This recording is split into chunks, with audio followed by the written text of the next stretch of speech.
It's time for another entertaining day. Woo! Let's go!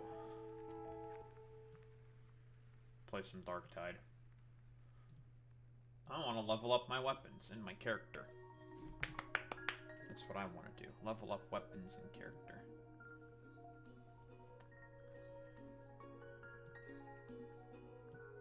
Then we just have to yap about, like, whoops, some dumbass shit.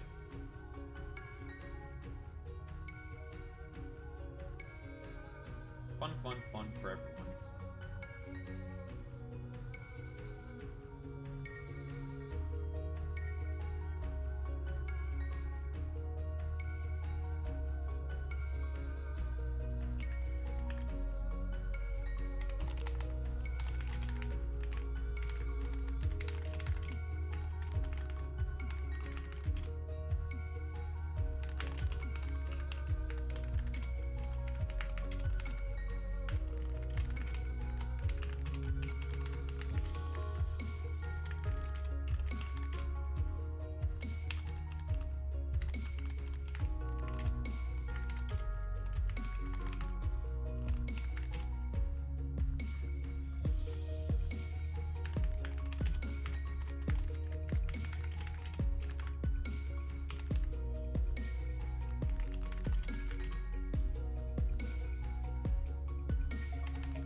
Very cool. Not what I want to do. Stop it. Stop it!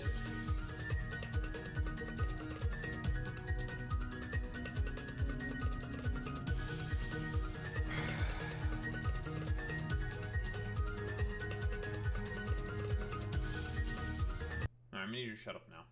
Thank you. Am I gonna have memory leak problems? I hope not. I don't want to have to be forced to close these stupid damn tabs, but I think I might. I can feel it being a little sluggish. I do wonder what the problem is. Is it my CPU? Or is it just my RAM? Like, encoding overloaded, but why?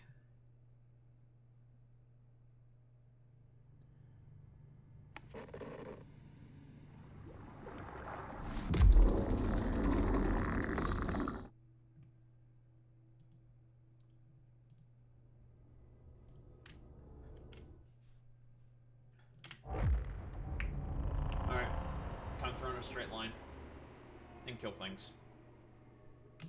Kill things and run in a straight line. That's the plan for today. And then build things in a straight line.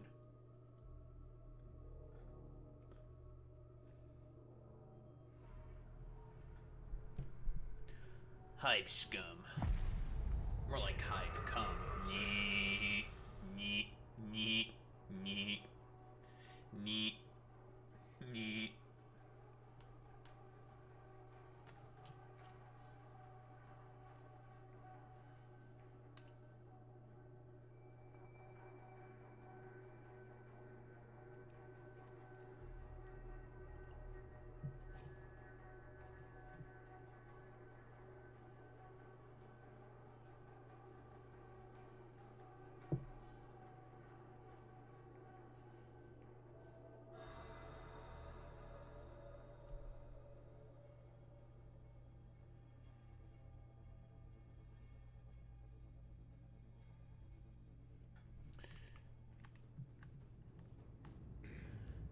What do we have here?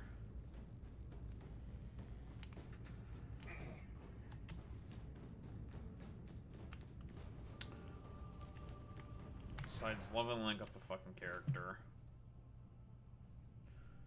And leveling up weapons. Such as getting the worst stuff out of the way first, so then I don't have to think about it anymore.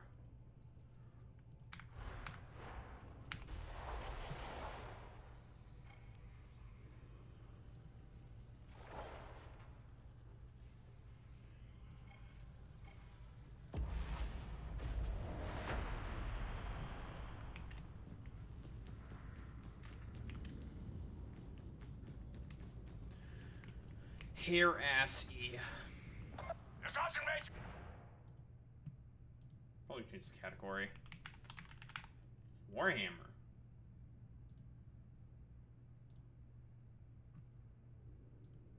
There we go. Hooray.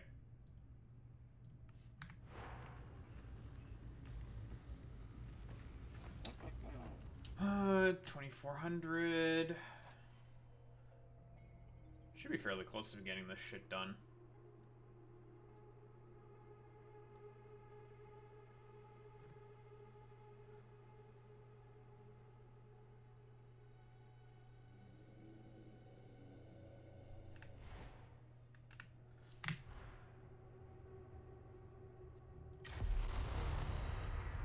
Well, guess I'm all by my lonesome.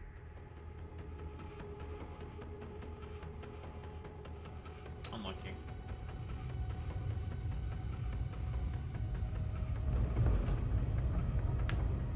And the briefing's also fucked up.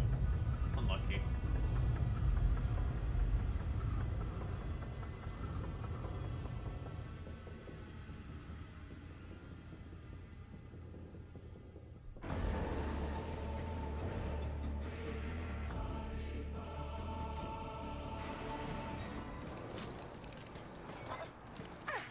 So you all survived the landing? Good. Let's make this fast. I have a waiting list as long as my fifth favorite arm. Do not rush them, Oscar. Mistakes might happen. Easy for you to say. Gun. It's me that Laura threatened.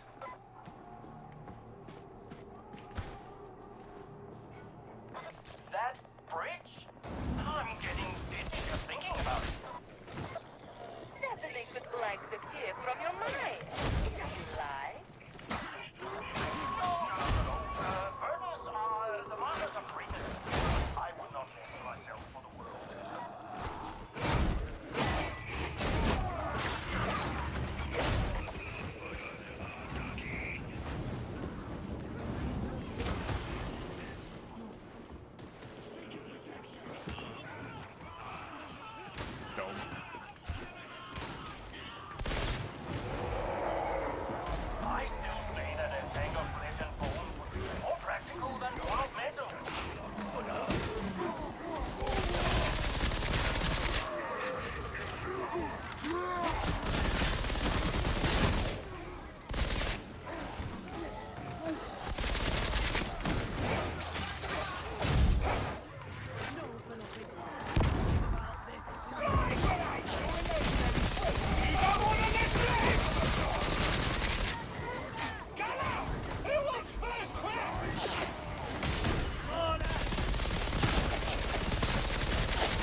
supportive. Wanna see the other thing? Keep going. The maintenance siding is not far. That's destiny. Keep walking, Moral. There is nothing of interest here.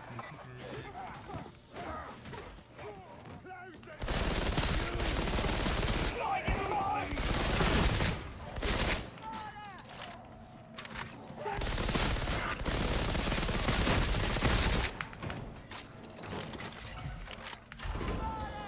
Did you ever pull someone inside out with rain? No, at least I don't think so, but it gets a bit confusing. Why? Because I've got someone wants pulling inside out, but doing it my way's dead tiring. Oh, that sounds awful. The capacitors are lifeless. How nice. What? Now, for the train.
Amazing.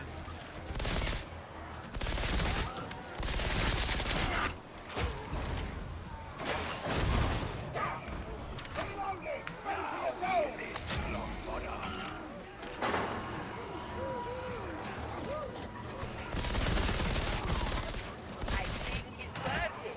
How fun.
didn't ask. Plus, I'm shooting you.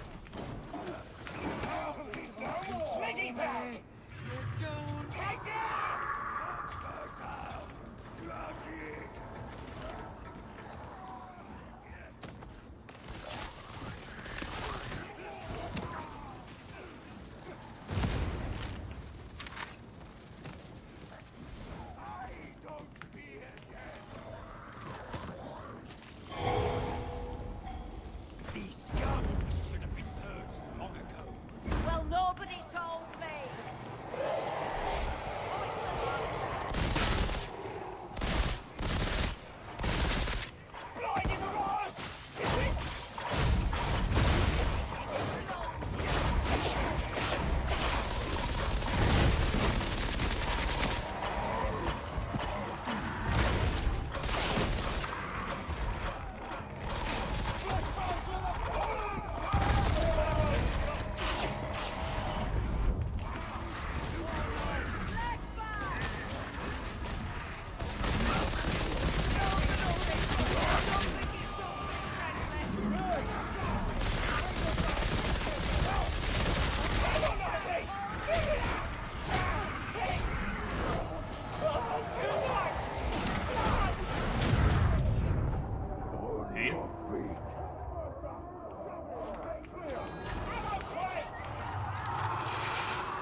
Never lucky.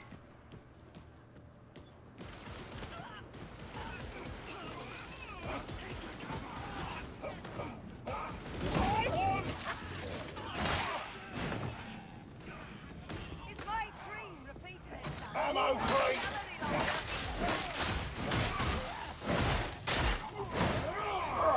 This is what you need me around. Combat stick!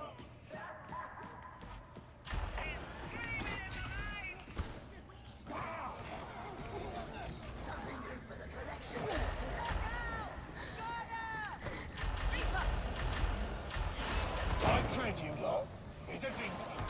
Follow me! Stop! Dead end!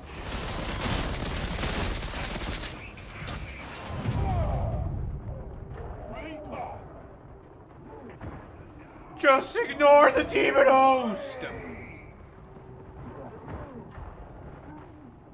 Worthless scum. Reaper will lie in a little trust.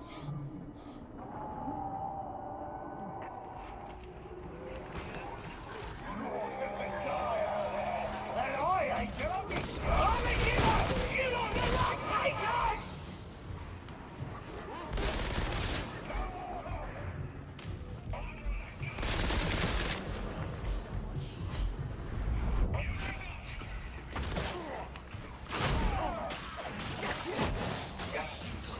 Next station!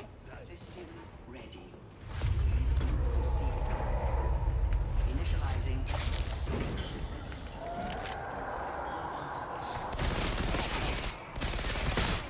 Down, big boys! Enjoy it! That is the foundation. You rotters! A bit of cover won't save you! That's all I Heavy gunner sighted!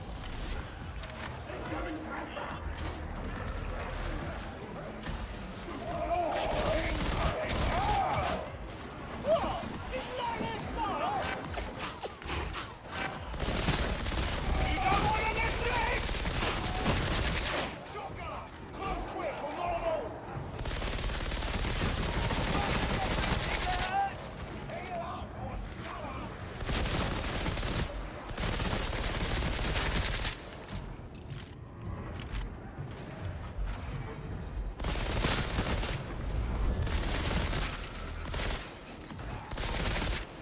Here's your ammo, mucker!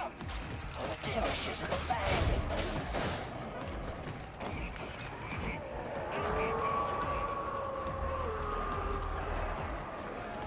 Here, my grenade!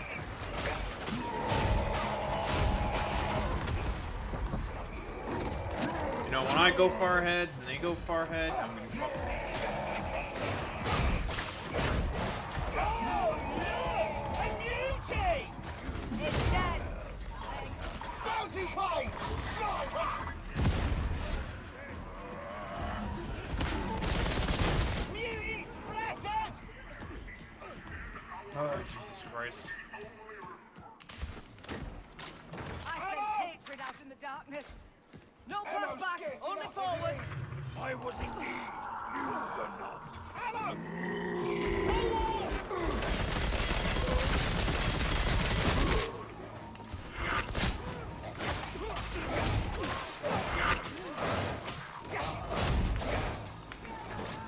Ammo! There you go, Green.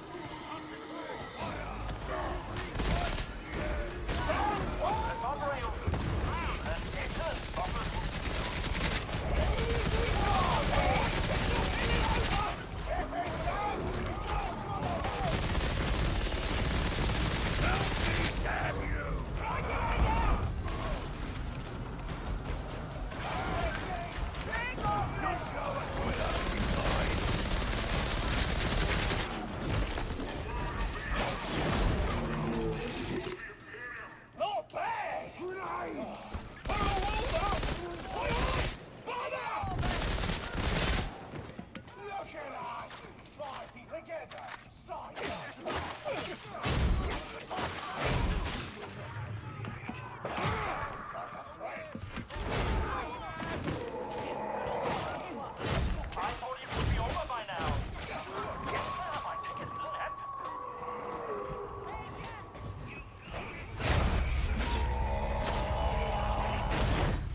on fire lane!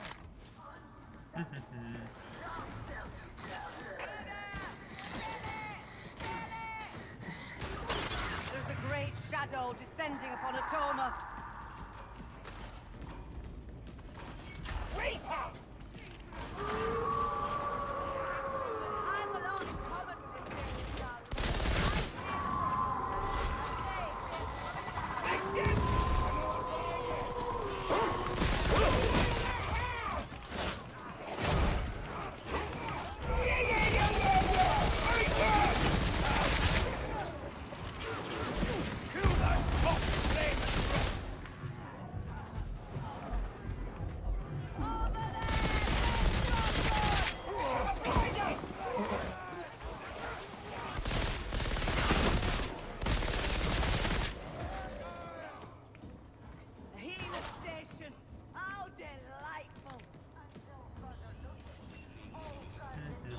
Medicaid station!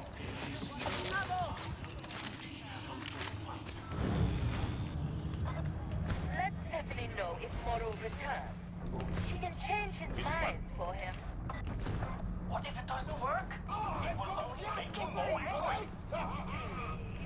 Stephanie has done it all before. I'm just saying it now!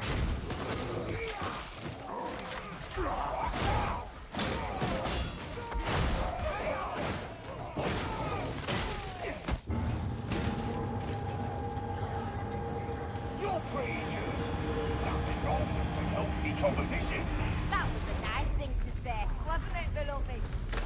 Here we are at last, and just in time. Once you have captured the Ascension Riser, you're as good as home. Trust me. Good. The heretics haven't damaged it. And that is when he That doomed is. us all. I am not the master of the blues. Banned. You're banned now. Judge that beauty and drop! Light it up!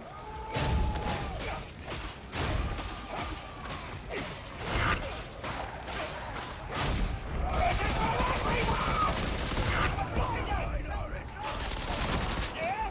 Who wants a little more? Hey, hey!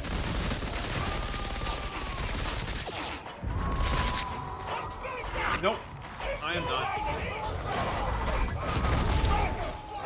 I will do everything possible to destroy the Boo. Anyone who talks about who becomes the Boo, they will be destroyed.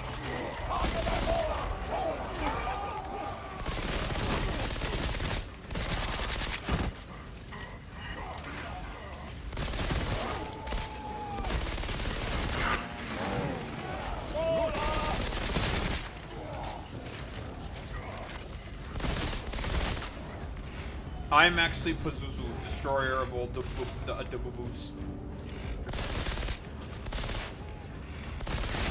I will destroy the Boo.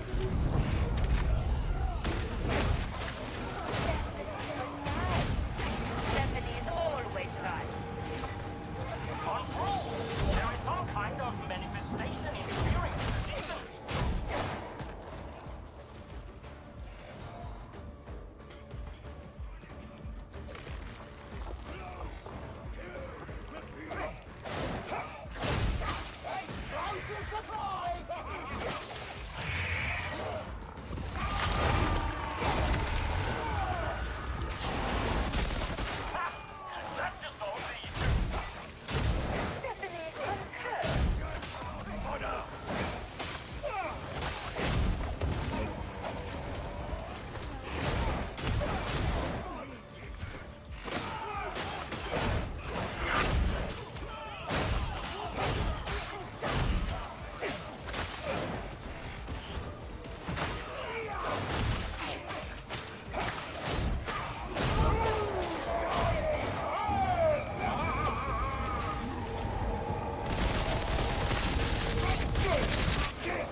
Amazing.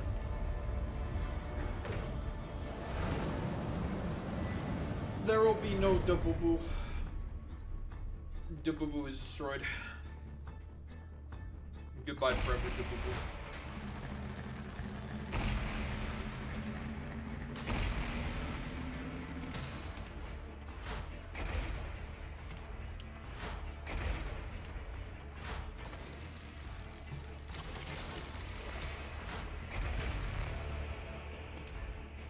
Boy, a bone saw. Oh boy!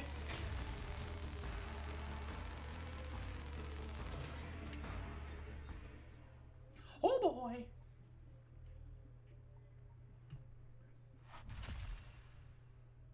Give me some fucking money.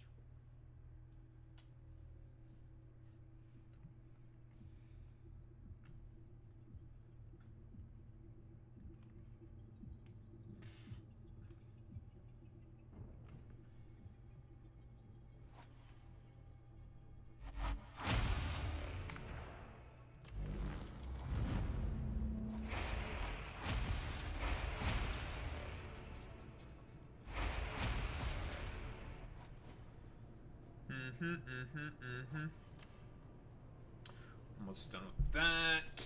Lovely. Get this. Lovely. This is probably the one that's going to take the longest time for the blitzes, but that's okay. We just keep working on them. Very cool.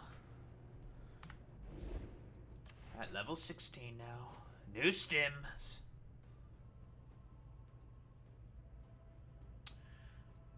Toughness regen.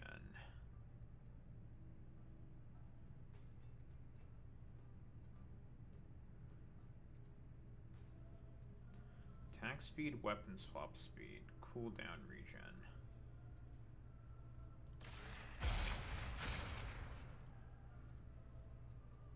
think I'd rather just go with the weapons. Reload speed, recoil. This is the current guns that I'm using is technically good. But stun immunity and slowdown immunity is always good.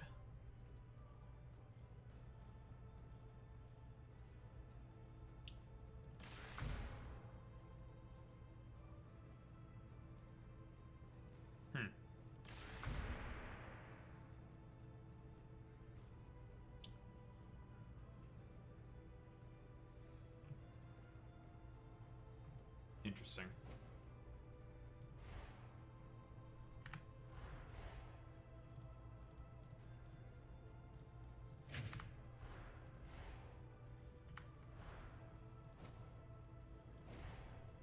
Interesting, interesting, interesting.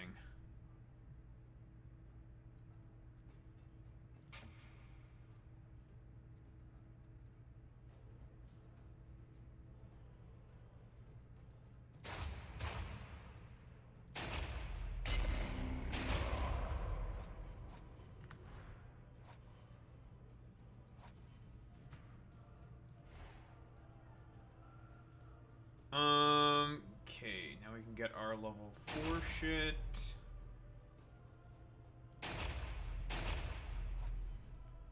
Pretty good.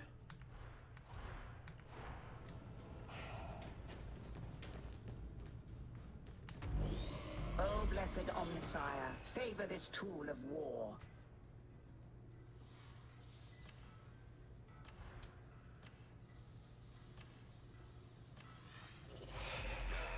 A new marvel is awoken. Lovely.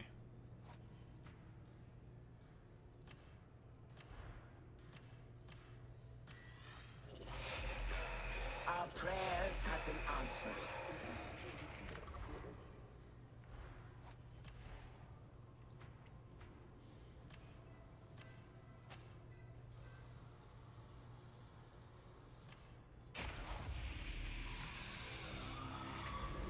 Remain efficient. Doesn't remain efficient. Remains inefficient. Clueless.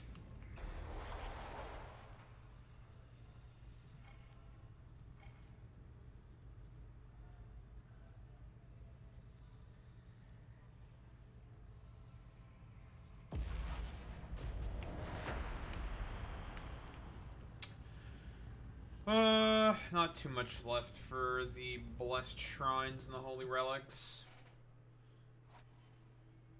Not too bad.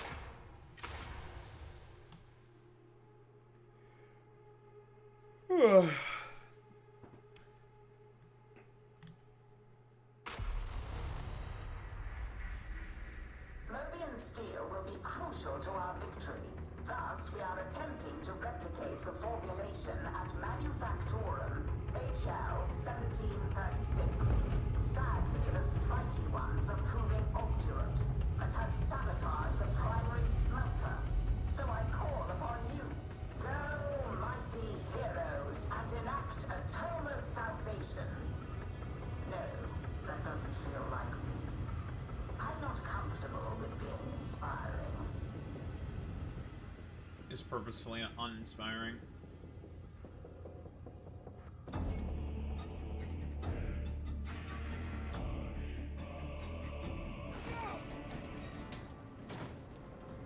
I saw Linus Tech Tips take on AI. I greet you, techno-archaeologist, on this portentous day. I trust the Manufactorum remains offline. Alas, a turgid demon infests the smelter's workings. Did you hear that, varlets? Seek, destroy. You like doing that?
behind you. It's right here. No more fussy. Oh, bulldog!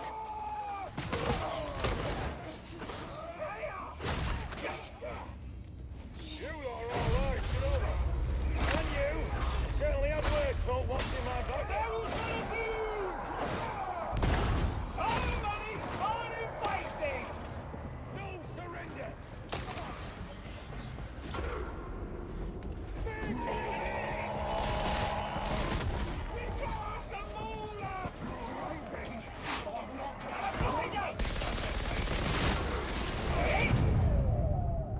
Okay.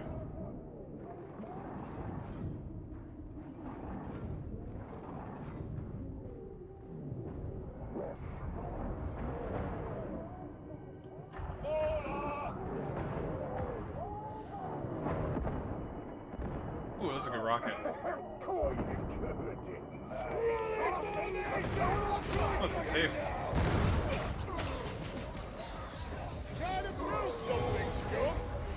This is my trolley!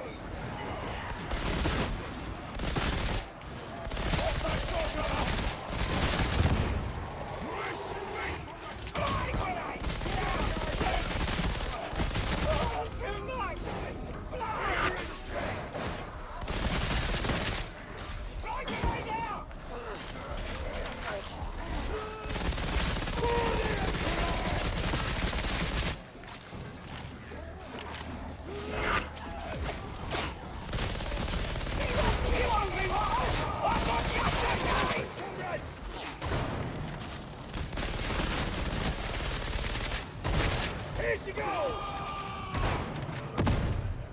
Up close!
Kicks in whenever I need it. When's that? 10 minutes after the fight's done. Got a grenade?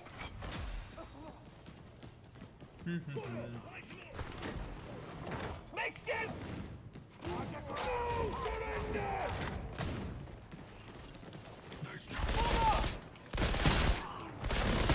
To the finisher!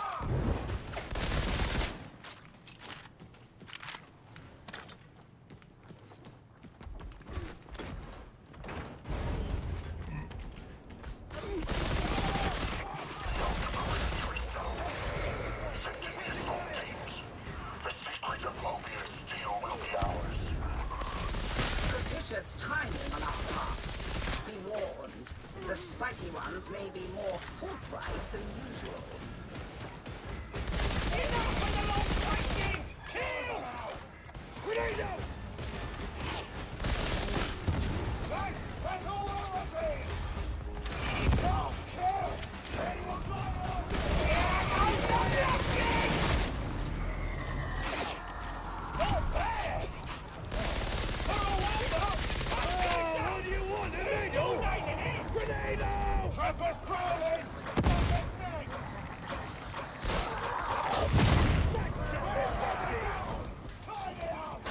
Alright, nice meme.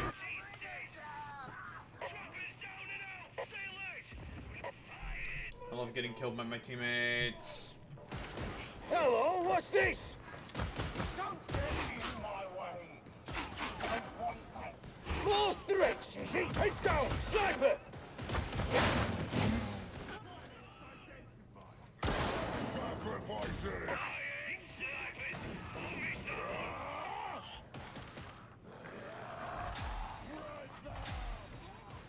Someone! Get me! Free! You've gone bashful, Hunters! A bit of cover won't save you! On your feet, soldier! Always rely on an old soldier, yeah?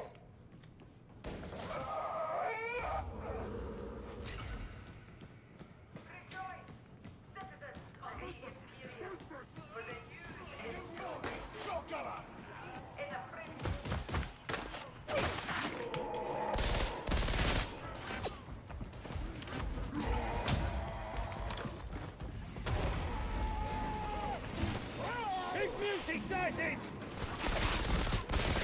Run together! Fight together! Get some healing! Big beauty down! Ammo! Grenade! Can't come back after this! They turn around in the force now, don't it?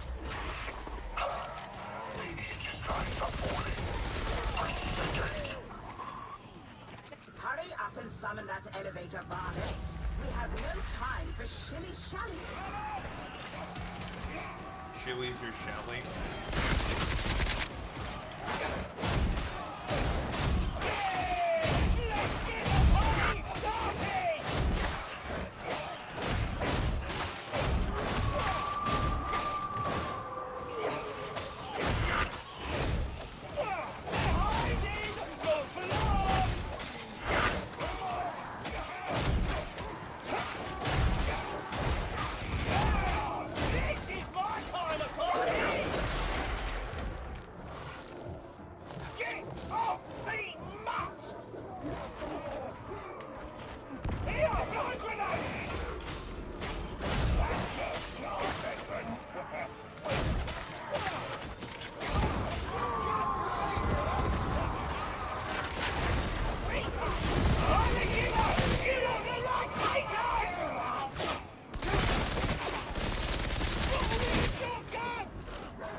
To the elevator, varlets. Quickly.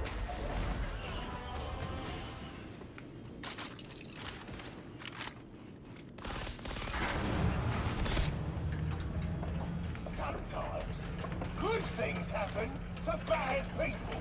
So when's it gonna be my turn? If only we had a proper facility to conduct this research. Alas, that I'm constantly forced Why are to we make doing the do beep with beep substandard beeps? resources. No offense, varlets.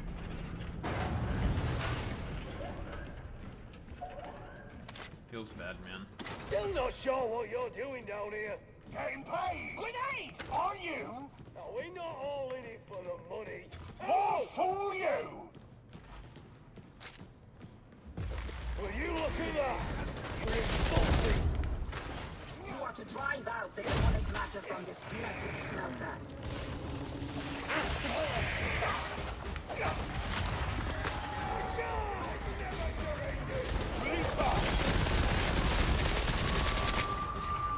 Purge has commenced satisfactorily. Continue. There's one there! Right open!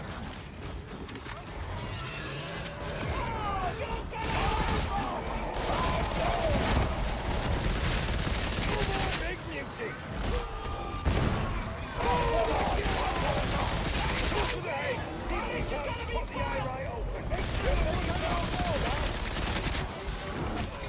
Emperor's throne! I don't have a sword for this. Don't!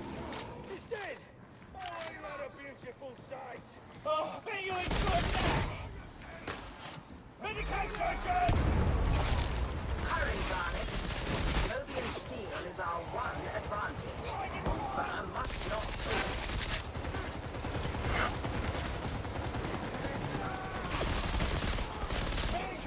Give your shots! Ellison!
Fucking easy!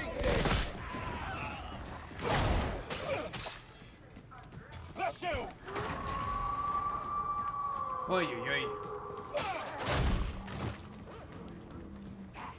Ammo!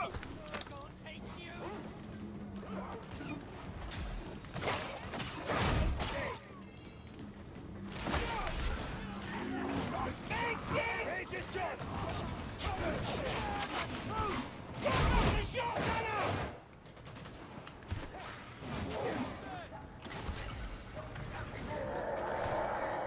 Let's use this!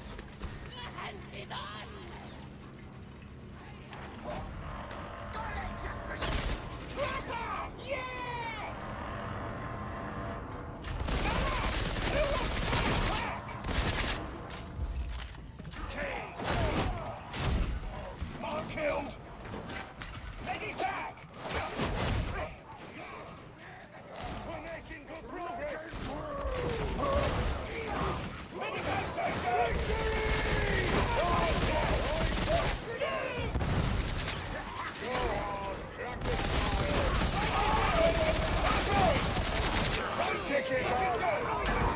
Ranger, fellas!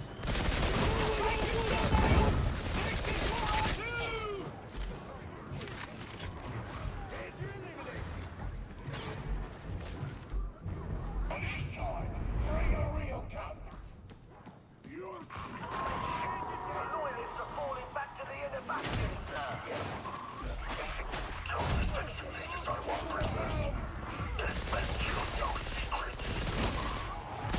Time is almost up, varlets. Faster!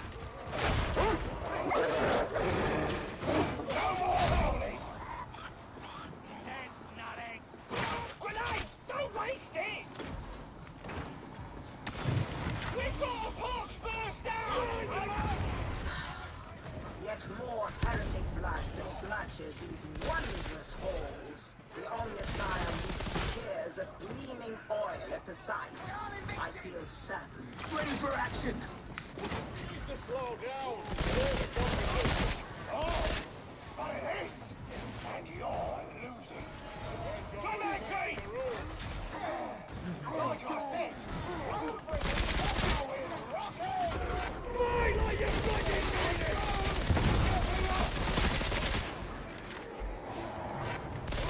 Back in the fight!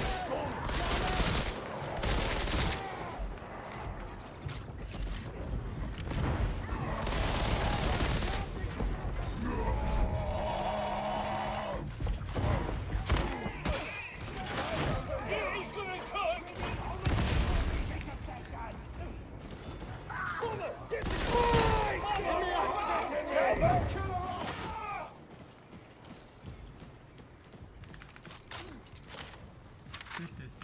Blasting time! Whoops!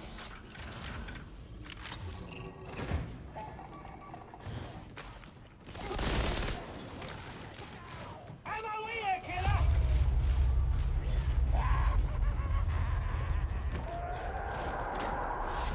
Next step! Hear that? Drake's want a piece of us! Don't be killjoys! Enjoy it!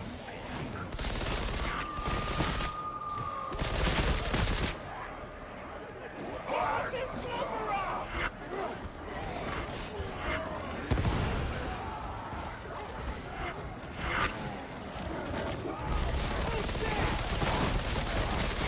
Bulwark! Going to find out!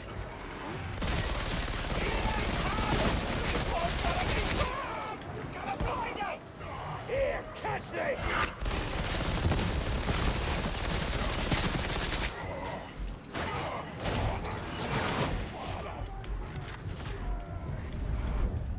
Gotta maintain!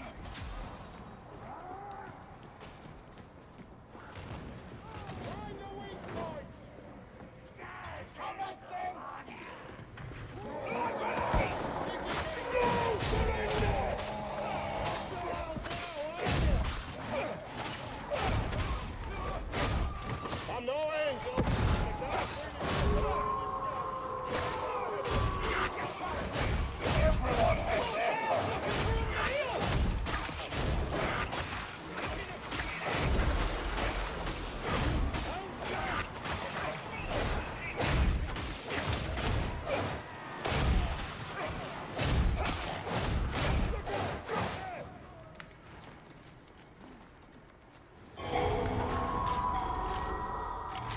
Mason.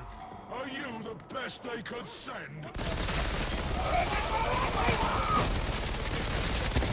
Go on! Try to run! Have a grenade!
Good stuff here, killer!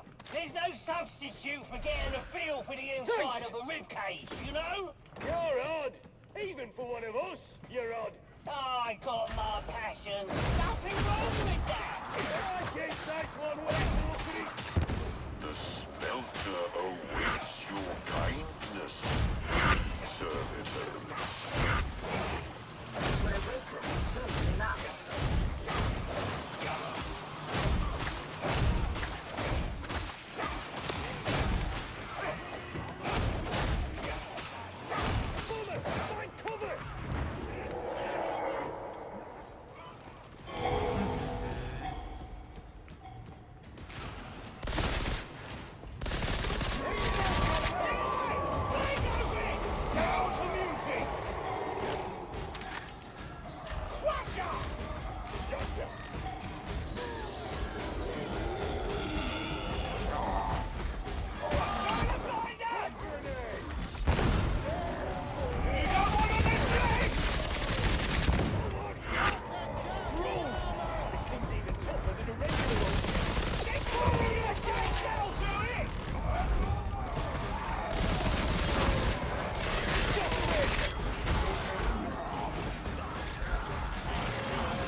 lucky.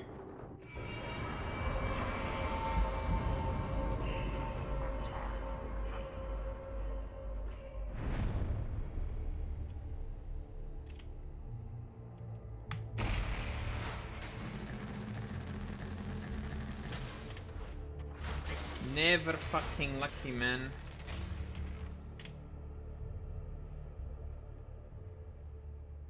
I had the blind grenade, I probably would have been fine. Just blind him, burst him down, kill him. Unfortunate.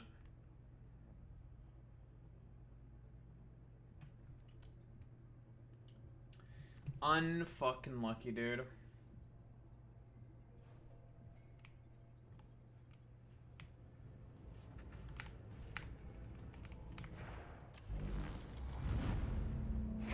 I got this done. Not too shabby.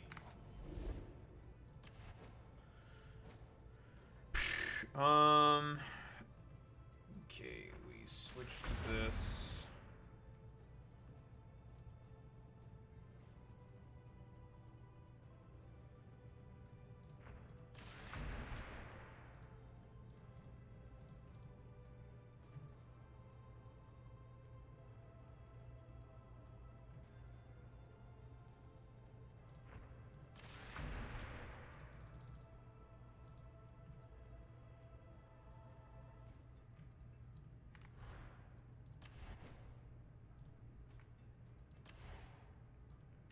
Another day, another curio. That gives me more XP, so it's fine. It's worth it. How may this humble unit assist you?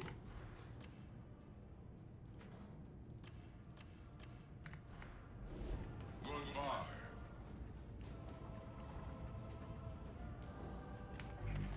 If you must, I suppose.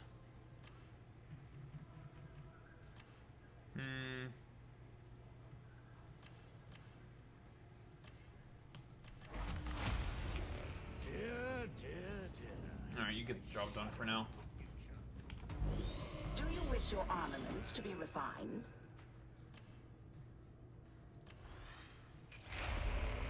The work is complete.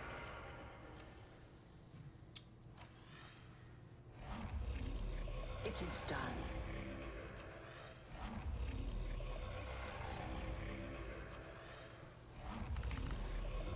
Perform within parameters. Penance.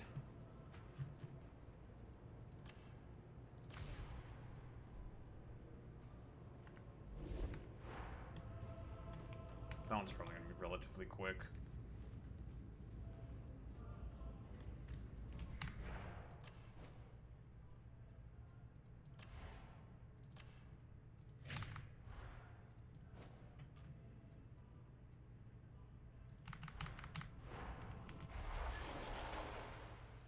Might do like one more of these.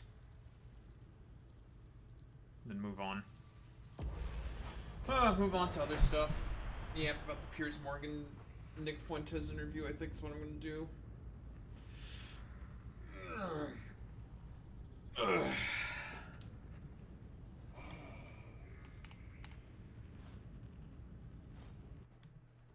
3,000?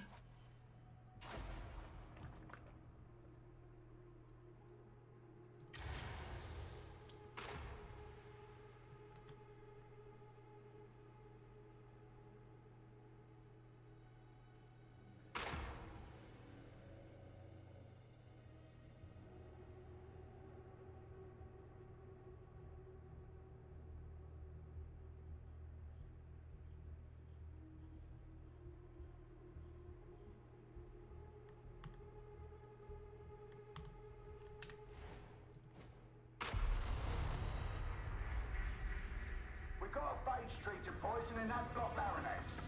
That means getting up-to-the-minute data on the current iteration of the blight to facilitate the creation of what Makos Karib calls a blessed ungulent of shriving. You don't ask me, that's what I was told. Oh boy. And we've got oversight from Tertium's noble houses for the duration. Lucky old us. Our favorite oversight. The nobles. I love the nobles, folks. Many people say that I'm a big fan. I'm a noble myself, you know. I love the nobles. I feel very noble in this house.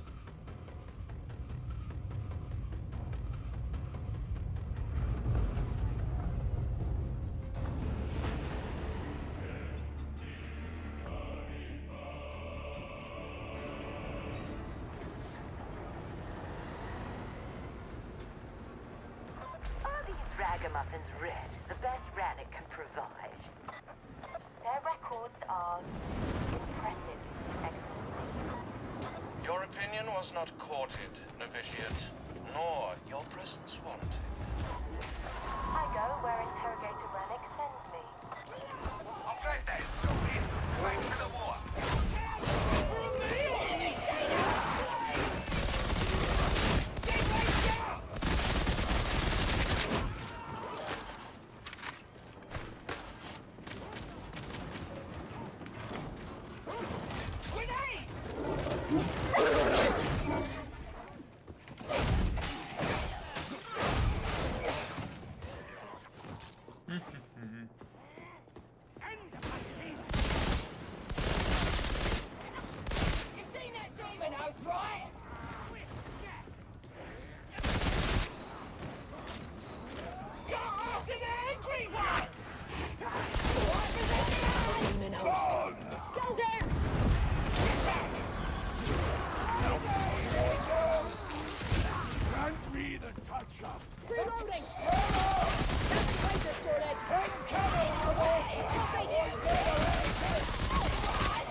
Are we for real?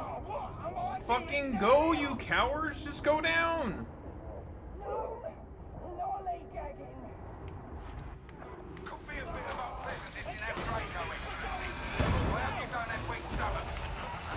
Only the degenerate live in such spaces. I know this all too well. The Emperor loves to still, even if others do not.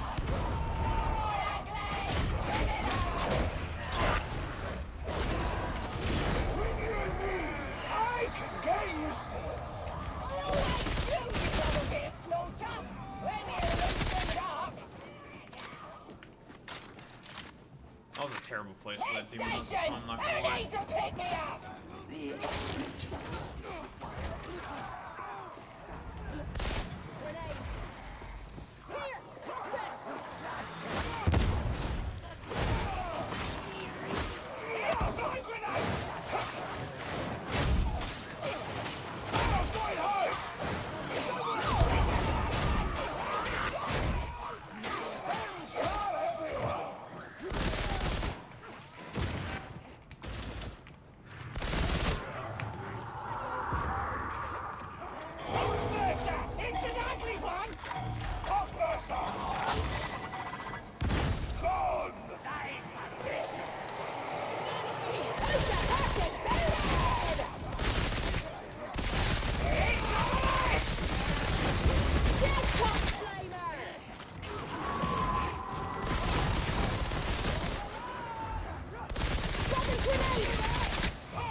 Stop being such a fucking coward. Jesus Christ, what is wrong with you people?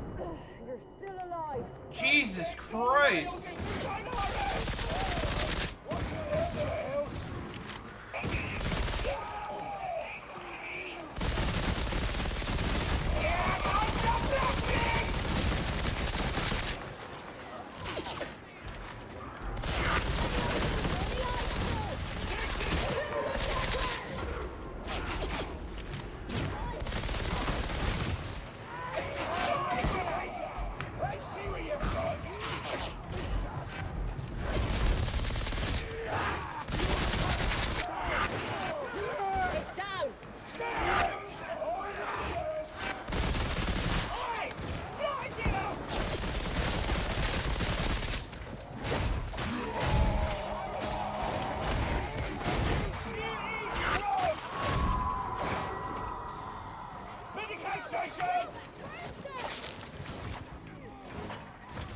Call this a life or death struggle. Try that. You ain't been drinking much in tertium then.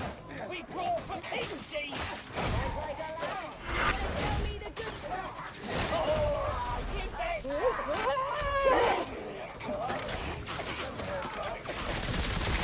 Have there. Only him on. You on the right way,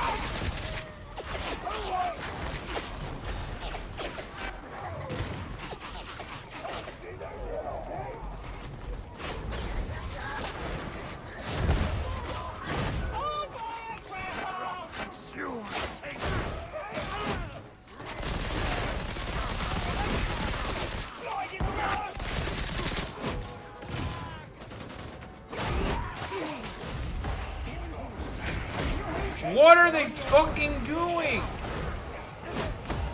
Oh, these people, man. You got one of his own.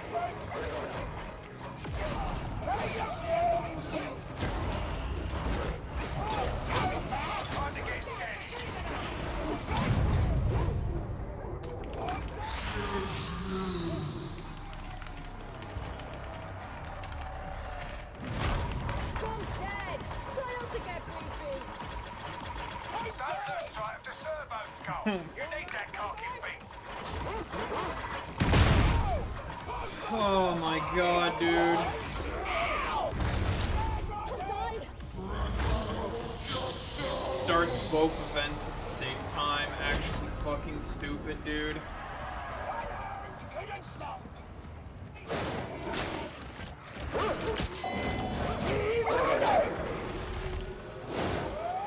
Oh, this guy's movement is fucking terrible. Which cocky thing off to now?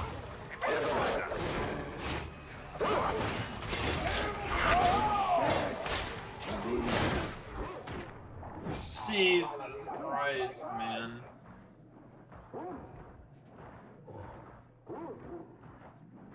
You get the res first, and you don't start both events at the same time. You do them one at a time. What are these people doing?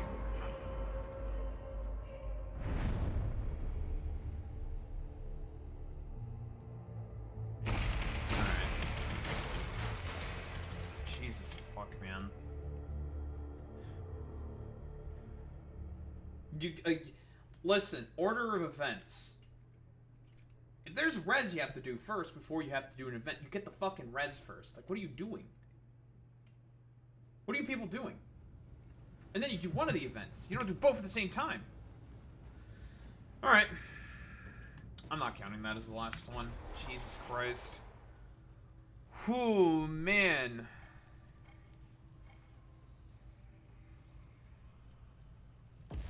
God damn, these people are dog shit.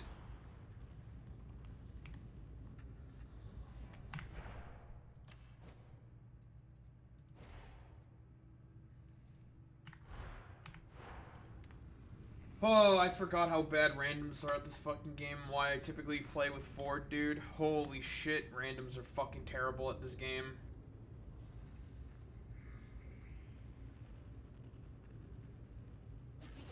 Engine Seer KX, I wish to harness your expertise in the...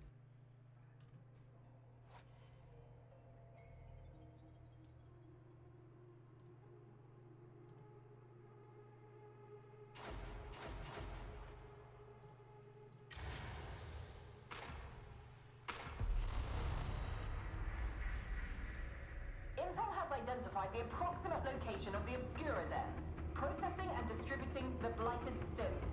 You'll be heading into the heart of the carnival, which means that little is certain, including your survival. Destroying the lab is only part of the mission. I want actionable intel. The juicier the better. Asmongold smiles and nods as Nick Fuentes tells Piers Morgan that Hitler was cool and black people belong in prison. Oh man, dude. I do really have to say is there's like for people like Asmongold, there is no way out, dude. But why am I here? He's cooked, dude. The strike team is inbound to one of Tertium's seediest districts. Yeah, probably for the better. I thought you might have specialist knowledge. I'm an entirely legitimate businessman, Explicator. I'm sure. Only I hope it won't take long. Oh. I have a body, a customer waiting on this lab. All the better. In the vicinity of Crimson Plaza. To fucking unironically cancel and just get rid of.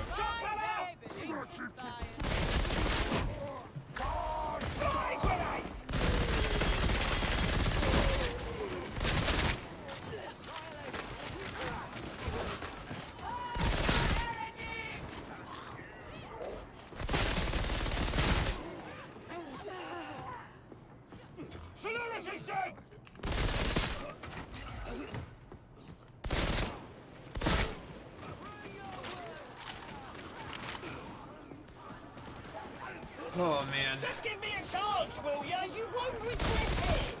Find little evidence. Maybe you ain't looking hard enough.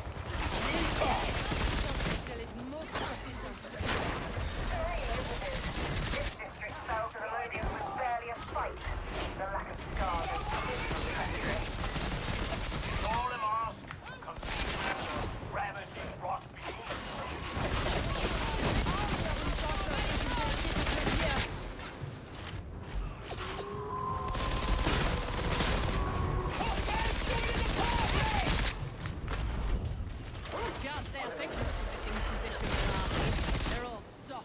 But worse than that, they're too serious! Here! Grenade!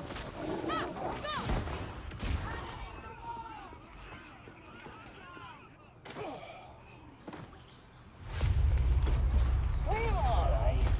I can't party alone! Next him!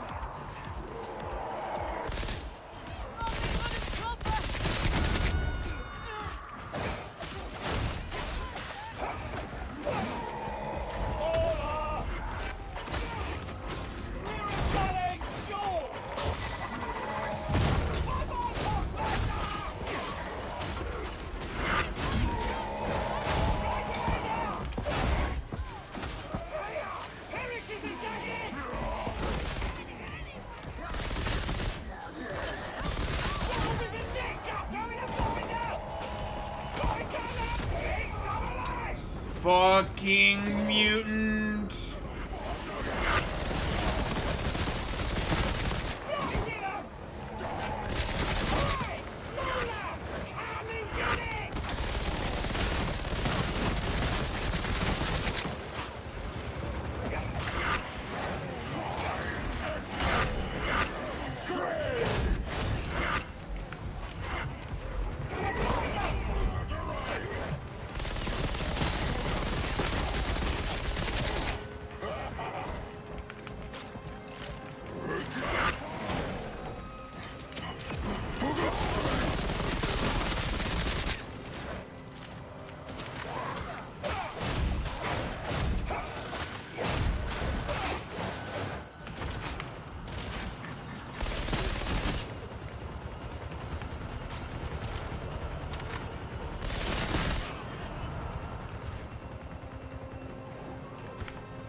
Fuck!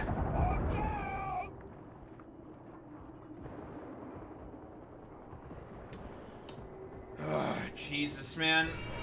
I think we're getting at the point in time where we're just getting nothing but fucking shitters. Oh well.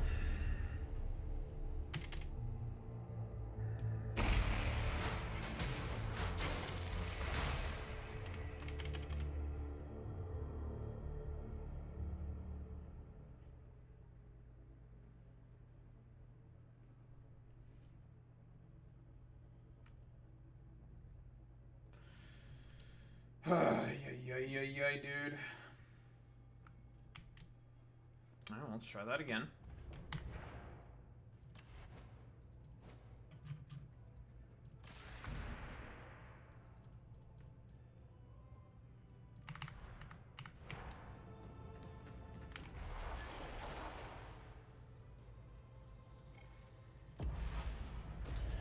More shitters? Let's find out.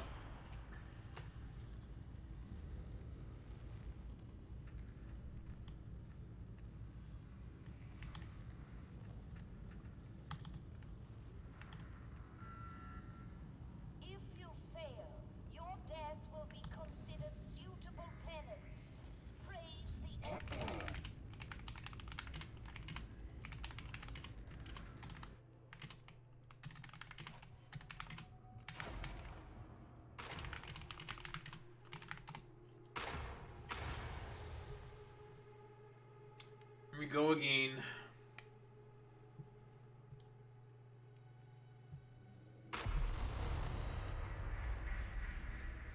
We've acquired an approximate location for the Obscura Den we believe to be the source of the blighted stims. That den is located in the Carnival, so you'll be surrounded by enemies the whole time, though you should be used to that. Destroying the lab is only part of the mission.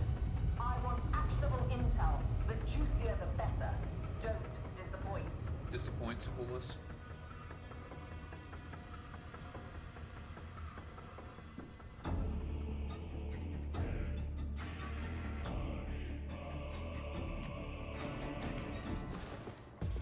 I'm not complaining, you understand. But I still don't know what I'm doing here. The strike team is inbound to one of Tertium's seediest districts. I thought you might have specialist knowledge. Someone has been telling lies about me again. Unhappy customers and whacking tongues. I'm sure. Only I hope it won't take long. I have a a customer waiting on this lab. The Obscura Den is thought to be in the vicinity of Crimson Plaza. That's where we start. Always nice to go through!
Bring your teeth.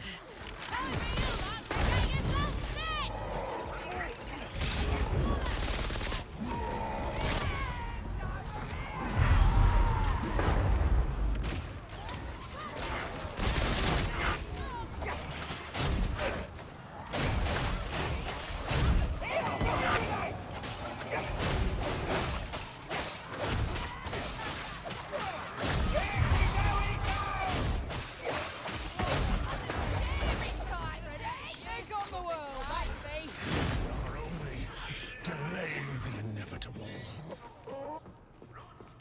Jesus. Grenade!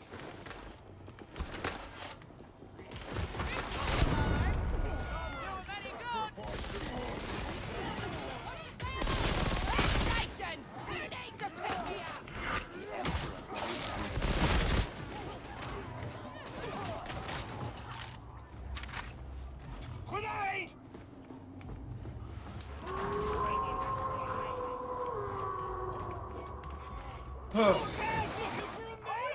Together now! You're on the trail now. I have a special defense for illicit trade. Installed it myself. All trade down here is illicit. But I have a good feeling about this. How very reassuring.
heretics Hopefully. won't have created this subchamber, but you can bet they executed the smugglers who did. No matter, we have a mission to complete.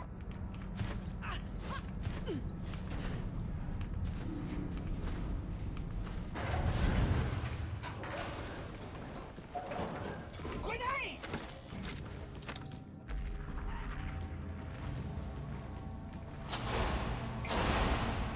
Carl, is your box playing up? Follow me! Go. You won't be one! I'm not justice day!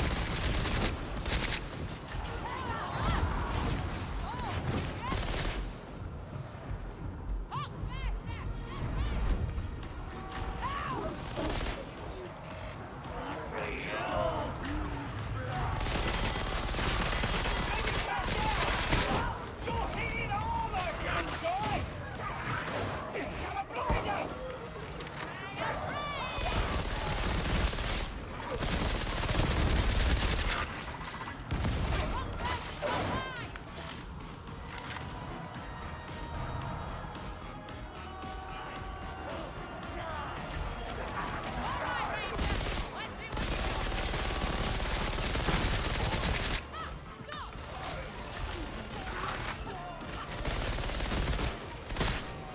Comms restored. We thought we lost you for a moment. A clever little trap, but not quite as Be quiet, Cole. Team, let's find that production facility. And do try to stay alert for other little surprises. Your best way out is through the wall. You still have a jetpack?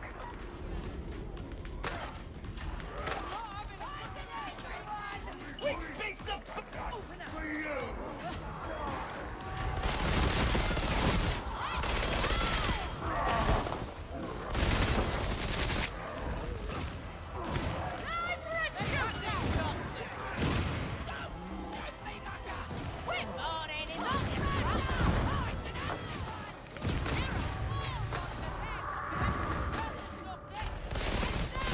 Reinforcements will be coming. Move faster.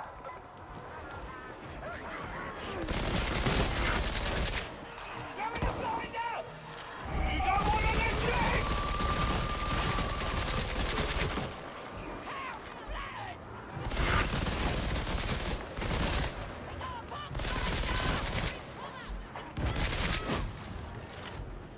Gosh, it's Sluggerer!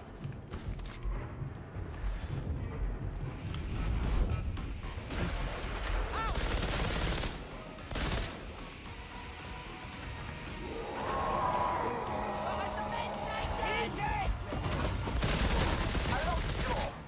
Practical. But it draws attention. Get it open. Our wager will find the production facility somewhere beyond. if we are so close. Why aren't the heretics fighting harder? You never know. Might even work. What's new?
Medicate station!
machine and it's got to be fed. Scale of this. It makes me wonder if the workers ever noticed the change in their masters. Ah, there are things I could do with facilities like this.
Not the good kind. Not my favourite training method. I need bust!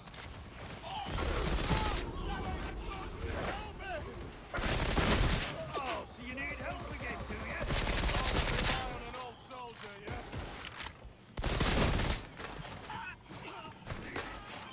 Police station! Ain't coming back this way. This could be going worse.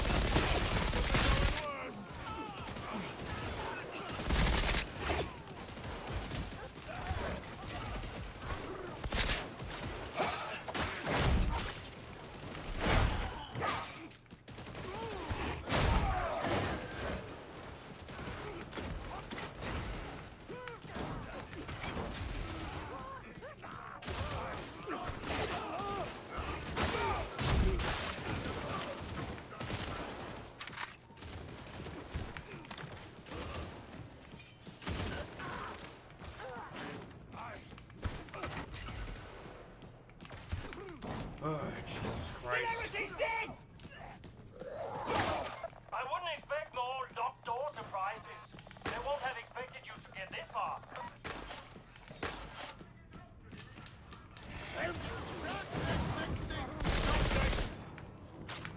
Everyone pay attention and group up as soon as you can.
mind? Oh, finally! I'll have you! You're like it was! Yes! Let's get the party started!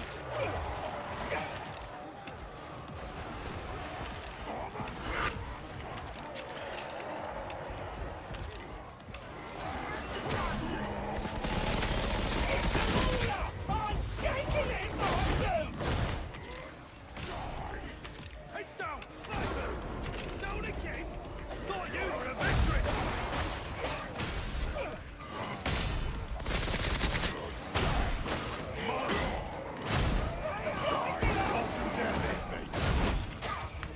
What are you doing down there?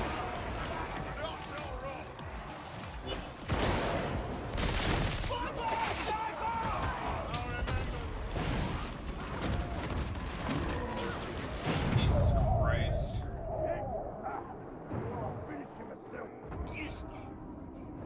Just let me go, hey?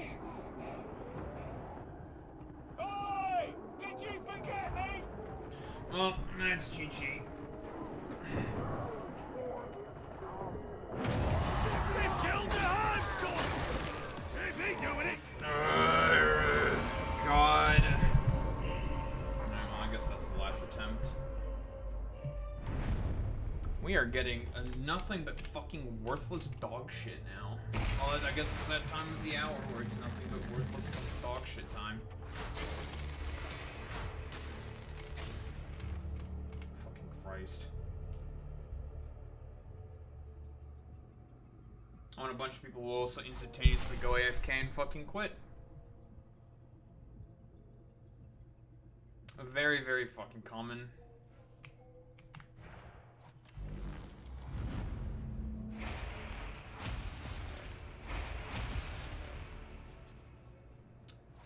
I really do despise a lot of these fucking randoms.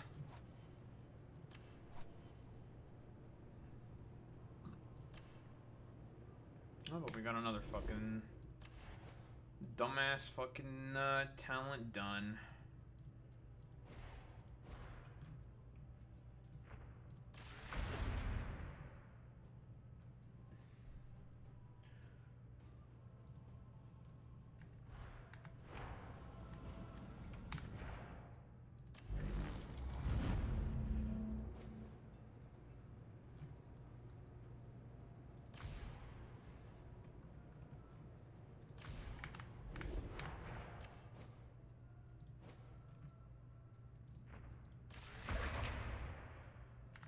Boom.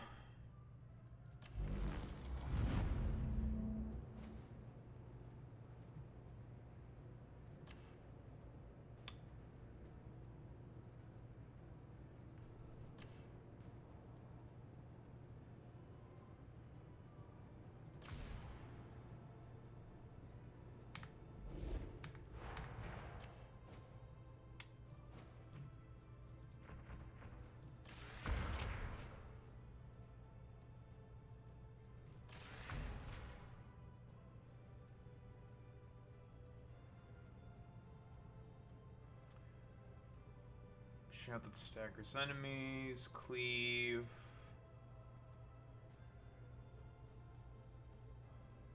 Duration of RAM. Well, that's definitely good.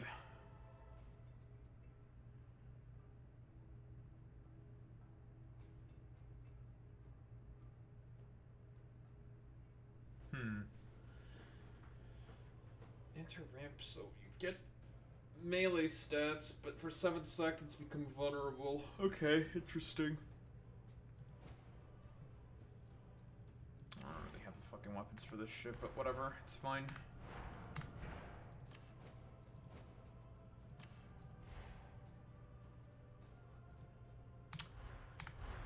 Okay, well I can upgrade my weapons more. That's not bad, I guess.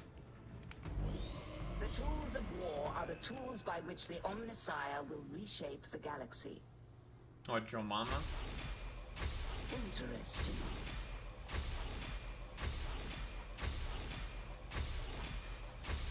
I I preempted your Joe Mama. Why are you saying Joe Mama now? I already said Joe Mama. You didn't. You're not getting away with that, Skeptomaniac. The machine god is most generous. Yes? You're fucking trolling. And what do we have here? Yes, I just did. Wait, but I said, what, Joe Mama? I think you might be trolling a little bit. I think you're kind of going full Papega there. Well, I'm done with this fucking dumbass game for the time being. We have gotten to the point where we are just getting real big dumbasses on the team. People who keep getting themselves killed.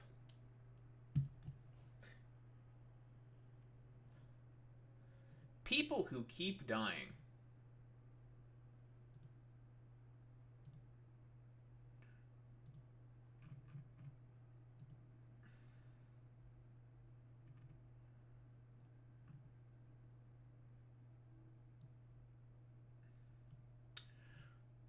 Alright.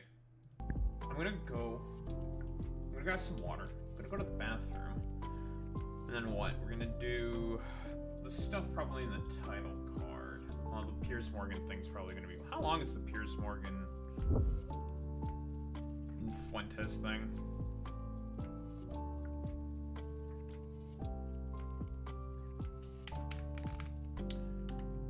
Am I gonna do my Game of the Year award show? I feel like I can't really do a proper Game of the Year award show since I've not really played many games that have come out from this year.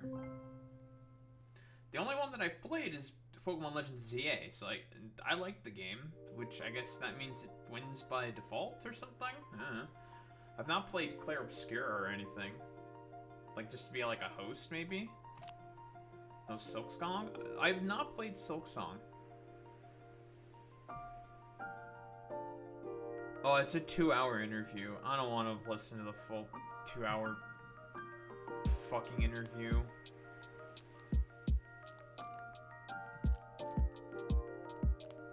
Of Piers Morgan. I'm just gonna get the highlights. Fuck that, I don't want to listen to the full thing. Absolutely not.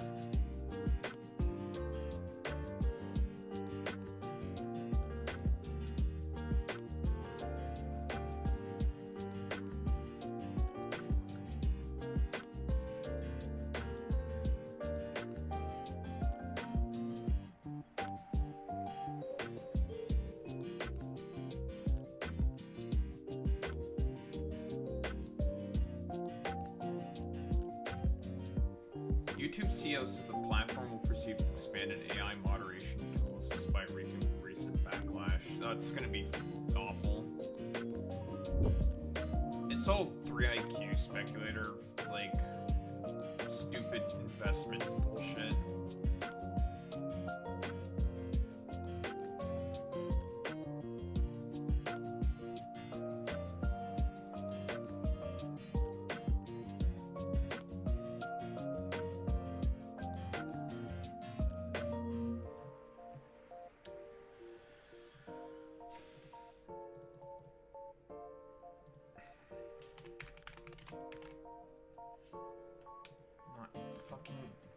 Stop.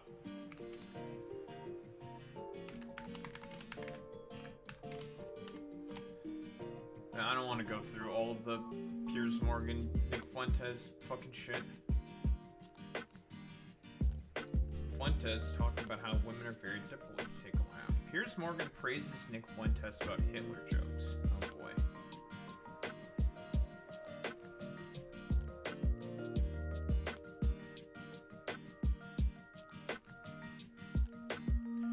Nick Fuentes tells Piers Morgan what Kanye told him about wanting to live away from black people when N-words are being N-words. That's great. Fantastic.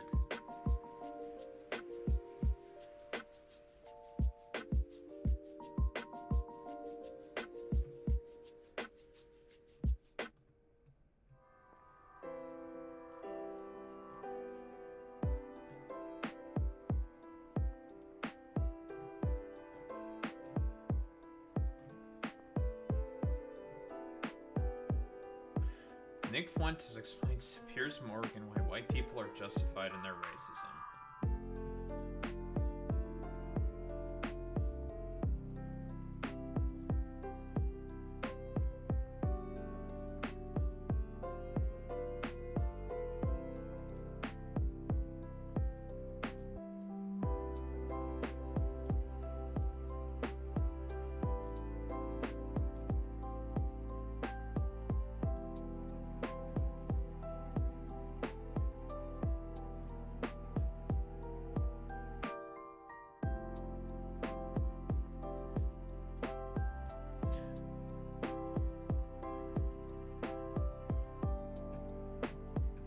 Oh, man.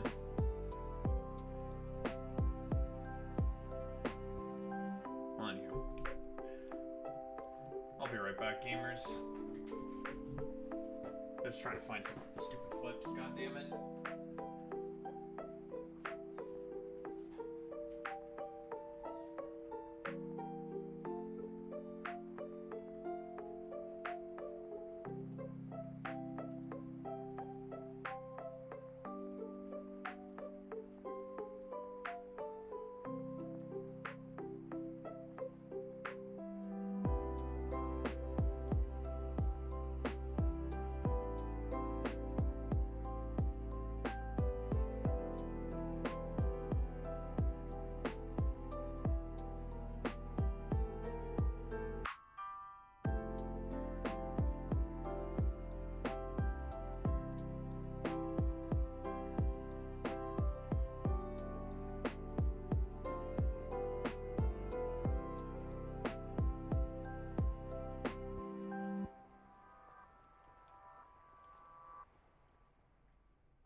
Alright. We are so Barack Hussein Obama. But yeah, I heard that Silk Song is peak. I've not even played the first game as well. I do want to play the first game.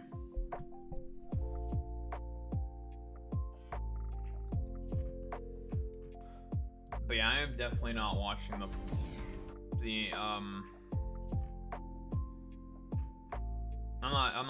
I'm not watching the fucking entirety of this stupid fucking debate.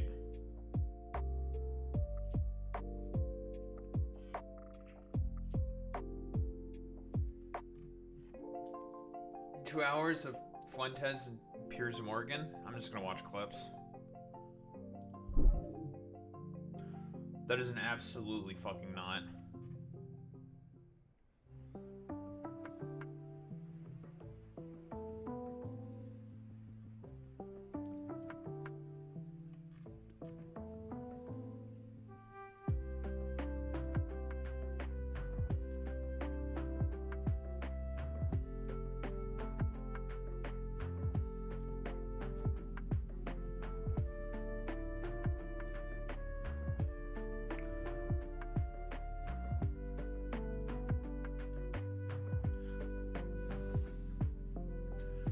Asmongold also decided to take a look in the fucking, what?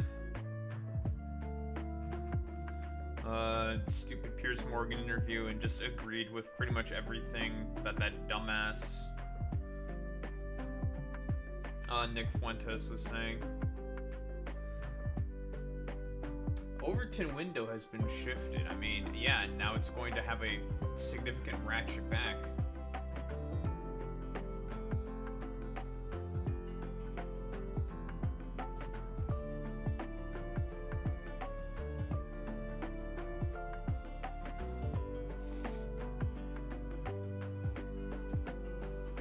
Degenerate Piers Morgan is literally shaming Nick Fuentes for not fornicating. Jesus, man.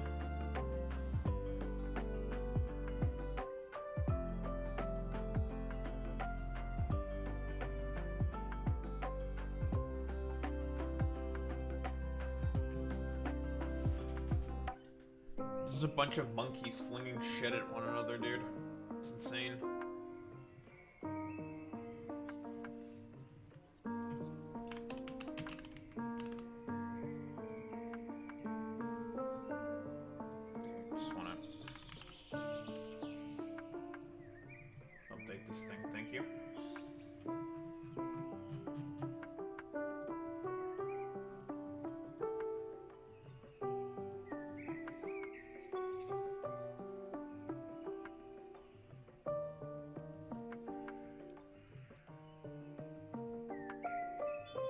Piers Morgan's message to young people. Let black people kill you. Okay. Carry around tampons for women.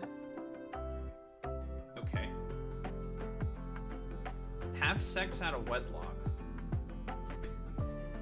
Don't talk about organized Jewry. White genocide is okay because of the food. Yeah, these are all things that are definitely happening.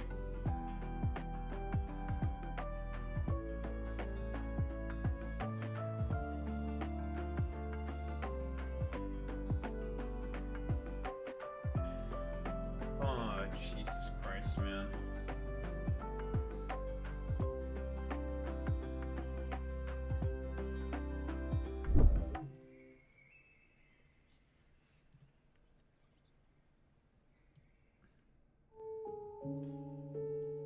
Can we...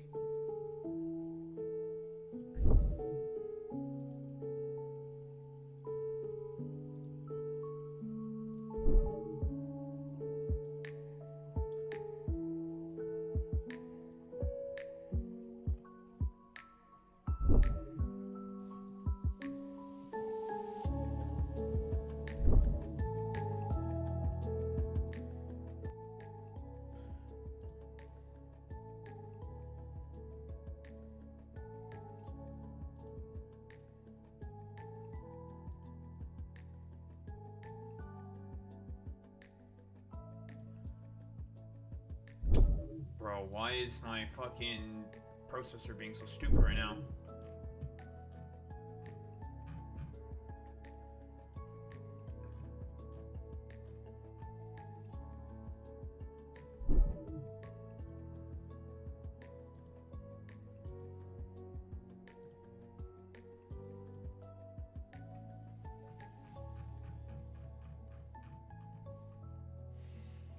You know, I would have watched the entirety of the debate / interview if it was about an hour.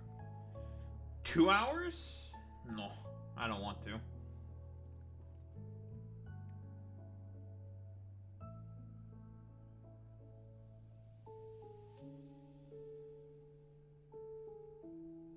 Wait, Nick Fuentes asked Piers Morgan is Hispanic a race. Piers Morgan gets it wrong. What?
0.05% of whites do school shootings. 7% of blacks do violent crimes.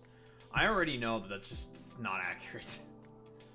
Vast majority of people who do violent school shootings are white people. The vast majority of people, well, not vast majority, but the majority of people who do more crime within the United States of America is white people, which makes sense because there's more white people. So more white people are more than likely going to be poor and impoverished. Now, there's a disproportionate amount of black people who commit crime within the United States of America because of how the criminal justice system is oriented and how and redlining and policies that have made it such that black people are more impoverished in comparison to fucking white people.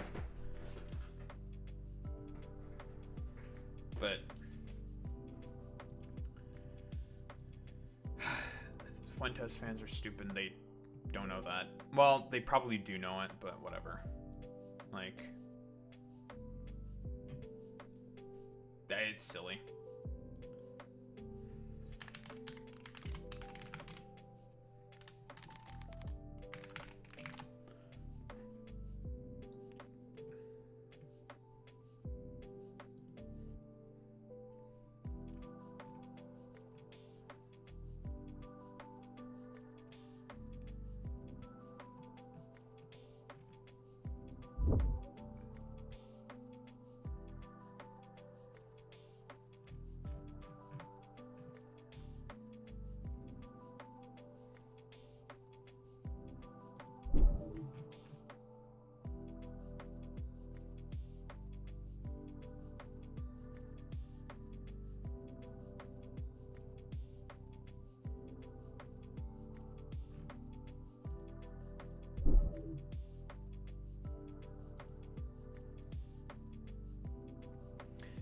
Well, we do a little trolling. Yeah, I bet you do the most amount of crime. I believe that, Skeptomaniac. I believe you.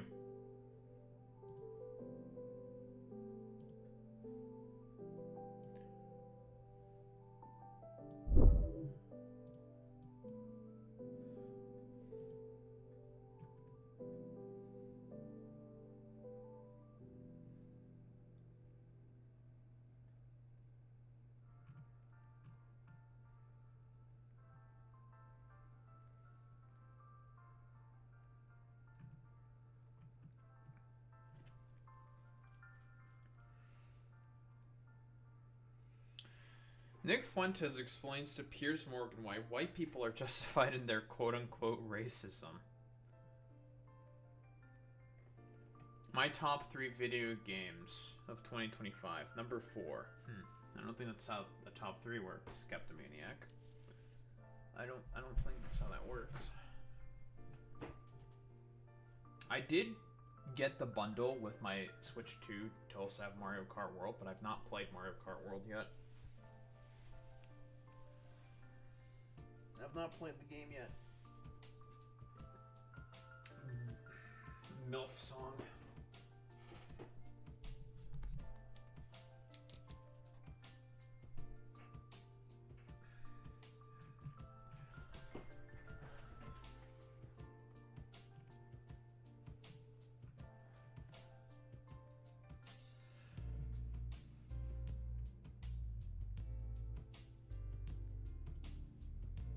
Wait.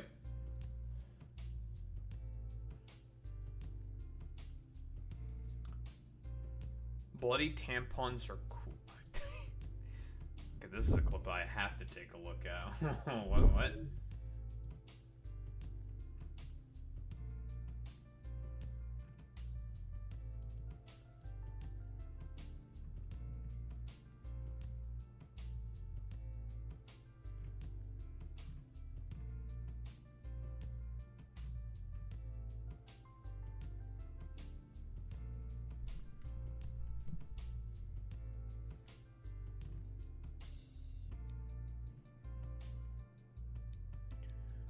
Because in the bizarre tirade about tampons. It's a bit of a longer clip. I might have some more context here.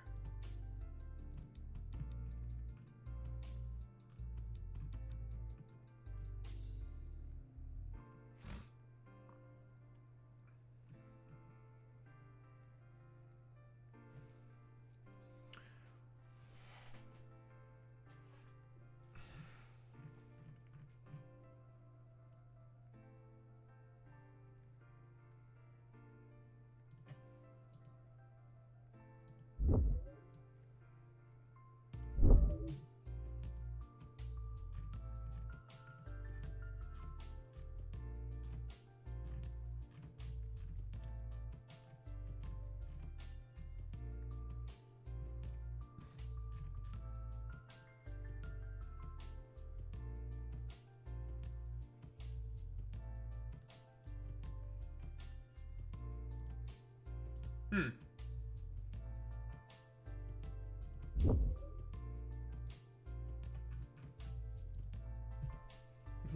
Hitler-loving white nationalist Nick Fuentes on his dinner with Trump at Mar-a-Lago. Trump is my hero. It was a great conversation. We got along very well. He liked me and I liked him. It was a love fest. The funniest thing about that is that Nick Fuentes has gone back on all of that and has talked about how he fucking hates Trump.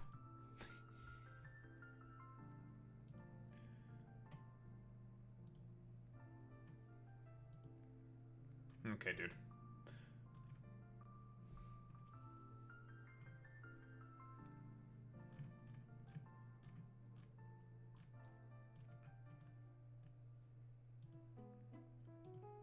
Man, we're gonna have some... Yeah, I'm gonna be weird stuff today.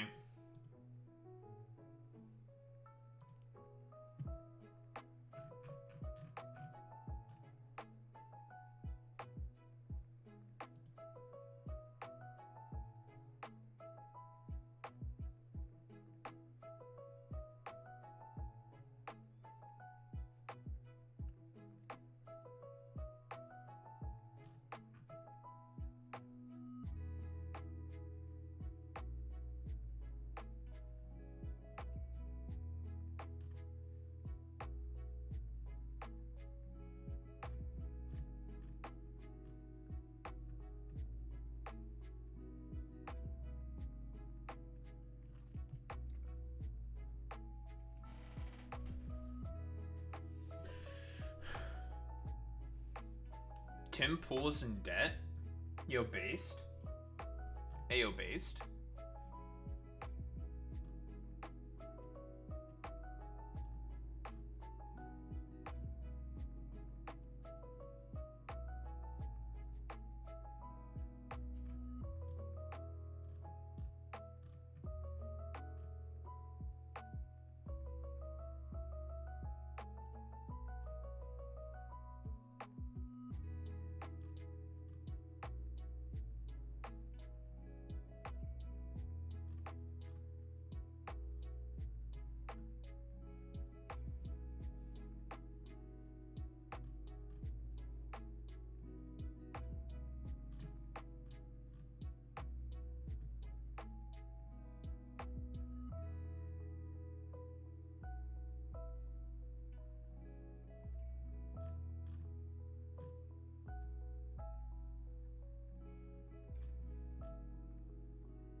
Ay, ay, ay, dude.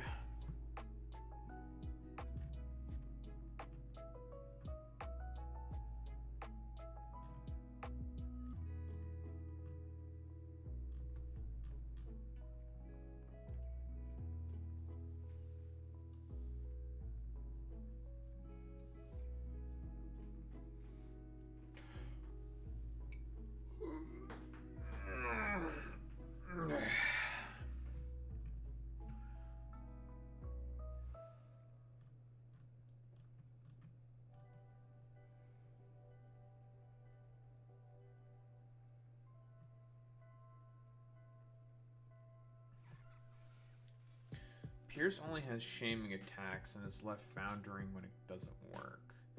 They have nothing if you don't flinch. Okay. I mean, I don't think, like, Piers Morgan is exactly the elite of fucking debaters or something. I think, like, a couple of people have offered...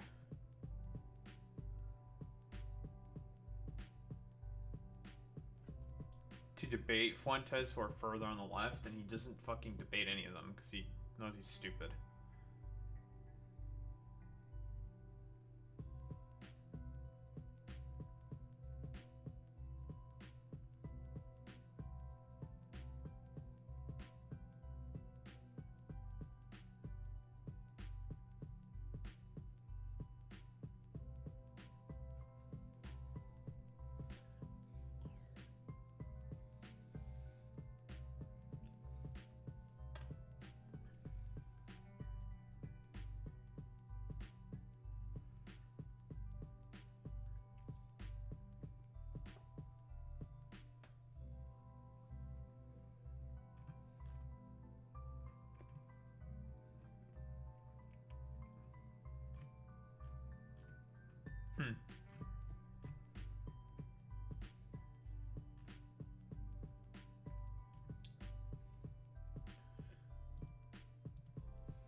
What? So shit about racism. Shit about him being an incel. I mean, shit about incel. What else do they fucking, I don't know, supposedly quote-unquote fucking debate about? I'm also trying to find the longer clips. It's mostly like shorter shit. Because again, I'm not watching through the whole fucking 2 hours. I'd rather die.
Hey, Nick Fuentes, Nick Fuentes.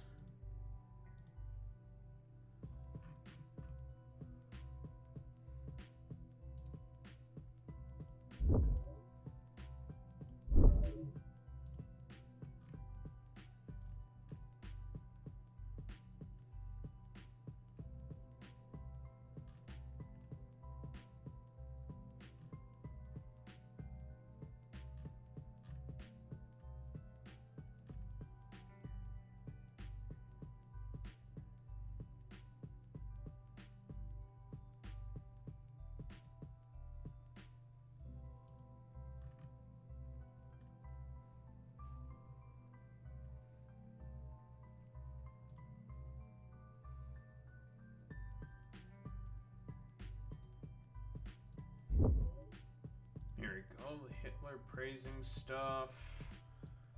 Now we're starting to find some longer clips, which is what I was mostly looking for.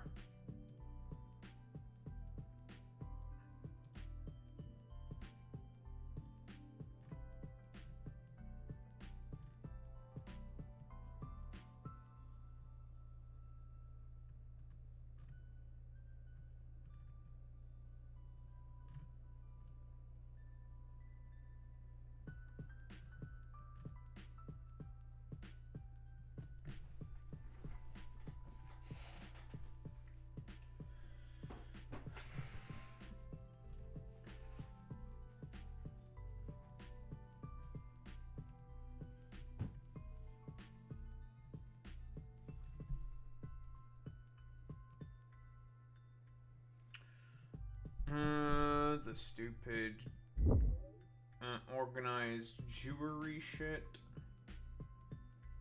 Can we function properly, please? Thank you.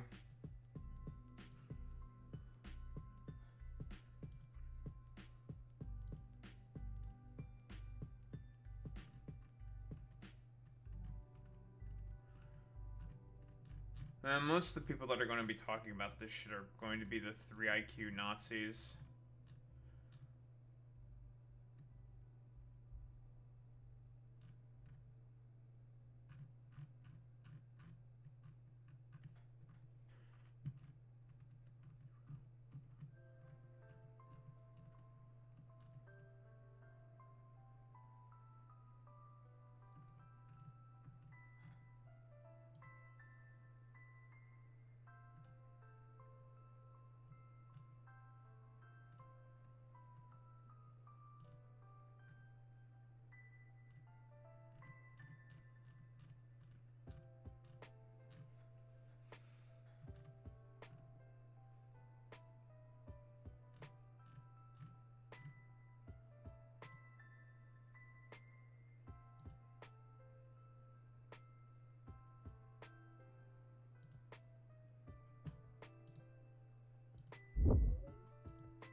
I'm also throwing Asmongold into all this because I hate Asmongold.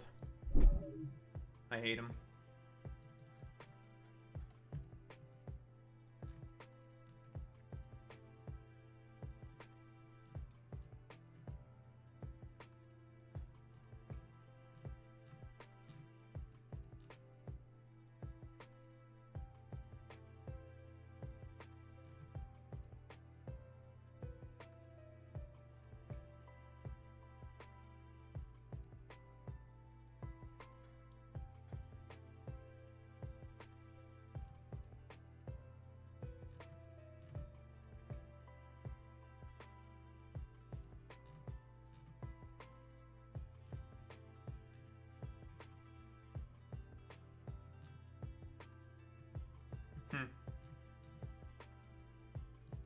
Alright, I just need to grab one more thing that's about the Paramount.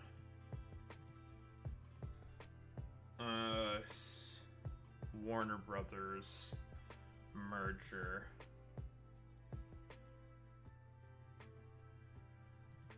Although apparently there's also one with Netflix as well.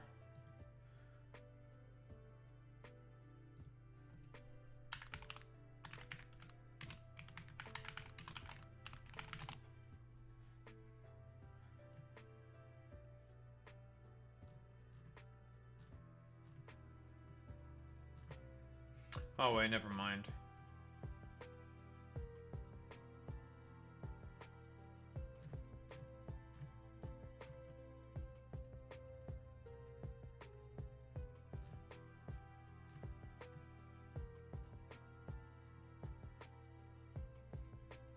Remember, is Netflix a part of Warner Brothers?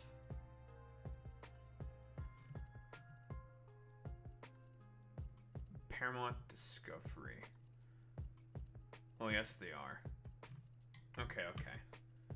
That confused me for a second.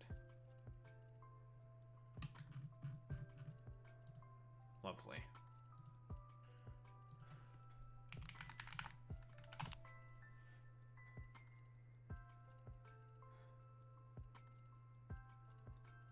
Oh no, they're battling each other, okay.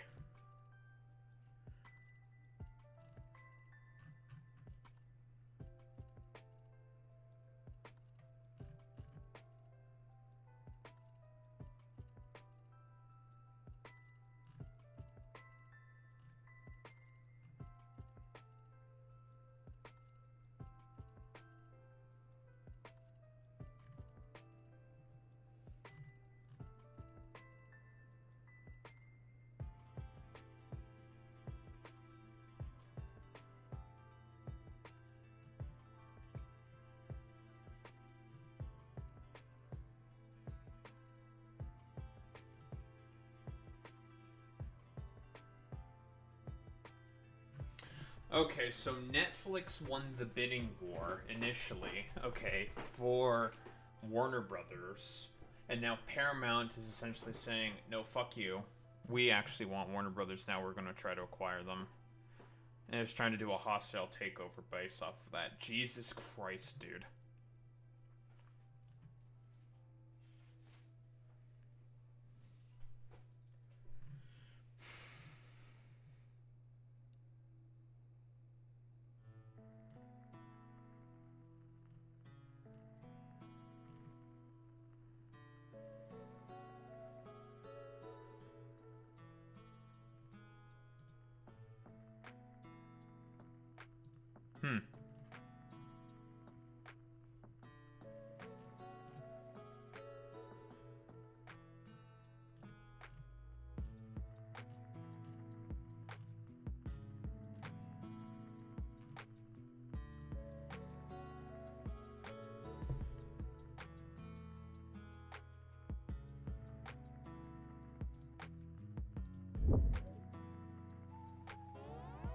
Shut up.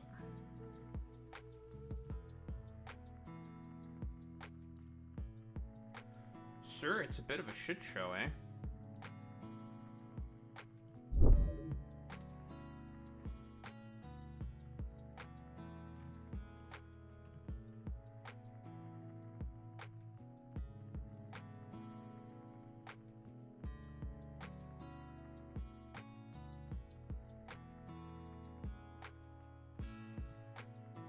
We got big.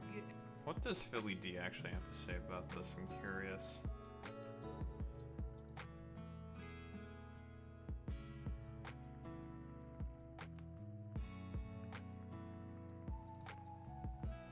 I think I'd rather listen to this instead of some random news channel.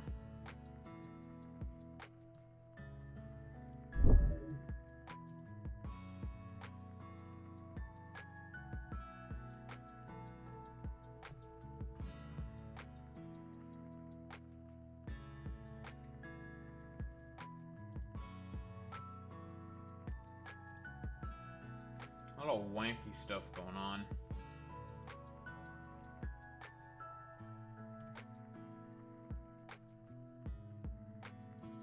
We got big and controversial news playing out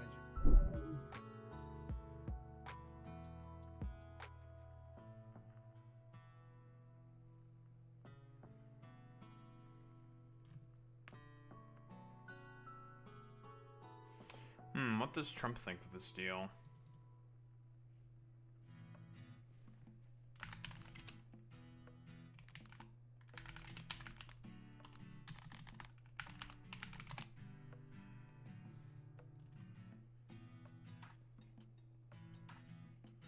Trump's son-in-law Jared Kushner helping to finance Paramount's hostile bid for Warner Brothers.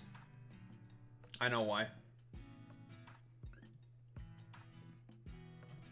Larry Ellison is a major donor, right? And is on Trump's corner.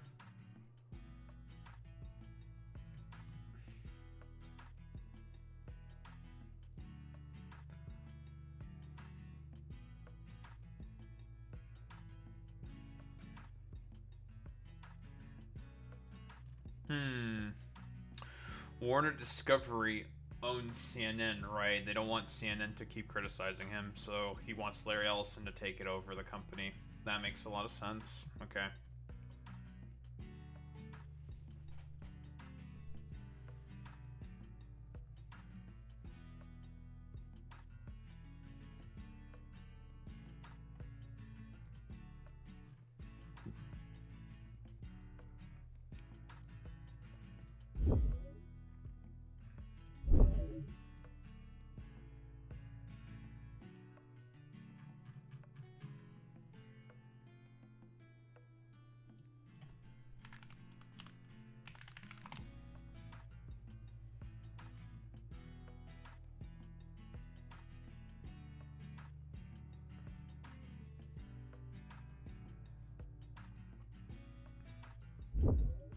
Let's double check. Who owns Paramount Skydance? Yes, Ellison family.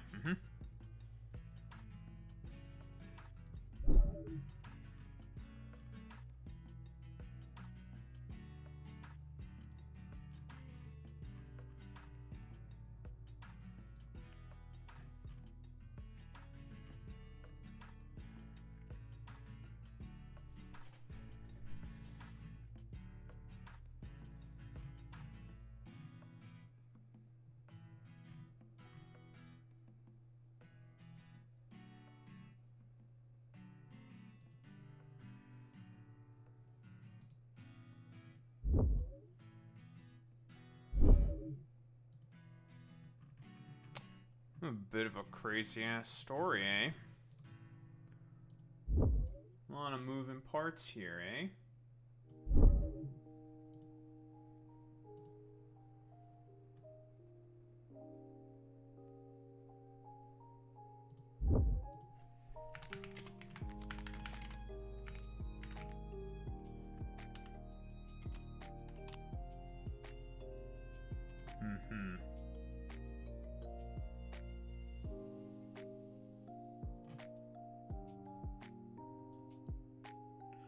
So owns HBO, Warner Bros. Discovery owns HBO and CNN, right? Yes, that's why.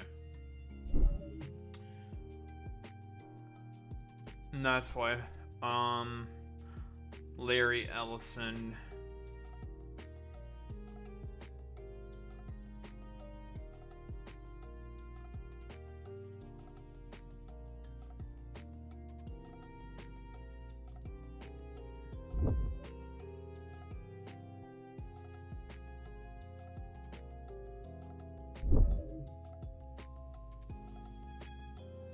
Okay. I think I'm getting the pieces here. Trump.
Alright, I think I got everything I wanted. Very cool, very good.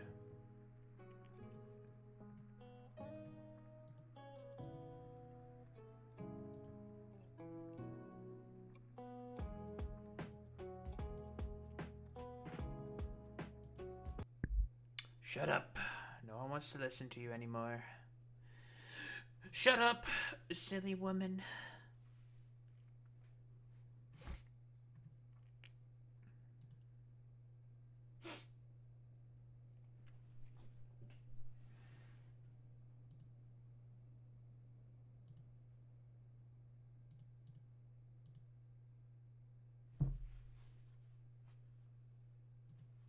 Silly woman. Anyway. Let's get started with this shit.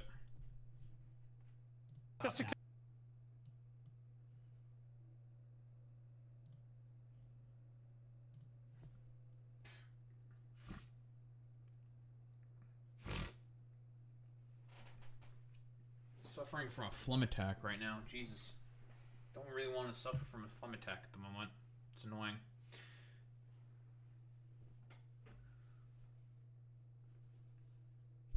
Nick Fuentes and Piers Morgan. Two people that I do not particularly have any love for, I suppose. Although, I would say, generally speaking, I think I hate Nick Fuentes a lot more in comparison to Piers Morgan. There is one side of the coin that is significantly worse than the other one. So, you know. Raw Piers Morgan, I suppose. Nick Fuentes, ostensibly speaking, is a freak and is a charlatan. He is a grifter.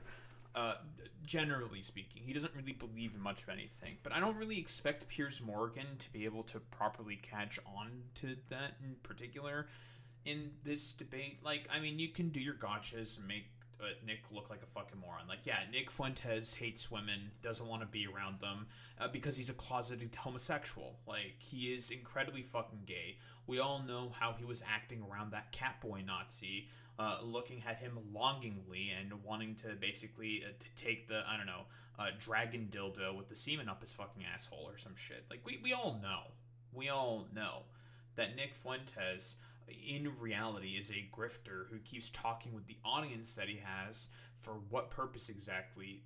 Oh, so he can make a bunch of money and live whatever like cosmopolitan life that he ultimately desires when he decides to fuck off. Because if you look at a bunch of Nick Fuentes clips, he does not like his fucking audience. He literally admitted that he does not want a poll tax or like a reading tax for to be implemented within the United States of America, because he's just like he admitted himself that all of his supporters would fucking lose that shit. And he's not wrong there. His supporters would lose that shit because they're unironic fucking idiots. I don't think Nick Fuentes is a dumbass. I think Nick Fuentes is smart. He's crafty. He's not dumb like the rest of his viewers, but he has utter contempt for his viewers because he knows that a lot of them are incredibly dumb, stupid motherfuckers. And he's gonna try to like pretend that that's not like the case or whatever, because he just wants to use them for the express purpose of just making money off of them. That's all that it is, right? For Nick Fuentes, this is all just a grift. He doesn't like his audience. He's very similar to Trump in that particular respect.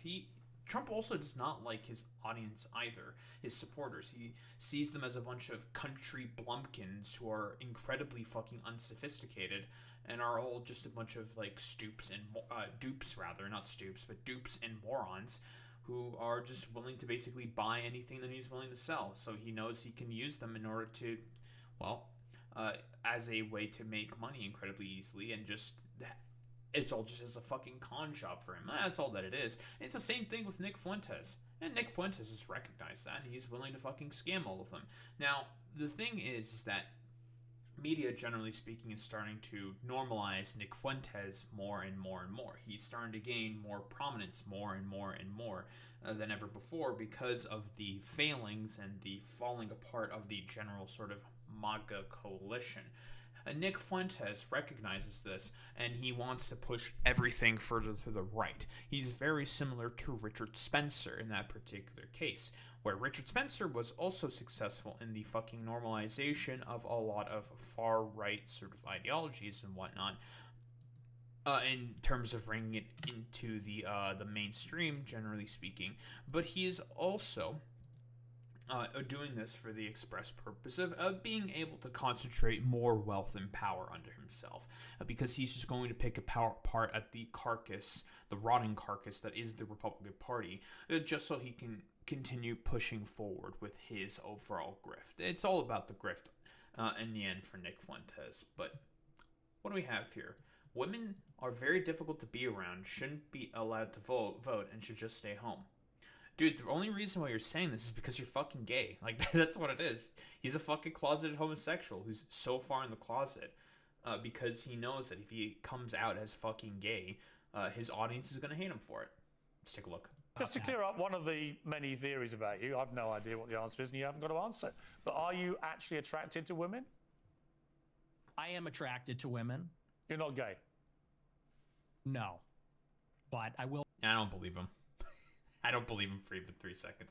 Dude, it's okay, Fuentes. Listen, we all know about the videos with Catboy Kami, okay? We know. We know the videos.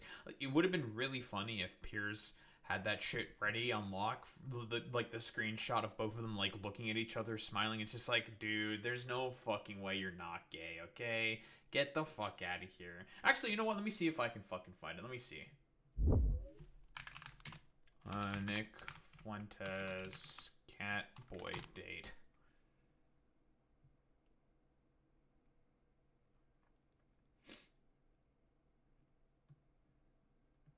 And Catboy sex work. This is all shit from fucking 4 years ago, dude. It's crazy.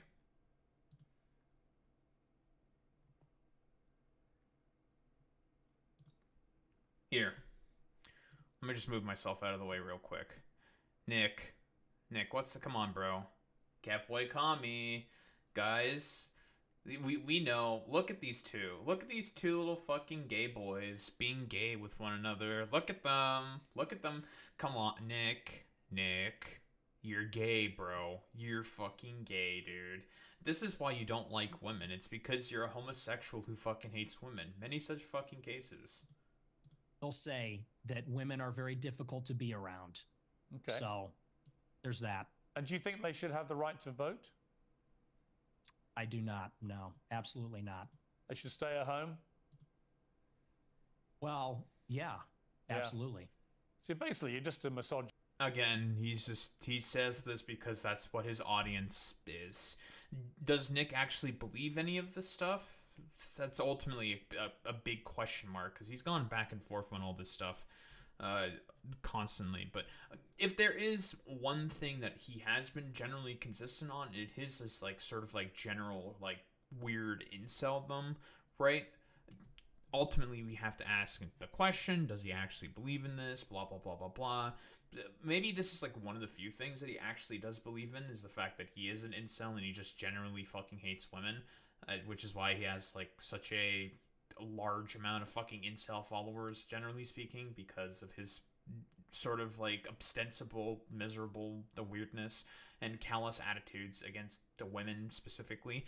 And again, like, I mean, for Fuentes, it makes sense. His whole shtick is that he is a Nazi. He wants to basically do everything possible to maintain systems of hierarchy and fucking control under, well, white men specifically, such as himself, in order to be able to go ahead and make the lives of everyone else more miserable, except for white men. That's really about it. This old dinosaur, aren't he? For a young guy. Yeah. I mean, I know I'm the boomer. I know I'm the boomer here, but actually, you're a 27-year-old dinosaur, aren't you? Aren't you, Nick Fuentes? All women. I am. All women are annoying. All women grow old. They all get fat. Says the guy. Have you ever had sex? No, absolutely not. Wow. Says the guy who's never got laid. Okay. Sure, man. I mean, Piers, like, I'm telling you, buddy, you really needed to have the Catboy Kami stuff on fucking unlock. I know that he has probably a decently sized research team, and he could definitely look into that stuff. Like, I'm telling you, he hates women because he's gay. That's why he hates women, and why he's never had sex. Because then all of a sudden the deflection could be, it's like, well, you know, you're not supposed to have sex out of wedlock. Like, what do you fucking cringe? Only libtards say like that. It's because Nick is like a based traditionalist conservative.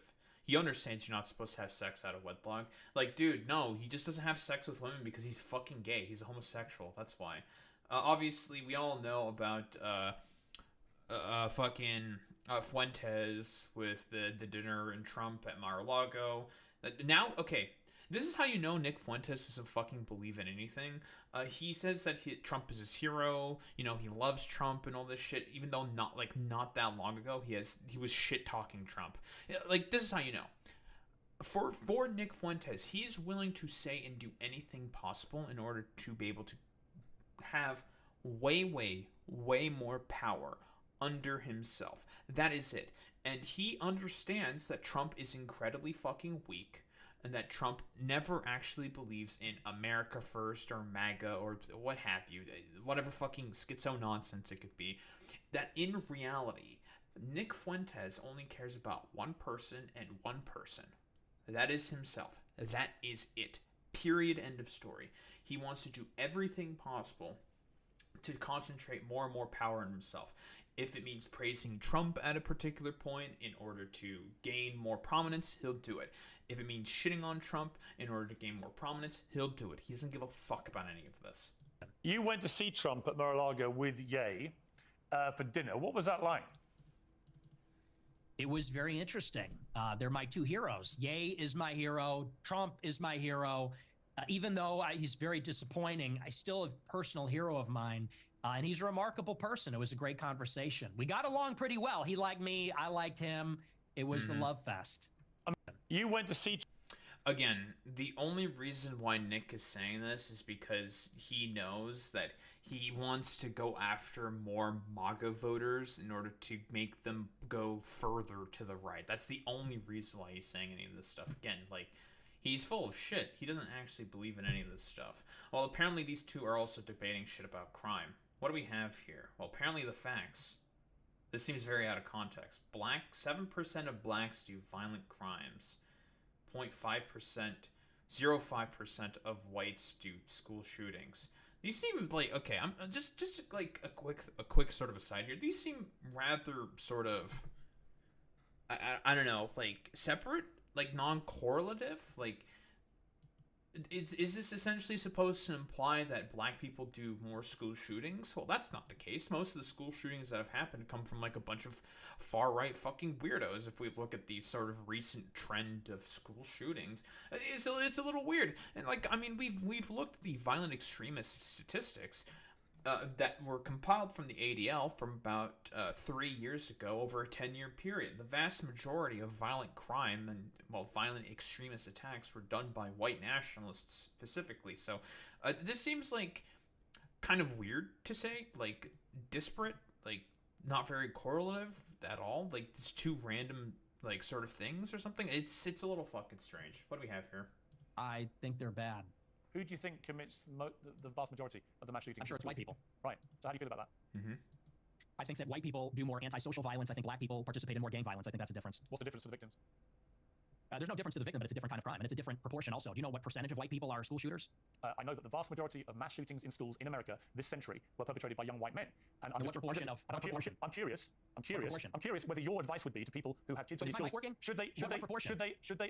Should they avoid white people at school? Should people with the kids at school? Do we have the proportion of shootings that are done? Like, what exactly do we mean here by what proportion? So, yeah, Nick is not necessarily wrong in terms of saying that black people do a lot more gang violence. Obviously, there's complicated sociological reasons for as to why black people tend to do more fucking gang violence and violence around that in particular.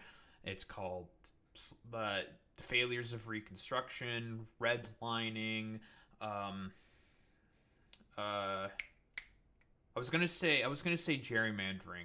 I mean, gerrymandering technically also has a part to play in this.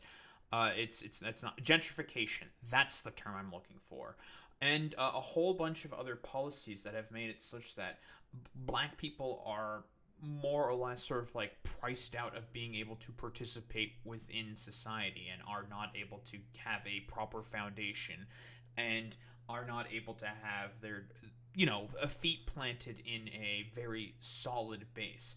That's generally speaking why a lot of black people tend to join violent gangs, because if there is no other way to be able to participate within society in a normal sense, right? You go to school, university, graduate, blah, blah, blah, get a degree, then get a fucking job in order to be able to work.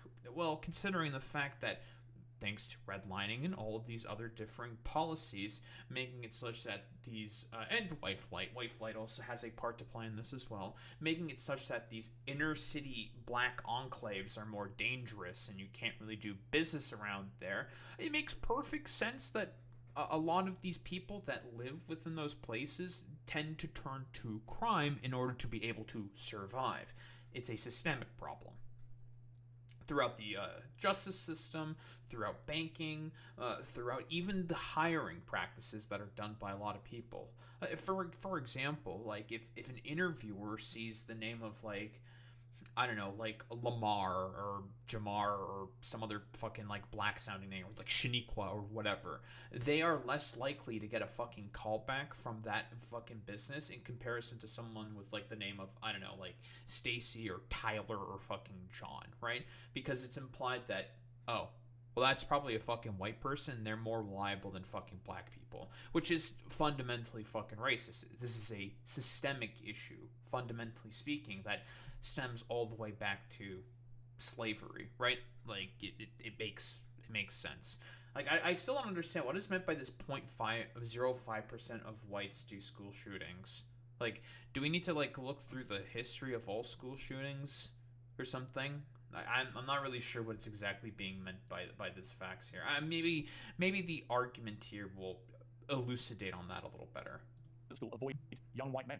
At school. No. Okay. Do you know what per capita means? Do you know proportionality? There are more black people proportionally that engage in violent crime or involved in gangs, especially in these major cities, than there are white people that are school shooters compared to the entire white population, and everybody understands that. Two-thirds of mass shootings at school perpetrated by white people. I still okay. Again, we're talking about really separate issues here that are created because of separate sort of problems. One is a systemic issue done by a lot of policies implemented by differing people in power to keep down a particular race, that being black people. and the other is done because of other policies implemented by people in power that make it such that everyone else is poor. White people and black people, poor white people and poor black people, both suffer from the fact that Republicans consistently cut taxes for the rich all the time, funnel more money to the military-industrial complex, funnel more money to anything else that's not meant for improving the general material conditions. And that's the Republican Party that does all of that, who Nick Fuentes ostensibly supports. Like, he in reality doesn't really care about like crime statistics, like, because obviously crime statistics are going to stem from the fact of all these differing sort of policies where certain things happen because of like a lot of complicated sort of reasonings, you know. Something capitalist realism, the hyper commodification of all things, makes it such that, well, people are having a much harder time to be able to socially interact with one another, and as a result, school shootings are more likely to happen as a result. And that's like the general sort of gist for as to why a lot of young white men are more likely to commit these school shootings. It's a sociological problem. But what proportion of white men commit school shootings? That's the question. I've just told you. It's 60-65% of school shootings by white You're telling me what proportion of school shootings are committed by white people. I'm saying what proportion of white people have committed school shootings. Are you playing dumb or are you just not that smart? What's the children? Do you mean like, okay, the question by Nick is inherently sort of inaccurate here. What he's asking for is for the proportion of school shootings done by white people contributes to the overall amounts of shooting crimes or shooting incidents, perhaps, because the vast majority of shooting incidents are caused by people committing suicide, and that's a vast majority of young white men, I believe, who commit suicide by, well, gunshot specifically, because of how easy it is to acquire guns within the United States of America, right? So if we're talking about like the amount of people that die by gun deaths, I think that's like the sort of vast majority. But it's not exactly accurate to talk about it in this way, because we're talking about like two separate problems here that have like some correlation to one another, but one has a more like systemic and historical bias, that being gang violence in America that's being perpetrated by black people, and a more sort of like recent issue as a byproduct of neoliberal capitalism, that being the sort of increase, the vast increases of fucking school shootings that are being done. We're talking about like we're basically arguing on two differing planes of existence here, and they're not really going to see eye to eye on any of this. I mean, maybe not eye to eye on any of this. I don't think it's like the correct thing to say. They're just going to talk in circles around one another, basically. Like this is ultimately not going to go anywhere, because we are talking about basically two separate problems here. Lying dead on the ground. Oh. See, now you want to jump on the victims. The difference is you're asking, would you fear white people or black people? And that's the difference. The difference is what I'm saying to you is, by your probability. logic, if we now have agreed that the vast majority of mass shootings in schools are committed by white people, and predominantly young white men, then presumably your advice would be to avoid young white men, because they perpetrate these massacres. But it won't be, because they're white, right? So are you playing dumb, or are you actually dumb? Okay. I think this is from a more overall point, right? Because I think probably Nick Fuentes is saying that because he said some random shit that's against the TOS here, so I didn't fucking put it in. So Nick Fuentes is saying that people should avoid black people because they are more likely to commit a bunch of fucking crimes. Something along those lines, because he said like the N-word twice. I'm not fucking putting that clip in, okay? No TOS Arena. I don't want to fucking deal with any of that shit. Unless one of the larger clips that I have here in the sort of collection of clips that I brought here in order to talk about this, because I don't want to go through the entirety of the debate. It's a 2-hour long debate. That's too long. If it was about an hour, I'd go through the full thing. I don't want to go through the 2-hour thing. I do not want to. So I'm just going to go through a bunch of clips instead. About like, I guess the more important, maybe juicier topics that were talked about. Yeah, what have you, right? So Nick is doing this sort of thing of the sort of same argument that a lot of clanners would make about justifying a fucking white ethno state. It's like, well, white people don't want to be around black people because of the propensity that they have to commit crime. So us white people want to have our separate state along with fucking black people. We just want to be separated from one another so then we don't have to deal with fucking crime all the fucking time, right?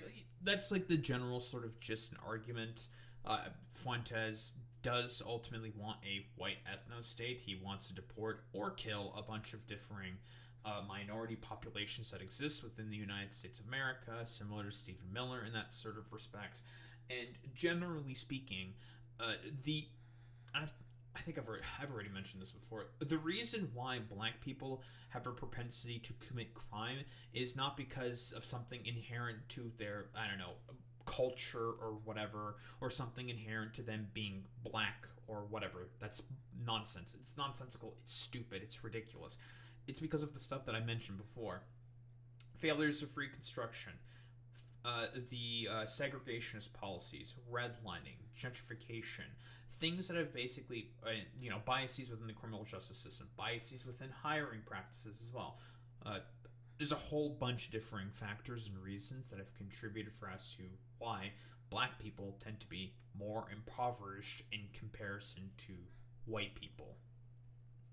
It's the fucking policies, stupid, that have led it to this sort of position. But Fuentes is never going to make that argument because that would require actual material analysis, and he is a racist. He does not like black people, so instead he preferred to focus on how it's entirely the fault of fucking black people. It's because, there's something inherent with their fucking blackness or whatever that leads them to doing crime.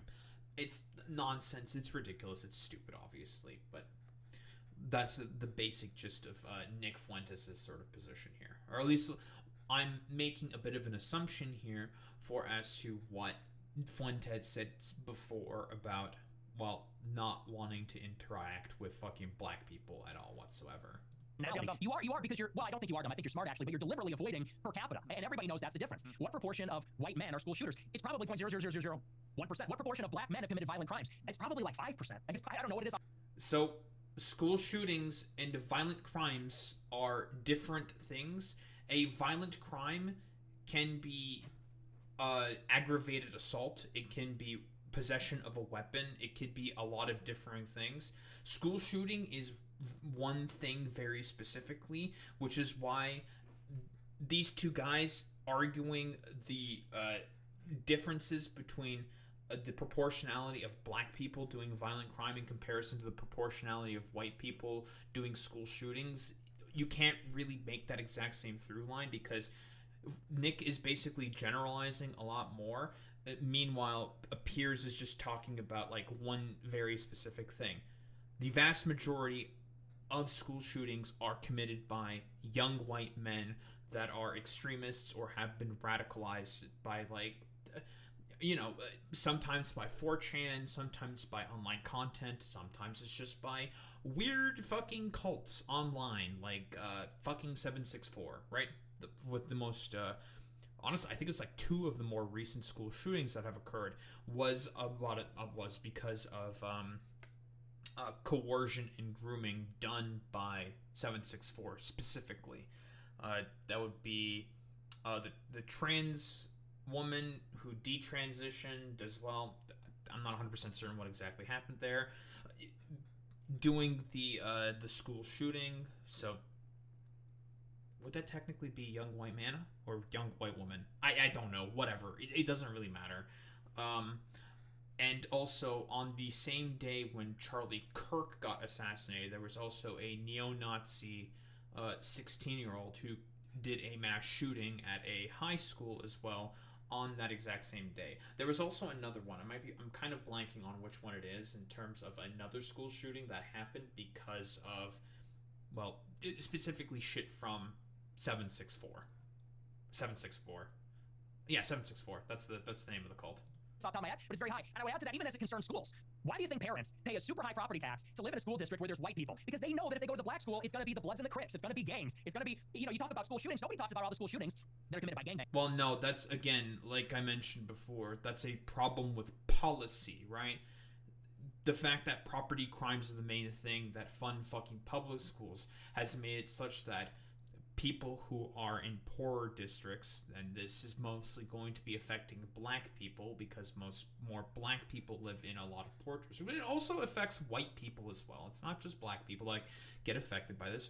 Poor rural white people also get affected by this the policy as well. The fact that property taxes are the main thing that give funding for fucking schools is fucking insane to me. Like, excuse me, that is nuts. And it's not going to be conducive to being able to produce good outcomes for education for everyone across the United States of America. That's not a problem between white and black people. That's a problem with rich versus poor. But then again, Nick Fuentes and also Piers Morgan are never going to engage in that sort of a debate in terms of material conditions, because Piers Morgan is a liberal and could give less of a flying liberal who could give less of a flying fuck about the material conditions on the ground that people suffer from. And also Fuentes, him being far right and a neo-Nazi, doesn't also really give much of a shit at all about the material conditions of people on the ground either, because he would prefer to consolidate more and more power under the state and under himself, right? Like, none of these guys actually care about the real root problem in particular here. Bangers in and around the school, and all the other violence that's associated with that. I mean, these schools in the south side of Chicago, you know, it's just not. I have an answer for you, Nick. So the proportion of the population who carry out mass shootings is actually the same for black and white. For white people, the proportion of the proportion are you hearing it? No. See, what's the trouble with your statistics is a lot of them don't bear much scrutiny. We have a bunch of fact checkers checking all this in real time, because you do have a tendency to just come out with a little baloney. And when you say, you know, well, it's true, and when you're confronted with reality, you don't like it. What's the figure? What proportion of white people have committed school shootings? With white people as the denominator and white people that have committed school shootings as the numerator, what's that percentage? For both black and whites, the proportion of the population who carry out mass shootings generally is about the same. No, tell me the number, and then... Oh, I'm curious. What is the number there? It's about the same. I'm surprised by that, actually. I have no reason to doubt Piers Morgan on that in particular. I guess, like, I'm mostly sort of operating off of more sort of recent events, more recent school shootings, and it's been a bunch of cases of white people doing this. But yeah, I'm not surprised that also, like, black people are also doing a bunch of these school shootings as well, because they are also suffering from the exact same sociological problems that a lot of young white men. I'm curious about, like, the demographic, like the age of these. I'm assuming it's young black men in particular that are carrying out more of these school shootings, because we know about, like, older black people. It tends to be more gang violence because of the stuff that I mentioned before. It's difficult for them to get a job. They're typically more impoverished in comparison to most of the citizens within the United States of America. So in order to be able to do something, in order to survive, they have to turn to crime because, you know, of a lot of sociological and historical reasons. And then, and yet the only focus of your attention is the black shootings, the black crime. You don't want to live around black people. You want to avoid black people. You don't want interracial marriages or relationships that may produce black people. Piers is not point out to you that there are many parts of crime in America where actually there's a majority of white people that perpetrate them. You don't care. You don't have any interest in that. It doesn't exercise your mind. Maybe no one's buying this. This argument lost. No one is buying this. Everybody understands per capita, and people can even see what you race ahead and say, well, we're comparing the proportion of white and black school shooters. I said, no, compare the proportion of school shooters that are white versus violent criminals that are black, because that was the basis of the monologue. Again, like I said before, like, and I wish Piers Morgan would just say, it's like, no, we're talking specifically about fucking school shootings. Again, like, if we are talking about proportion of violent crime, let me double check this. I'm a little curious here. Let me see if I could find the statistics on this.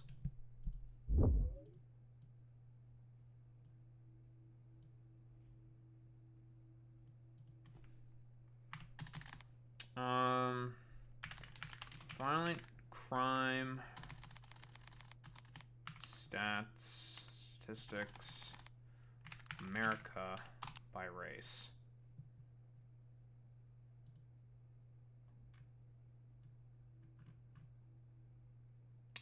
This is from 2019.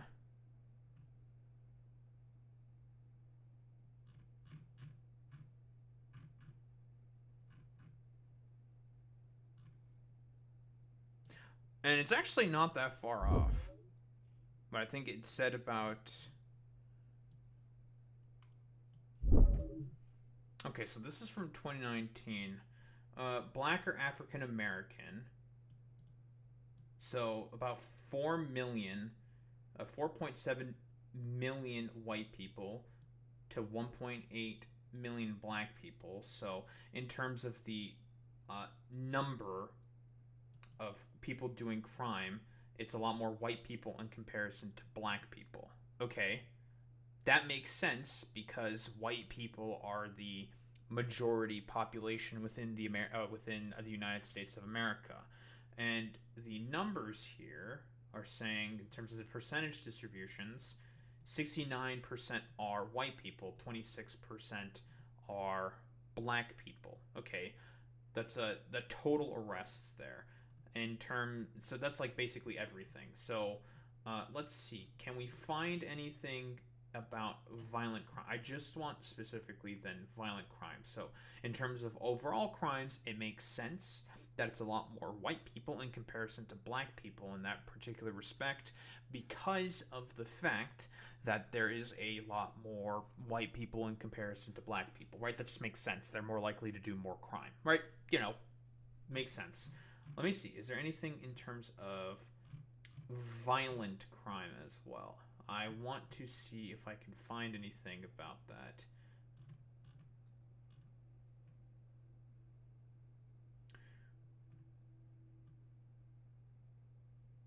Here.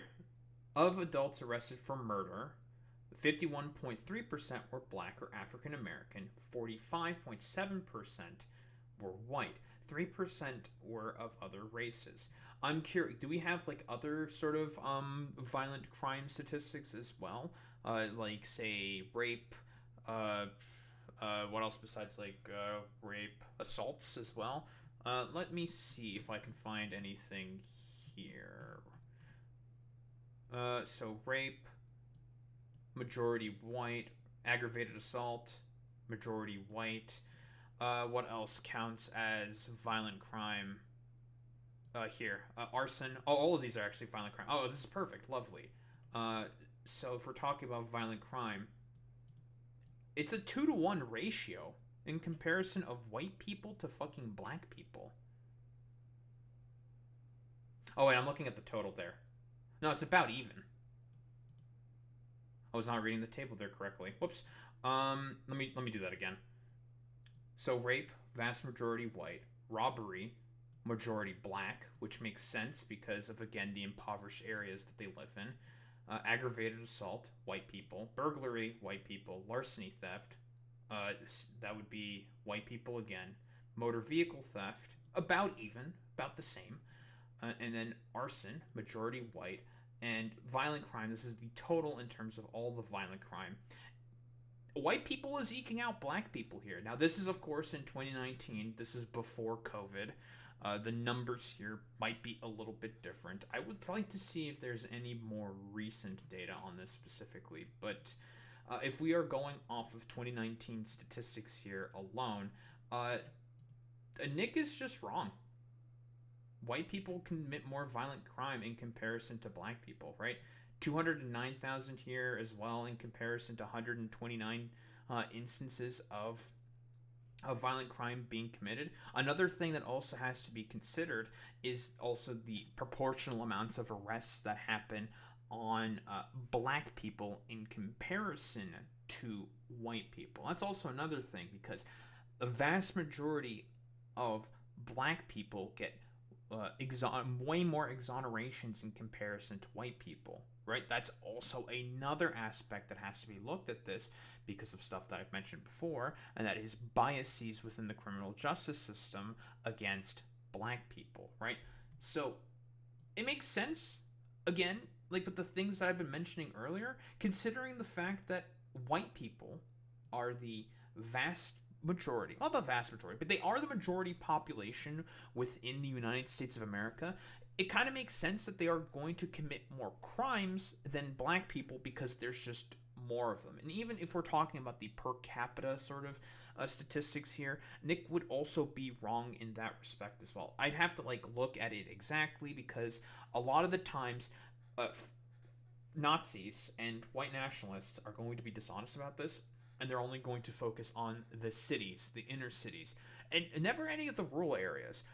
Crime within rural areas is also incredibly fucking high. Why? Because they're poor as shit. Because their towns have been hollowed out.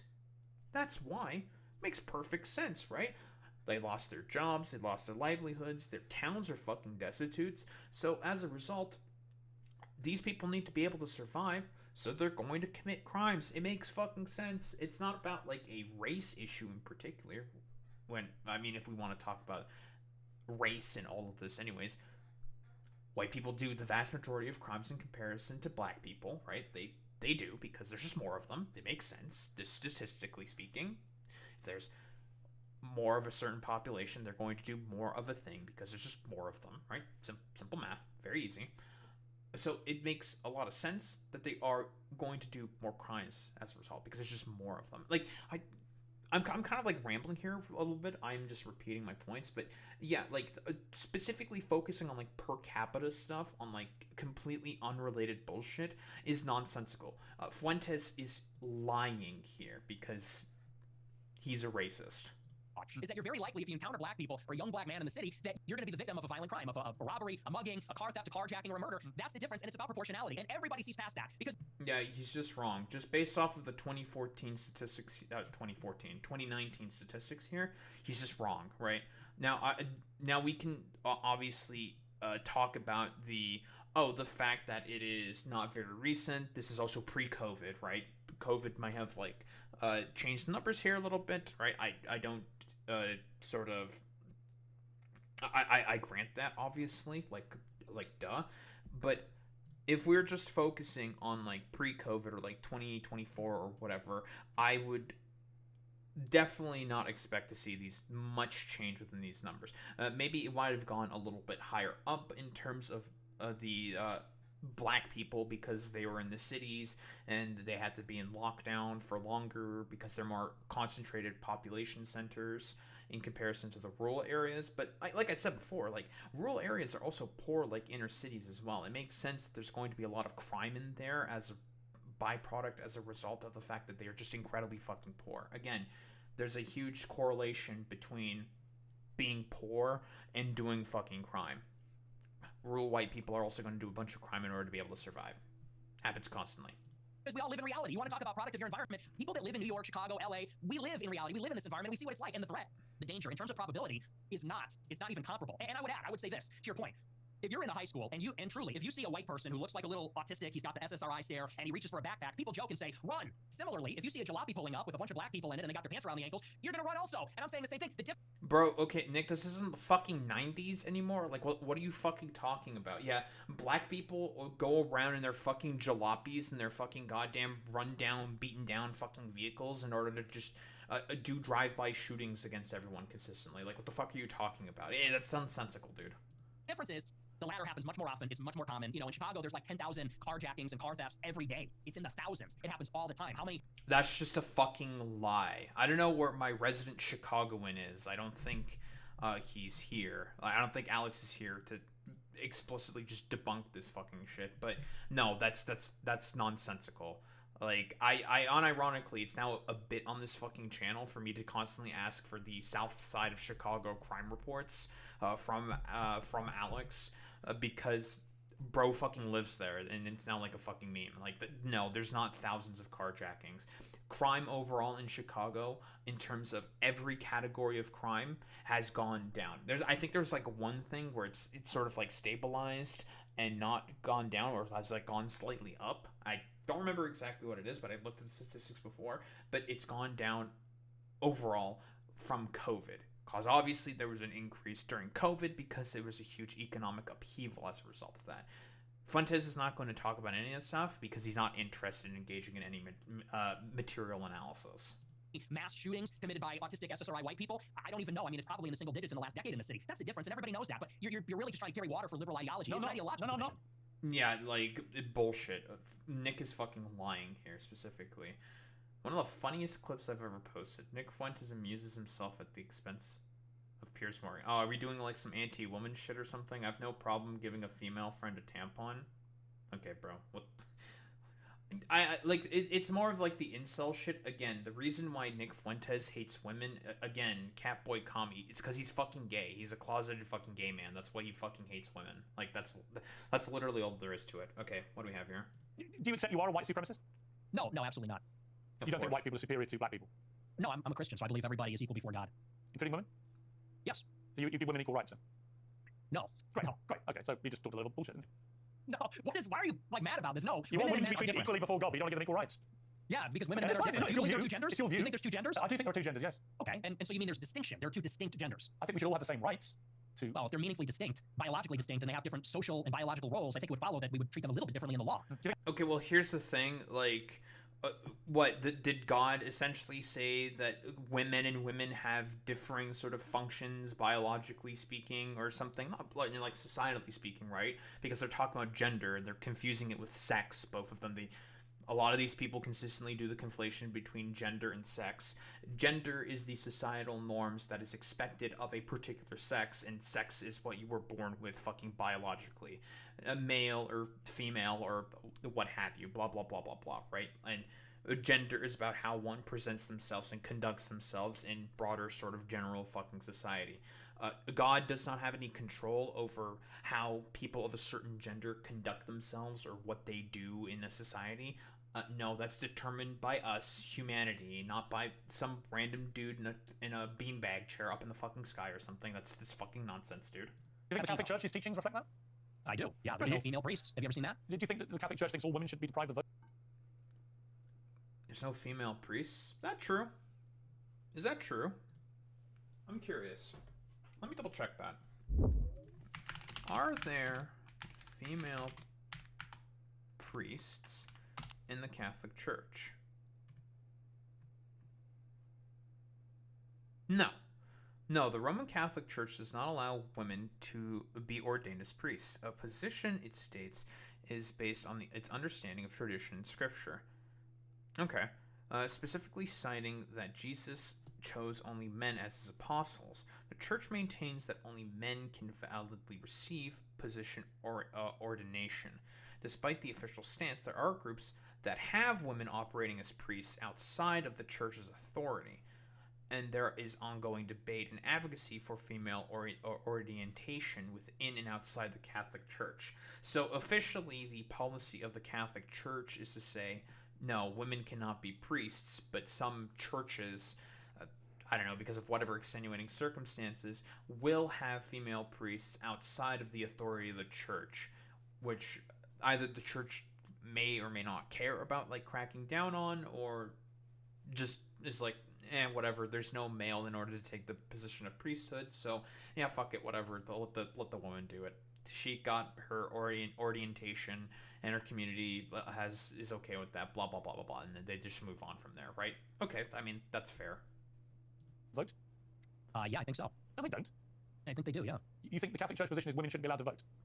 I think so, yeah, no, but I'm not positive. No, it's bullshit. Oh, it should be. So, what? I don't... Did Pope Leo ever say that women should not have the right to vote, Nick? I don't think so. I don't think that's ever been stated by the current pontiff. Although honestly, his main shtick right now is talk about why Israel is doing bad shit within Palestine, which, you know, very good, Pope Leo, very good. It should be. So if you were Pope, that's what you do. You could be Pope because you're celibate. That's true. And I'm also from Chicago, like the Pope. But look, I mean, women, it says in the Bible that women have no authority over men, and they can't teach men, and that's why there's no female priests. There's a lot of things in the Bible. Catholic... I mean, do you think every word of the Bible is sacrosanct?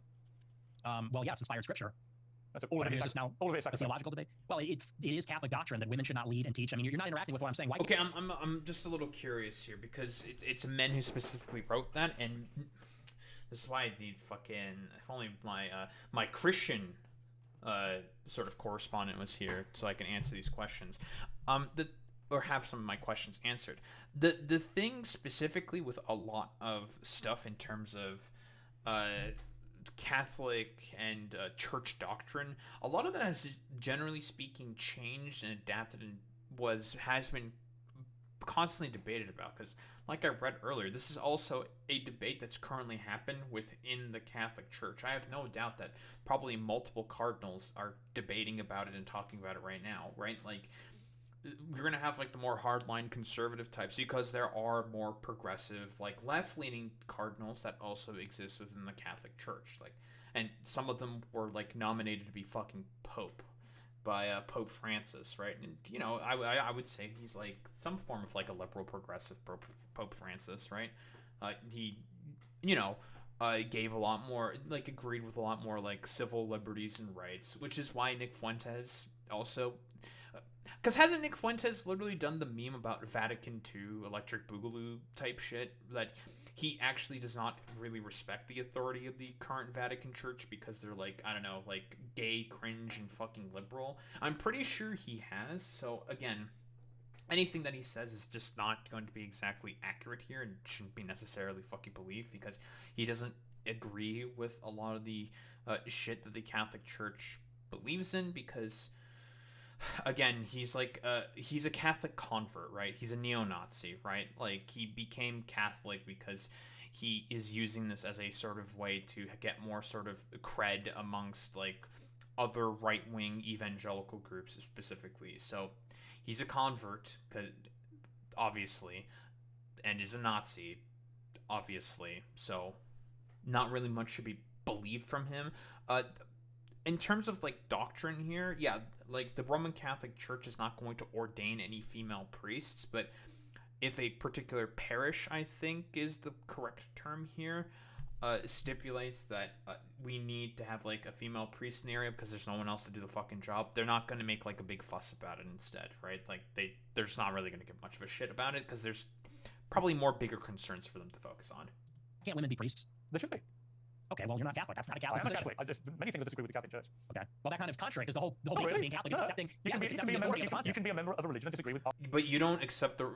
Wait. Fuentes, Nick, you disagree with a ton of the positions of the fucking... If you agreed with the positions of the pontiff, then you would probably agree with a lot of his positions on not wanting to be as discriminatory about to gay people and something and shit like that. And... Is Pope Leo an anti-Semite or something? What, does he believe in organized fucking Jewry taking over the world? Again, this is how you know. He's a fucking convert. He doesn't actually agree with anything the fucking goddamn Pope says. It's bullshit. He's full of it. Parts of that religion. Perfectly reasonable. He could be, well, yeah, I mean, you could say you're that would be true. If you're extremist, you can't. Obviously, you never deviate. That's just not rigorous. You never deviate. You're extremist. But even the Constitution's been amended, was it 27 times? We were talking about this sacrosanct document. It's been amended 27 times. Yeah. Oh my, this is not rigorous intellectually. This is very... Just a statement of fact. Theology. Okay. But it's fine. Where were we? We're talking about Trump and something we got into. You're fighting for women's rights. I think women should have the same rights as you and I. You don't. That's fine. Put on the pink hat, bro. Put on the pink hat. We're waiting. What's the pink hat for? Okay. For the march, for the women's march. Are we going to see you at the women's march, protesting for women's rights and all that? I think women should have equal rights to men. Period. You carry tampons in case your female friends get a period or something? Like, it's crazy. I have no problem giving a female friend a tampon. Would you? I don't suppose you've ever seen a tampon, have you? Gross. Absolutely not. You think tampons are gross? I'm really confused here. What? I mean, okay. I guess we're getting to like the schizo weird part of the fucking debate. Like, I don't know, man. If you want to carry fucking tampons in your bag for your girl, that's fine. Who cares? There's other uses for fucking tampons besides, I don't know, periods or something. Aren't tampons really good at stopping nosebleeds? I feel like it's like a rumor that I've heard about. I'm not exactly sure. I've never had to use a tampon before. I'm a guy. Don't have periods. Not a thing I have to deal with. Thank God. But yeah, as far as I can tell, like, I don't know, if you have like fucking tampons, if you have like a daughter or something, and you're a man, you go buy tampons for your fucking daughter because eventually she's gonna start having periods. I don't know, like, that is fucking weird, dude. Yeah, they're full of period blood. Yeah, it's kind of gross. Wow. Are you into that? You like that? Wait, most tampons are not going to be full of period blood. That's if they get used. Normally, they're in packaging, and they're not full of blood. Okay. I don't know what else to say here. This is just very strange. I don't think you've ever seen it, have you? I've seen them. I've seen them before. You've been that close to a woman? Really? No, I've seen them. Look, I used to live with women, so I've seen them around the house. I bet you've seen videos, haven't you? What? What are we doing here, Piers? I'm not sure. You really hate that. I'm not sure. You're more impressed that I'm a misogynist than you are about anything. It's really. I'm actually more exercised about your blatant self-admitted racism than I'm about anything. But the misogyny runs a close second. Let me ask you about... Okay, that was a little strange, but yeah, I don't know, man. Like, I'm not really surprised that Nick Fuentes has never seen a fucking tampon in his life before, or maybe he has seen a tampon. I'm more surprised because he's been around women before, right? Like, and they've done a bunch of weird shit to like bait him in order to make him look embarrassed or something. I don't know. It's fucking strange. I don't know. Like, talking about Nick Fuentes being a fucking misogynist because he's like an incel, I don't think is very effective. No, like, I think the most effective line of attack on why Fuentes is a misogynist and an incel is because he's a closeted fucking gay man. Like, that's why. It's because he's gay. Honestly, like, I'm just saying, like, Piers Morgan should have had that shit on fucking lock right now. With Catboy fucking Kami. He's got a fucking team that works for him, dude. Like, this is easy fucking Oppo research. Just pull up the fucking clips of him, like, looking longingly. Like, look at this, dude. Look at this shit, dude. He's looking longingly into the eyes of a fucking Catboy. It's because he's fucking gay. And if you've ever seen this, like, a dude who likes to shove, like, bad dragon dildos up his asshole, talk about, like, like the white race or something. He's like a complete fucking psychopath. It's generally fucking insane to me. I think this might be a repeat clip, but I'm not exactly sure. I mean, do you accept you are a white supremacist? No, absolutely not. You don't think white people are superior to black people? No, I'm a Christian, so I believe everybody is equal before God. Including women? Yes. So you give women equal rights, then? Okay, yeah, we've seen this already. But Nick Fuentes, Piers Morgan talk about organized world Jewry. So I guess we're now starting to get into the more anti-Semitic bits now, or something. Because honestly, I'm still like really just dismayed. I don't know if dismayed is the correct term here. I'm just like, the stuff with like the tampons is just fucking weird, man. I don't know, like, if you're a man and you're carrying some fucking tampons, most people are not going to think that that's like really a weird thing, because they're gonna be like, oh, you're carrying that for like your daughter or your girlfriend or whatever, and no one's really gonna give much of a shit about that. It's like, oh, that's nice of you to do that for your significant other in that relationship or whatever. I don't know. It is. Nick Fuentes is just a fucking closeted gay man, but now Jews, very, very cool. Our favorite set of people to constantly talk about. But what do we have here specifically? Because I'm interested in this sort of exchange, because Nick Fuentes, right, he does the whole sort of anti-Zionism because of anti-Semitism thing, not because he actually cares about Palestinian emancipation, because he is a fucking racist. If he had the opportunity to just cleanse and get rid of both the Jews and the Palestinians and make Jerusalem a land specifically for only Christians, he would do that. He'd have no problems with doing that whatsoever. And Piers Morgan, until not that long ago, would do the whole like fucking just rah Israel is correct and everything, those student protesters fucking suck type bullshit, and was just like an avowed fucking Zionist. And then all of a sudden he had like a random change of heart and started going against a lot of bullshit from fucking Israel, but more in like the sort of sense of like, well, I think Hamas is also bad, but I mean, Israel starving a bunch of children is like really, really bad, and they are, I think, doing a lot of war crimes, actually caring about liberal sort of internationalist law and order, generally speaking, which Israel could give less of a flying fuck about, right? And same with the United States of America, despite the fact that they were the ones who put in the sort of liberal international order that we currently sort of live under, that's attempted to being dismantled, what have you, of course. I'm curious to see where exactly this goes, because I'm not going to say that Piers Morgan is exactly anti-Zionist, because I don't think he is.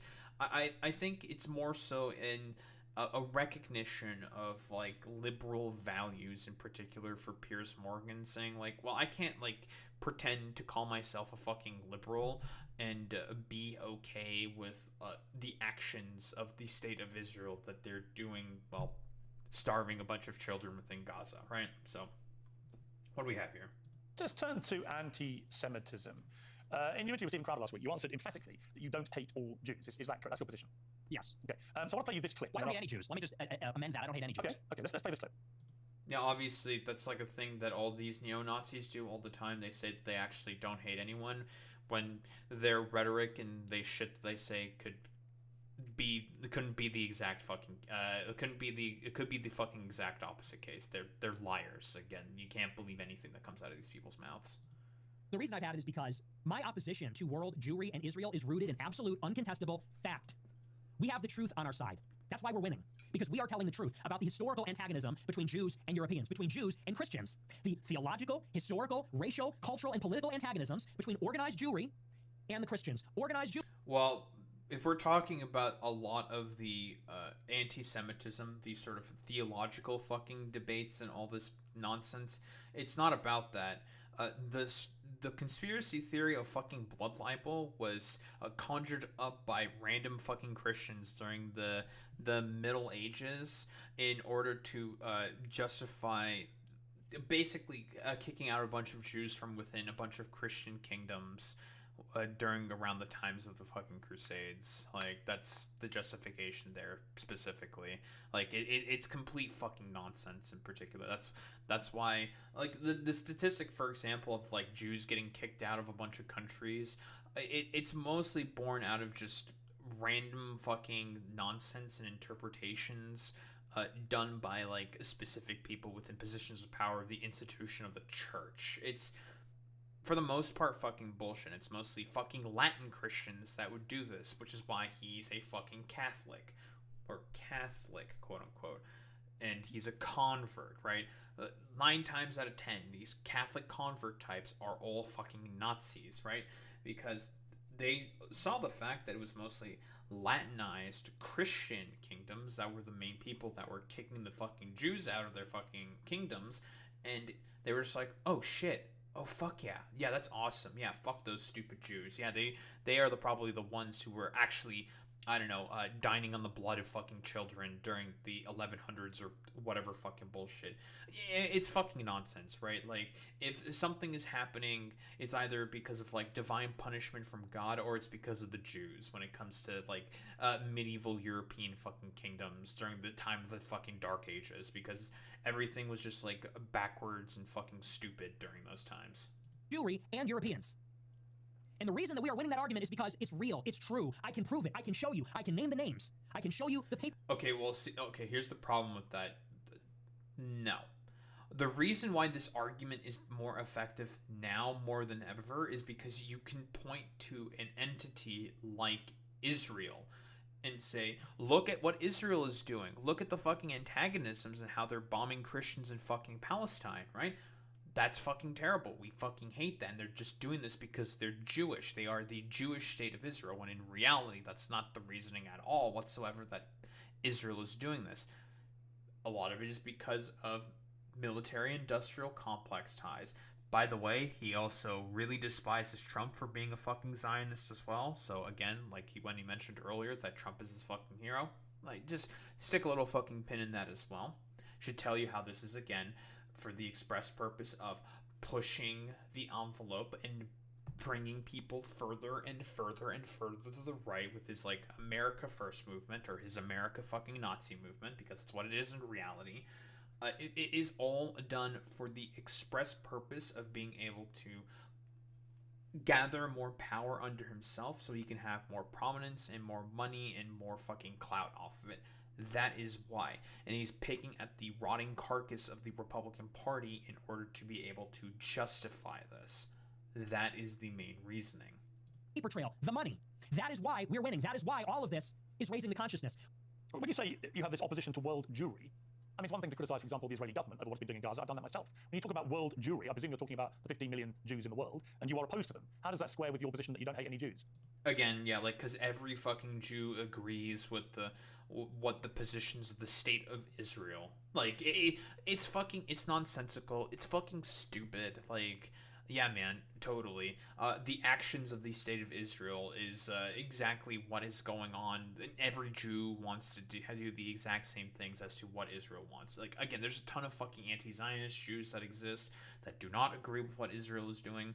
Most of them tend to be liberals, but, you know, in the mind of Nick Fuentes, he fucking hates all those guys because they're just Jewish, and therefore they must do the same thing. And like I said before, entire rhetorical tactic that Israel and a lot of Zionists use to justify their ethnic cleansing campaign within Palestine, the reason why it's really, really bad to do that fucking conflation between Jews and Zionists is simply just due to the fact that not all Jews are going to agree with what the Zionists are saying, which is very self-evident and clear if you look at a bunch of people online, for example, and even in around the United States of America.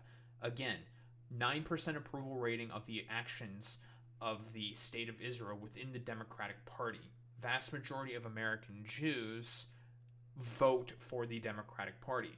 So it stands to reason that most Jews within the United States of America don't really agree with the actions of Israel. It stands to make that sort of logical sort of reasoning. Well, do you take issue with my use of the term world Jewry? What do you mean by that? Or do you take issue with it? Do you have a problem with that? Clarify what you mean by it. Well, it's funny you bring that up. The gaslighting's peoplehood. It's the sense that they are part of a common nationality, a common tribe, a common people, and so where they reside in Israel, the United States, or Europe, or elsewhere, they see each other above or maybe on a different... This is a very good screen recording that we got here from this random dumbass clipper.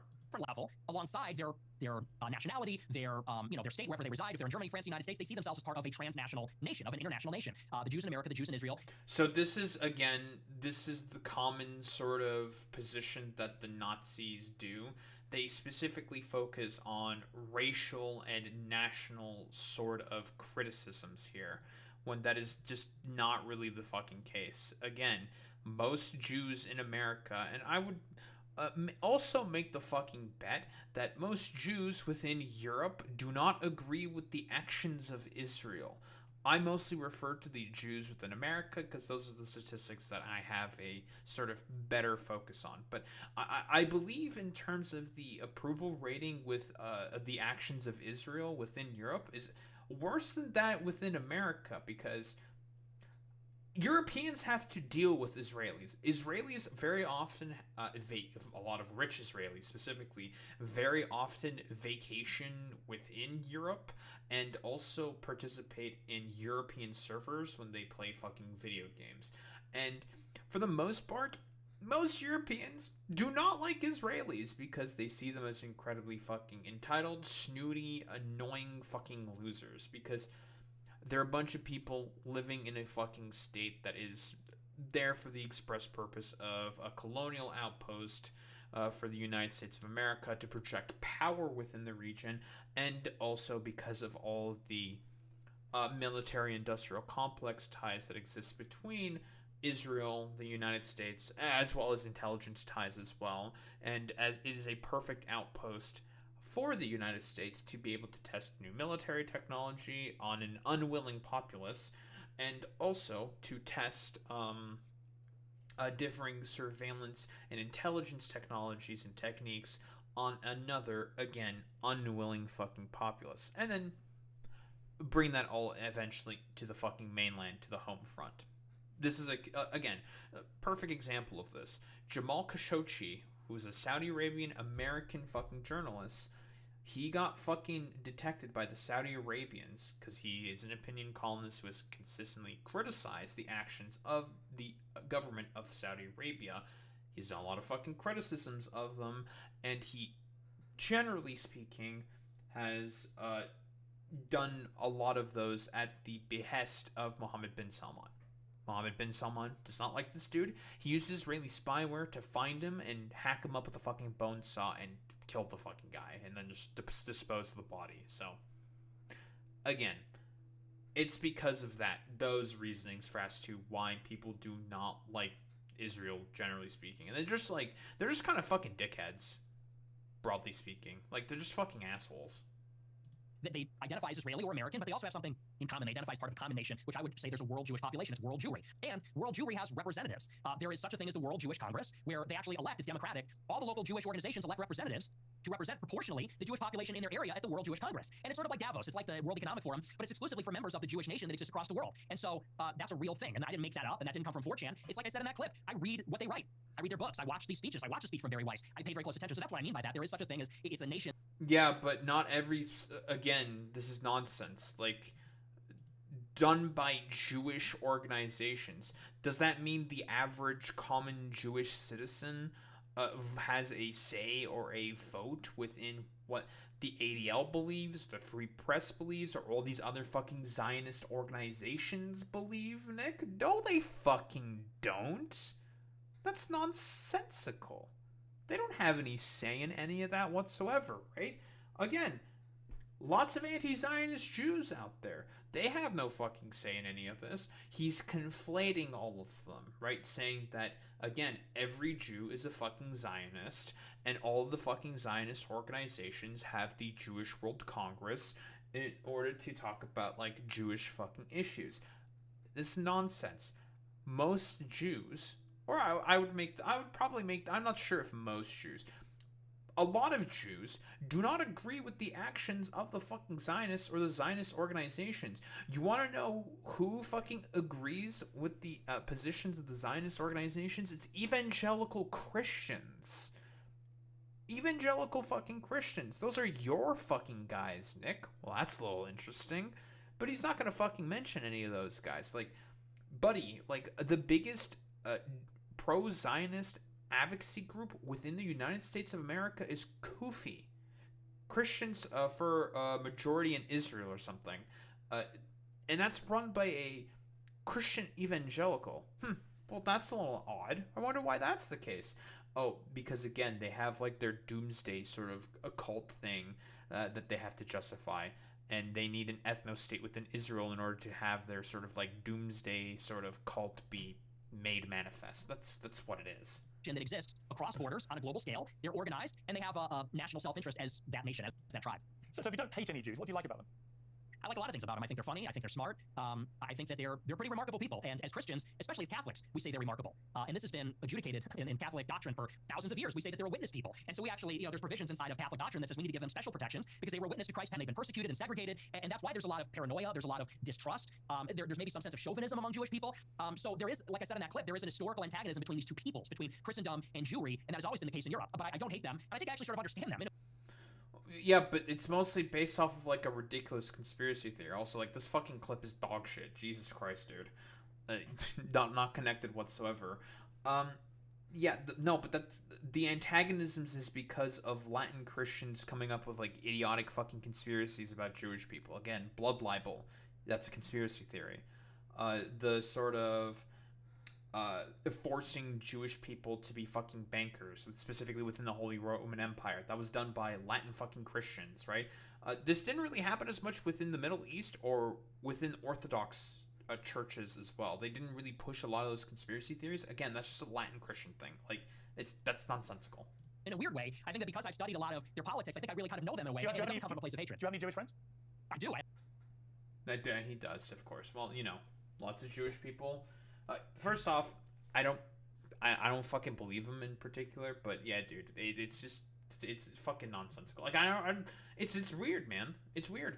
Like, it's all fucking based off of conspiracy theory, but obviously Fuentes is going to think that it is true, generally speaking, because he's a fucking Nazi. Bro is a Nazi. He agrees, fundamentally speaking, with the anti-Semitic fucking positions. Like, that's why he's just gonna be like, oh yeah, dude, yeah, totally. There's an international fucking Jewish cabal that's just out there to make the lives of white Christians much worse. Despite the fact that it's mostly white Christians who advocate for the positions of Israel the most within the United States of America. Again, it doesn't really make a lot of sense. It's nonsensical. It's stupid. In reality, it's all about ties, intelligence ties, military-industrial complex, and a bunch of other sort of like colonial hegemonic positions that the United States extensively benefits from. That's the reason why a lot of fucking policy is meant to, I guess for lack of a better term, help out Israel, especially when it comes to the United States of America. But Hitler, eh?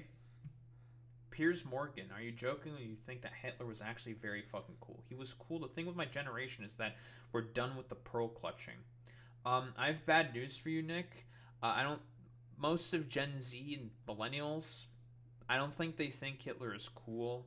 I don't fucking think so. Like, this was also the guy who said, I think, like, kids like Hitler or some shit, right? That was Nick Fuentes or something. Again, it's nonsensical. It's fucking ridiculous, and it's because he's a fucking neo-Nazi. Like that's literally all there is to it. But what do we have here? Jokes, although I haven't ascertained yet whether you are joking when you say that Hitler was very fucking cool. Are you joking, or do you actually think he was very fucking cool? The most genocidal monster of the last 150 years?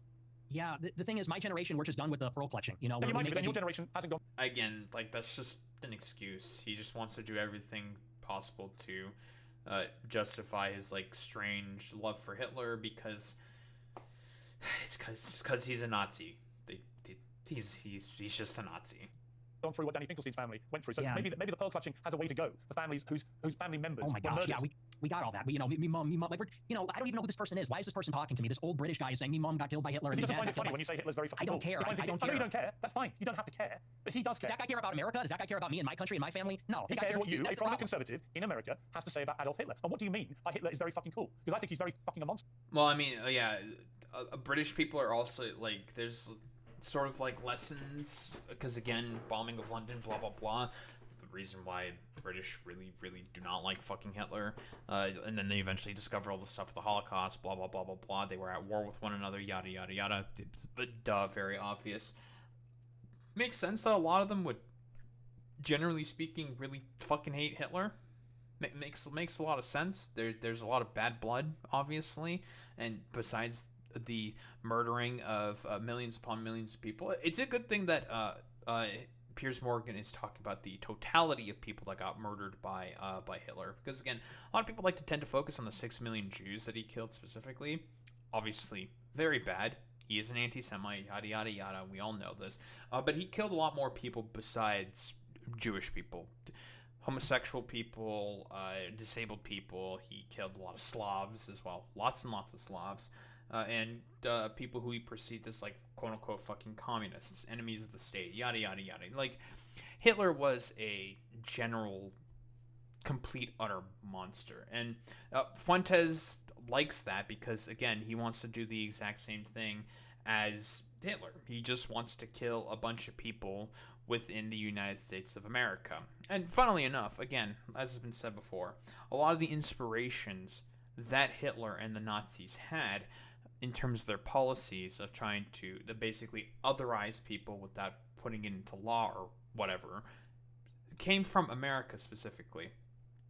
That's generally speaking the case. A lot of that was, like, copied, not exactly like one-to-one from America to Nazi Germany, but a lot of, like, similarities have generally been imported in terms of segregationist policies that America was doing against black people into Nazi Germany. Okay. And that's a clip. I think he's very fucking a monster. Do you hear yourself? Yeah, can we all grow up? Can we all grow up? That's just childish. He murdered 12 million people. What is very fucking cool about that? Tell me. The edits, it's just cool. The uniforms, the parades, it's cool as a guy. You look at World War II, and it's fascinating, and it's interesting, and it's compelling, and it's cool. And, you know, we're just tired of saying these kinds of things. We want to talk like real people and give our honest opinions, and then we literally get an old Jewish guy from England who's going to say, oh, that's very funny, mate, me mom. And it's like, shut up. Like, you know, no one is in favor of genocide, so let's just get that out of the way. We're not in favor of a Holocaust or genocide. You think if half your the bullshit. Yeah, like, that's nonsensical. No, that's exactly what you want. You've talked about consistently. Like, I think Piers Morgan brings up the fucking 6 million cookie clip. Like, no, you just want to fucking kill a bunch of people. Like, yeah, you just want to kill people. Like, that's literally it. That's what you find cool about Hitler. You find the racism cool. Not the fucking Hugo Boss uniforms or the fucking Panzers or the dumbass fucking parades. No, that's all fucking, like, cringe LARP shit, okay? Like, fuck out of here with this bullshit. No, you just like the racism. That's it. Years ago. You think if half your family had been wiped out by very fucking cool Hitler, you'd still think he was very fucking cool? Or would you think that actually he was a despicable monster who murdered 12 million people, who targeted people because they were disabled, or Jewish, or Romani Gypsy, or whatever it may be, and that he systematically destroyed people, incinerated them in gas chambers? I forgot do you think about you would find it very fucking cool if your family had been through that? Or do you think you would find it very fucking disgusting? And perhaps moderate the number of times you laugh about it, or want to joke about it, or want to abuse someone like Danny Finkelstein, who's written incredibly powerful books about what happened to his extended... This is not going to be an effective rhetorical tactic here by Piers on Nick Fuentes, because, yeah, he is okay with it. Like, he doesn't give a fuck, right?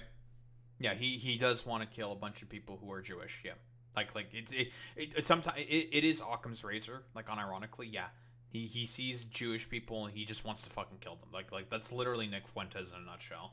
extended family at the hands of the Nazis and your other hero, Stalin.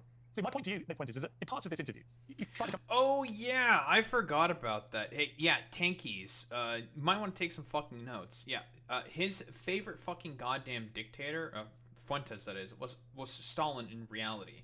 And the reason why he likes Stalin more so specifically is because Hitler is like an ugly, spindly, little, like, miserable wretch of a man, and Stalin is more of a fucking giga chad. For a lot of these people, they don't operate off of, like, logic. A lot of it is sort of vibes. Like, yeah, this guy looked cool, so therefore I like him a lot more because he just looks heckin' epic and stuff like that. And that's, like, the sort of, like, a tier of individual that we're working with here. It's stupid. It's ridiculous.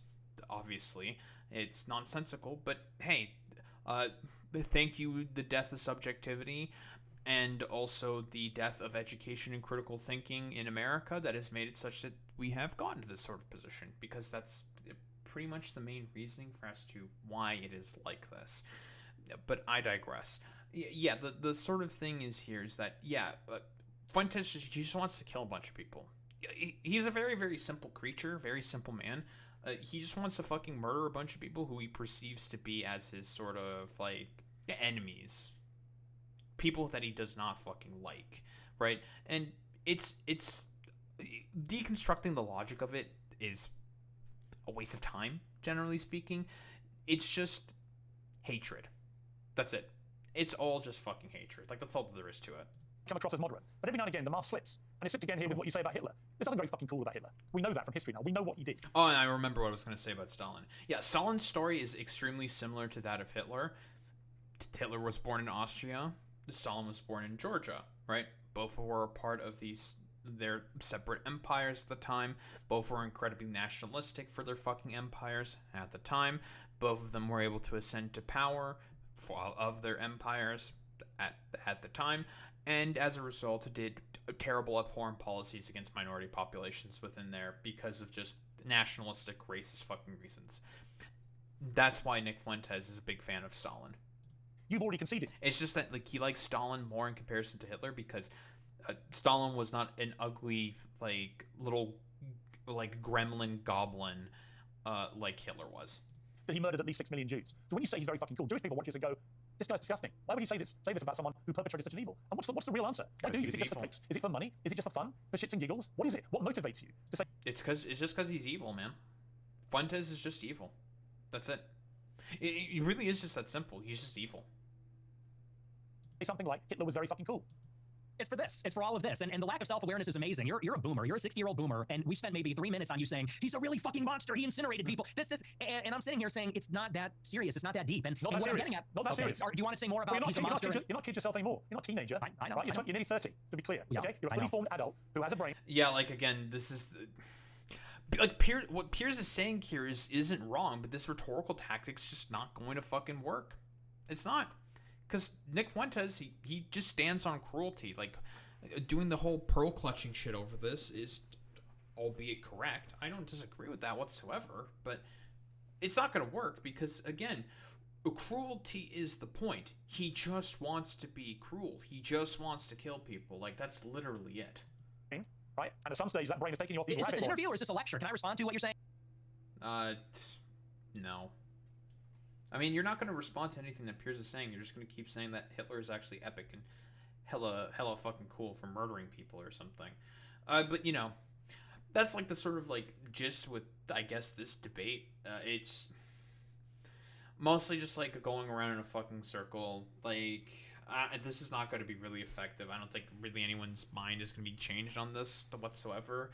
Like, the people who listen to Piers Morgan already do not like Nick Fuentes all that much, and the people who listen to Nick Fuentes already don't like Piers all that much. It's kind of silly and whatnot, and anyone on the margins I don't think is going to be particularly moved about any of this.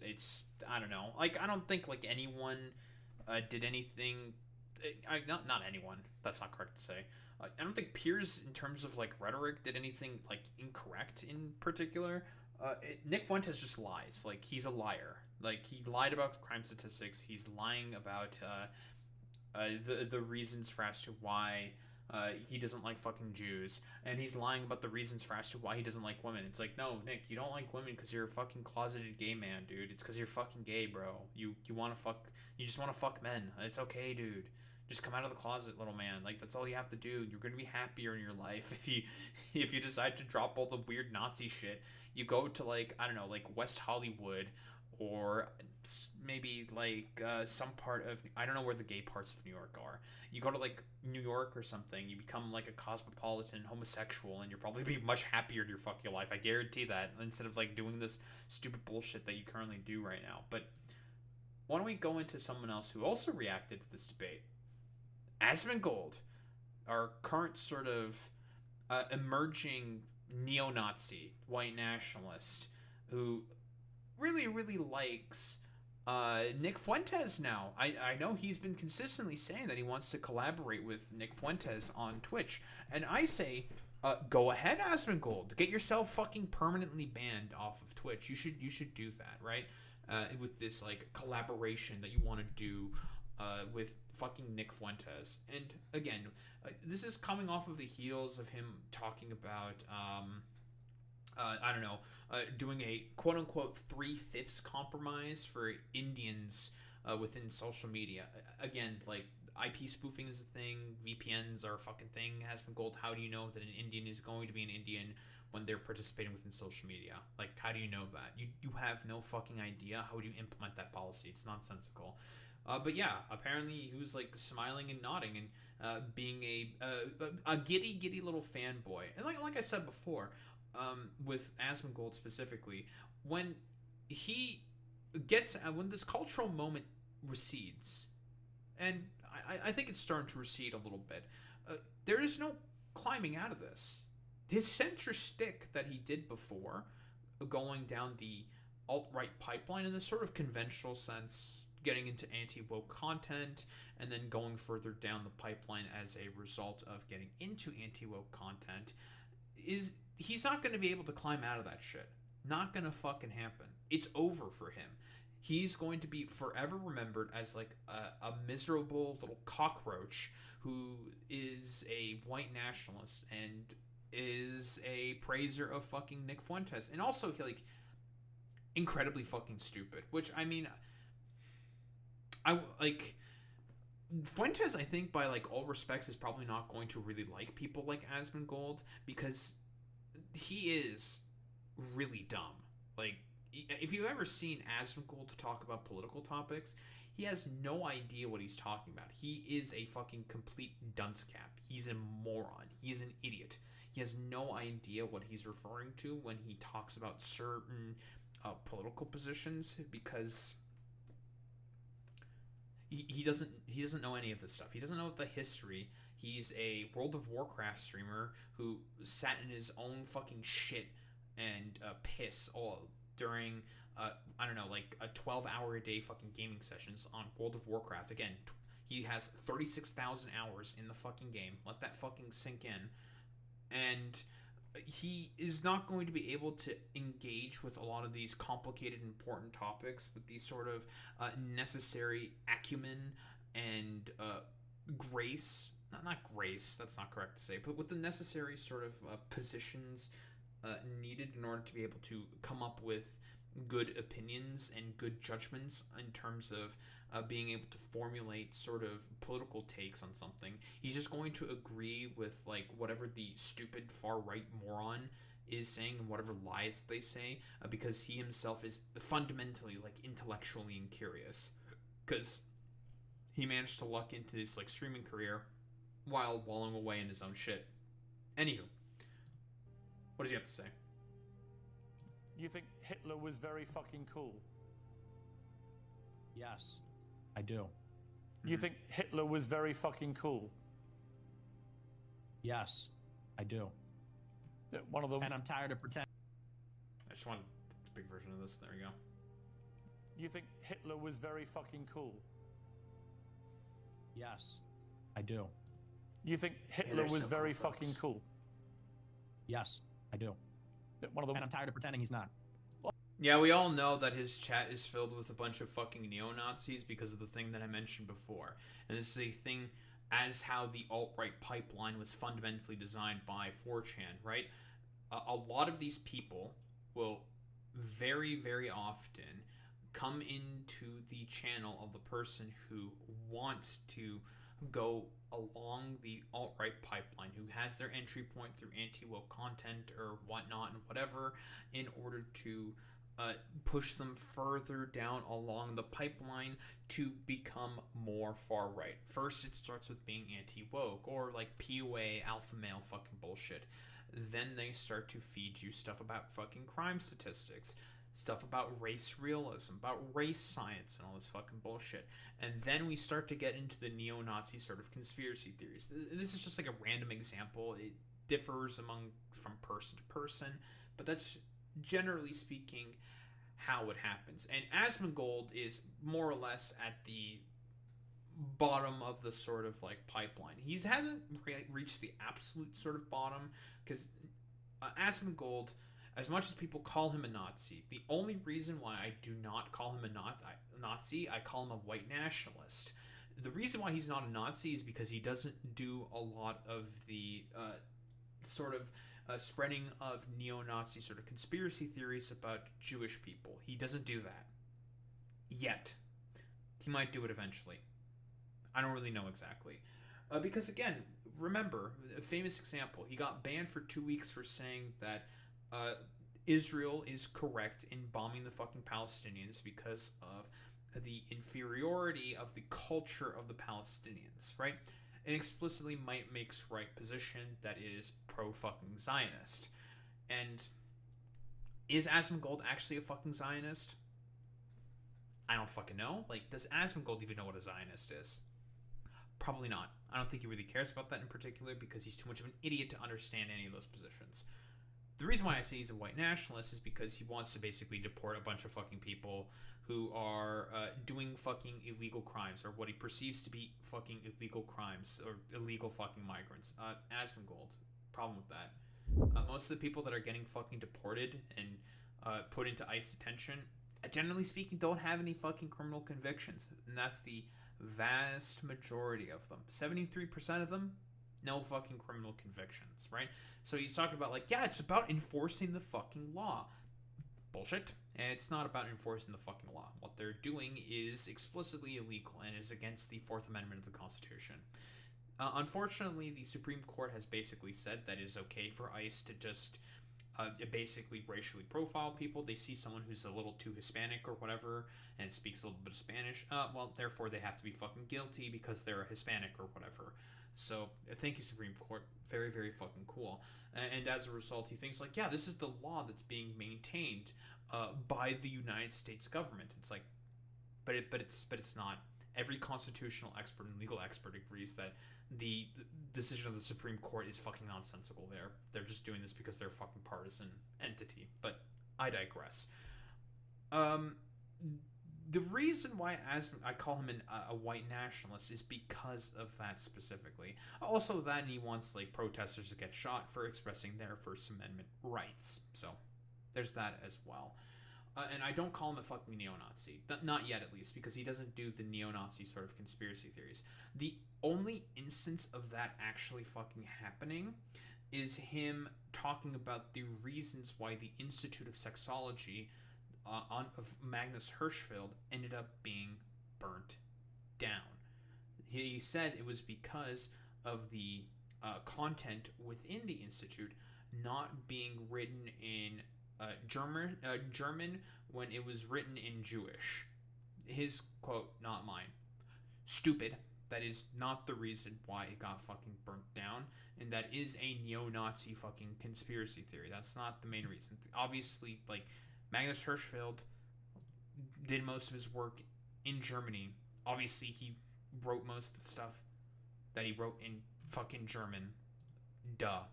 He didn't write it in fucking Yiddish or whatever. Like, it's incredibly fucking stupid.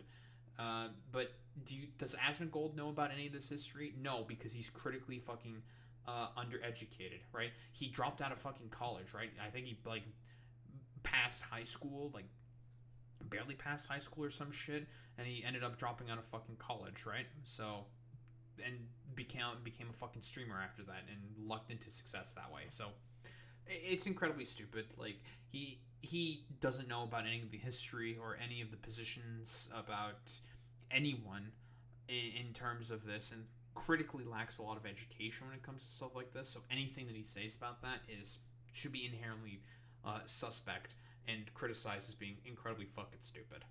But yeah, like I said before, the reason why, like, it's going to be mostly Nazis that now populate, like, Asmongold's fucking chat now, because he's gone that far down the fucking pipeline to the point of where he just believes in white nationalist fucking bullshit.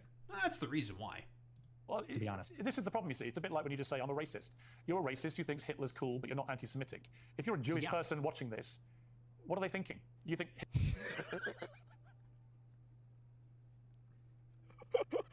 Bro, we didn't shift the Overton window. We burned down the house. What? Okay. No. Nick is trying to bring the Overton window further and further to the right, and no one fucking agrees with that. Like, what are you fucking talking about? The Overton window is very far to the right, and that's not how exactly that works. It's that far to the right because the Democratic Party has allowed it to go further and further to the right, and has basically done everything to stifle any movement to bring the Overton window any further out from the right. Does it basically make sense here? Like, a lot of that is not because of stuff that the right wing did. A lot of that is because of the fucking Democrats in terms of the movements of the Overton window. Like, that's generally the sort of main reasoning for as to why that's the case. Like, because here's the thing. It's... Nick Fuentes is not burning down the Overton window. He's not shifting it more to the right. No one's gonna fucking agree with this, and most people despise Fuentes. Like, Nazism, generally speaking, not really agreed with within America. That's a minority position. As much as you like to fucking talk about common fucking sense, Asmongold, this issue is still pretty much 90-10 within the minds of the American people. They do not like fucking Nazism. Like, it's nonsense, dude. We burned down the whole motherfucking neighborhood. Oh my god. This is crazy. Again, the only reason why Asmongold thinks this is because he's in a fucking echo chamber. Well, yeah, this is nuts. I saw another clip about this too, with no insurance. Yes, and no survivors. And all or nothing. No, there was another clip about this too. Here we go. This is where you talk about Jews, women, and blacks. I've seen it, you've seen it, we've all seen it. Just take a listen. They're always coming up with, no, it's not the Jews. No, it's not women. No, it's not blacks. It's actually really complicated. No, it fucking isn't at all. Jews are running society. Women need to shut the fuck up. Blacks need to be imprisoned for the most part. And we would live in paradise. It's that simple. Man. Yeah, of course Asmongold would agree with this because, again, damn, if he's fucking agreeing with that, then yeah, I think he might be approaching fucking neo-Nazi territory. It's like, that's not the reasoning for as to what's going on. No. The people who run the world are a small subset of incredibly rich and fucking powerful people, a set of billionaires and fucking corporations. That is, generally speaking, the people who are, quote-unquote, running the world. It's not the Jews that are running the world. It's money, it's capital that's running the world. Black people, the reason for as to why they are more likely to commit crime is because of a lot of systemic issues that are within America, between either the justice system, the failures of Reconstruction, redlining, segregation, blah, blah, blah. I've mentioned all of those earlier before. And women are gaining more and more rights because of a lot of the protest movements, the women's suffragette movement, the sexual revolution that also happened, the further sort of like deconstruction or attempted at deconstructions at a general like patriarchy that exists within America. Like that's what's going on, and Fuentes doesn't want that to happen because, again, he wants to maintain a particular system of hierarchy and control under himself specifically. That is it, or people like him, when in reality most people do not fucking agree with that whatsoever. You just agree with that, Asmongold, because you're like a miserable little wretch who lives in his own fucking filth, who can't get a fucking girlfriend now to save his fucking life because he's just a neo-Nazi. You're just like a neo-Nazi little fucking freak. Like that's what it is. I'm becoming more and more convinced of just outright calling him just a fucking neo-Nazi if he is just saying base and agreeing to this position. Okay. He's just nodding. Would you like to clarify what you meant there? That's all true. So again, because Asmongold's fucking stupid. Like, he can't fundamentally like use any critical thinking faculties. He can't think for himself. He's just going to nod and be like, "Yeah, this is like a base thing," because he just sees Nick Fuentes, similar to him, engaging in the death of fucking subjectivity, wholeheartedly incapable of being able to understand or engage with the positions of other people, because he's just a fucking stupid, cruel idiot. And it just says like it's a good thing inherently, because look at Nick Fuentes planting his feet down against the inherent lies against Piers Morgan. Can he outline why Piers Morgan is lying? Why he is saying is not fucking truthful? No. He just thinks like Nick is fucking aura farming or something. It really is just that simple with someone like Asmongold, because he is a fucking idiot.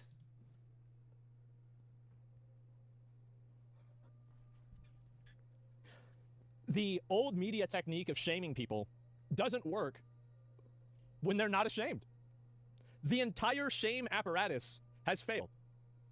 It's fallen apart. It doesn't work anymore. I don't exactly 100% agree with this. If it's like media apparatchiks doing shaming people like this, then yeah, I agree with that. That doesn't work anymore. But if we're talking about within social interactions, close fucking social interactions, between like family members and close friends and stuff like that, that's not, that's still incredibly fucking effective in terms of shaming people. Just, that is still very, very fucking effective. And for some people, it's not going to work instantly, but a lot of other people are going to get like fundamentally de-radicalized. Like, we've seen the sort of like Gen Z sort of polling that Trump now has, and it was really, really bad. Let me see if I can find the video on that specifically by Harry Emden. Let me get that real quick.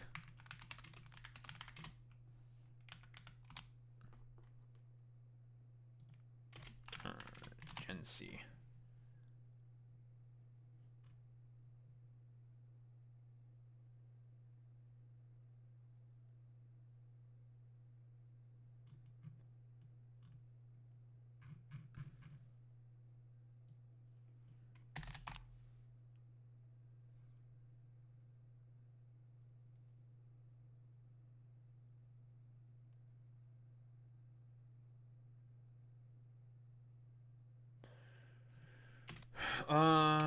Trump.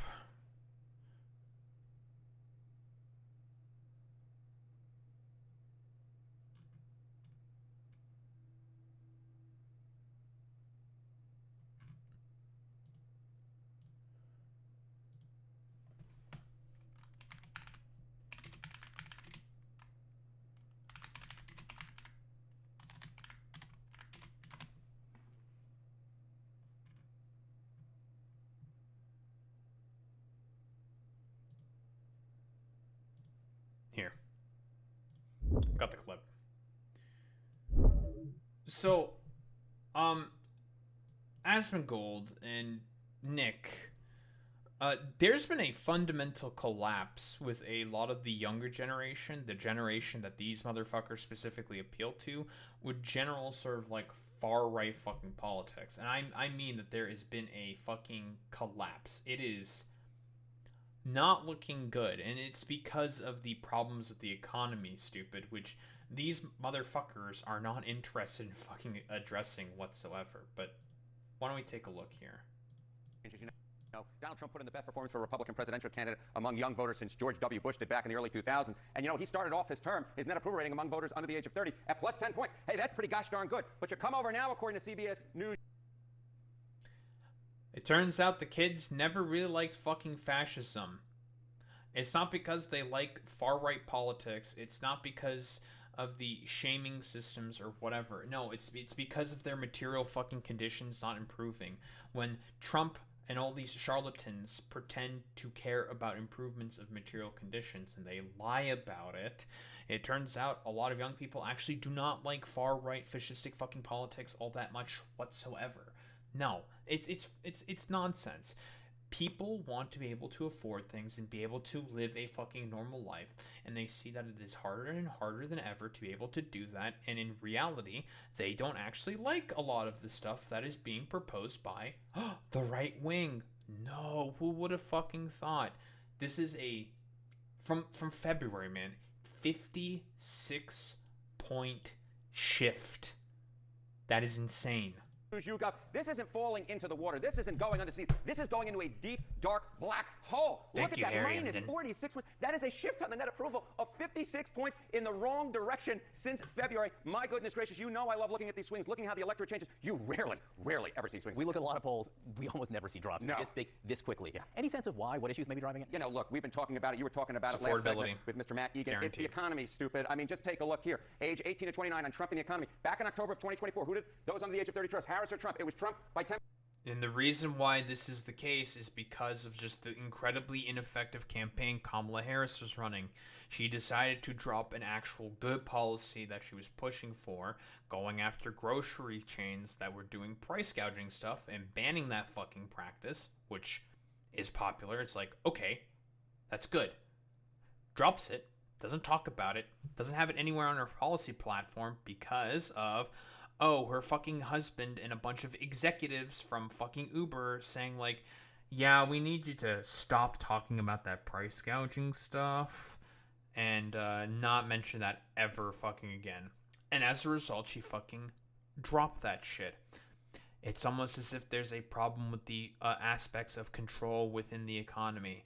But Trump doesn't give a fuck about any of that stuff. He's just going to lie and not actually sort of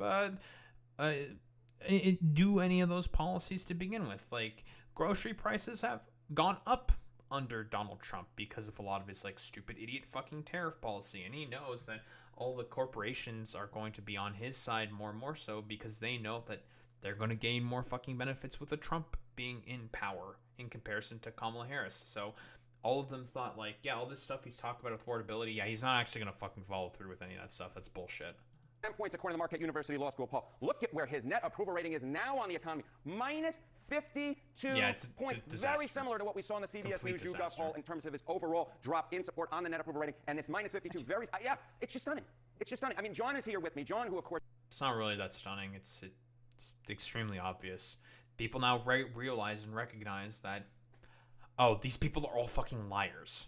Ran a political campaign eons ago, as someone who studied political science eons ago. I don't want to make you seem that old, but he's looked at these polls as long as I have, and he's just as stunned as I am because the bottom line is you rarely ever see shifts like this. Yeah.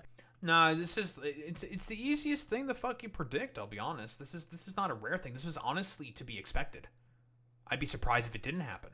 I'd be like, all right, well, I'm just going to hang up my hat in terms of being able to do fucking political analysis, because if it doesn't happen, then that's fucking genuinely insane, and the United States will actually be fucking cooked. Completely fucking cooked. What's up, Reza? But yeah, like, it's not because of people being sick and tired of the media sort of shame system. Like, people will not be further right because of the fact that some like media liberal apparatchik like fucking Piers Morgan is shaming Nick Fuentes or whatever. It's because a lot of their closer family and friends just socially isolate them to the sort of extent that, oh, well, fuck these people. Like, I don't want to interact with them. I'm just going to have nothing to do with them. Unfortunately, with Asmongold, he is the biggest, most prominent streamer on the fucking planet, so you're gonna have to interact with him, whether you fucking like it or not, if you want to have any sort of fucking prominence, right? You can't talk shit about him because he has a very active fan base of complete fucking morons who will basically make your life fucking miserable. Why? Because he's one of the biggest streamers on the fucking goddamn platform. That's 100% true. Everything I said in that clip is true. Including that blacks need to be in prison for the most part. Yeah. Yes. This is where you talk about... the way he says it! Blacks need to be in prison for the most part. Oh my god! Yeah. Like honestly, like, Asmongold fans, like, how can you engage with this? There's no arguments being said here. It's just, you think that it's like aura farming or something, when it's just like, okay. Yeah. Whatever. This is weird. It's just weird. Like, there's no argument being made here whatsoever. Nick Fuentes is just saying this stuff because, yeah, he just wants black people to be imprisoned because he's fucking racist. Yes. Oh wow! So we're already, yeah, Jesus, guys. So we're already in a whole different world now. We are all the way in a different world. And yeah, he's okay with women shutting up. I mean, Piers is okay with women shutting up. I think a lot of guys are. So the gloves are off. Yeah. And the thing is, bro, when we watch, maybe tomorrow, maybe we watch. Okay. I don't know what political analysis is supposed to be gleaned from there. Besides, I don't know. He's just gleeful at the cruelty. Like that's really all that there is to it. But yeah, what else is there to say here besides, like, yeah, sure, like, Piers Morgan was effective rhetorically speaking. Yeah, I don't like disagree with the bunch of stuff that Piers Morgan is saying. It's the problem is that it's not going to be effective on someone like Nick Fuentes, who's just a charlatan and a grifter who actually doesn't give a fuck about this. And Fuentes is just going to lie about everything. He doesn't actually believe in anything because of the fact that he is also a fucking grifter that just wants to gain more power for himself. Like, he hates his own audience, he hates himself, and he basically just hates everything around him. He's just a hateful little fucking goddamn freak. Again, in terms of the stuff that he said about women, he fucking lies consistently. I don't know, like, all the tampon stuff is just, like, really fucking weird, but whatever. In terms of crime statistics, again, this is stuff from 2019. I didn't find anything more recent. It would have taken a longer time. He's just wrong about crime and statistics. If we want to do either the amount of incidents per person or per capita, he would still be wrong in terms of the per capita argument, and he would be wrong in terms of the just sheer number of incidents, because it makes sense why white people do more crime than black people. There's a lot more white people than there are black people within America. Duh, obviously. And of course, Nick Fuentes is just a fan of Hitler because, again, he just likes the cruelty, which is why he's also a fan of Stalin, because he just wants to be cruel. That is it. Like, there really isn't anything else to say about any of this stuff besides Fuentes is just a fucking charlatan. He's a grifter who only cares about one thing and one thing only, and that is accumulating more and more power under himself for the express purpose of being able to catalyze some form of a political movement that is to come out of the rotting carcass of the Republican Party. That is it. And Asmongold is just a fucking moron. Yeah, Asmongold is just a fucking idiot. Like, there's nothing going on up there, and he's just like a stupid white fucking nationalist. Like, there really is nothing else to say to this motherfucker besides he just, like, naturally went down the alt-right sort of pipeline because he started engaging in a lot of fucking anti-woke goddamn content. And the only way that he engages in politics is by, I don't know, looking at, like, fucking random-ass Twitter threads. It's ridiculous. It's fucking stupid. And what, like, I don't know. What else is there to really say besides this cultural moment is eventually going to fade away, and a lot of these motherfuckers are going to be stuck just barely treading water, not being able to engage with a lot of other people because in reality they will have socially isolated themselves to such a degree that nobody, and I mean nobody, is going to want to fucking socially interact with them. They're just going to isolate themselves and go further and further down the fucking pipeline. It's going to be sad.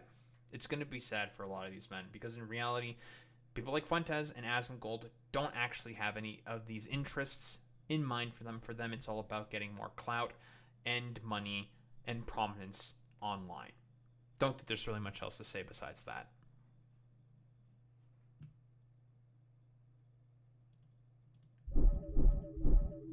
Oh man, that was a bit of a doozy. That's a long one.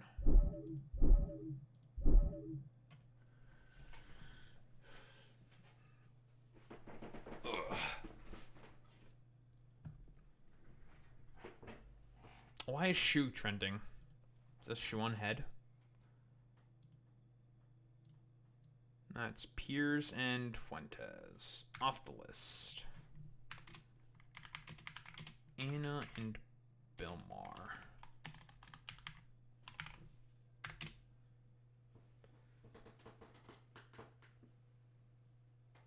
Boy Meets Mini. We got another Matter Chod, dude. It's Boy Meets Mini, it's one of your fucking mans, dude.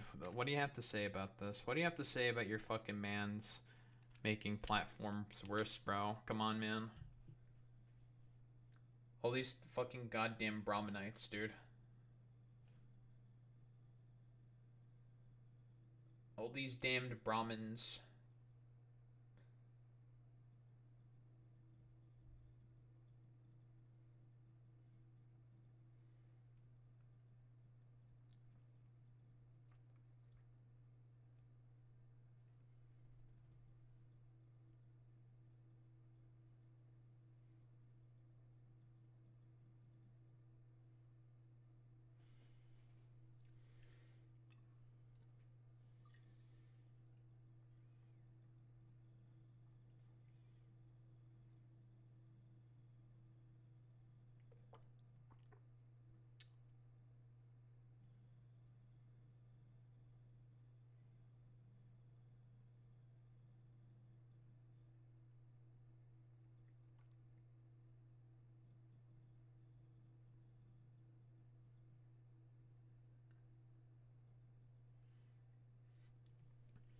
I miss the days when YouTube had no ads and people just posted random shit. Well, unfortunately, it started making too much money.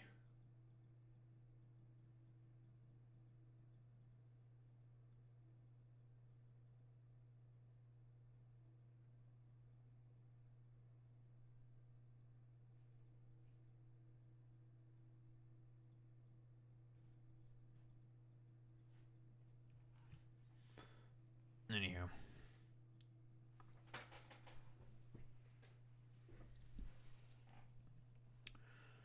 Ay, dude.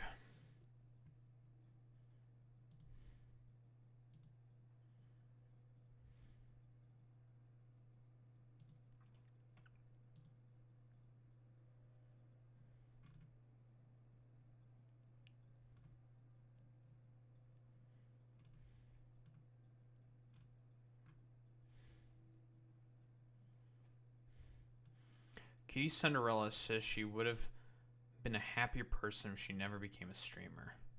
Fascinating.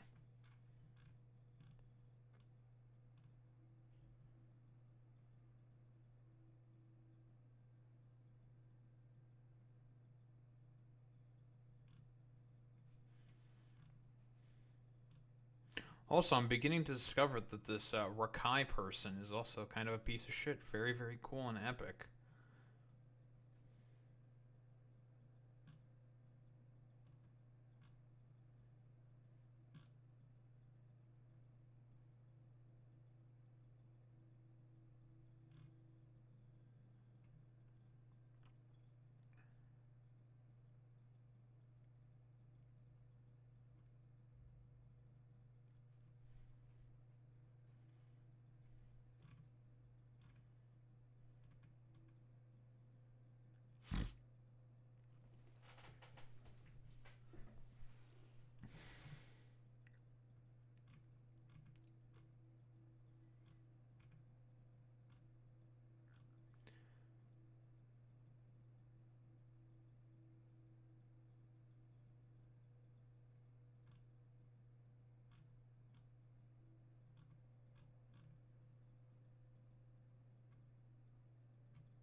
The fuck am I watching?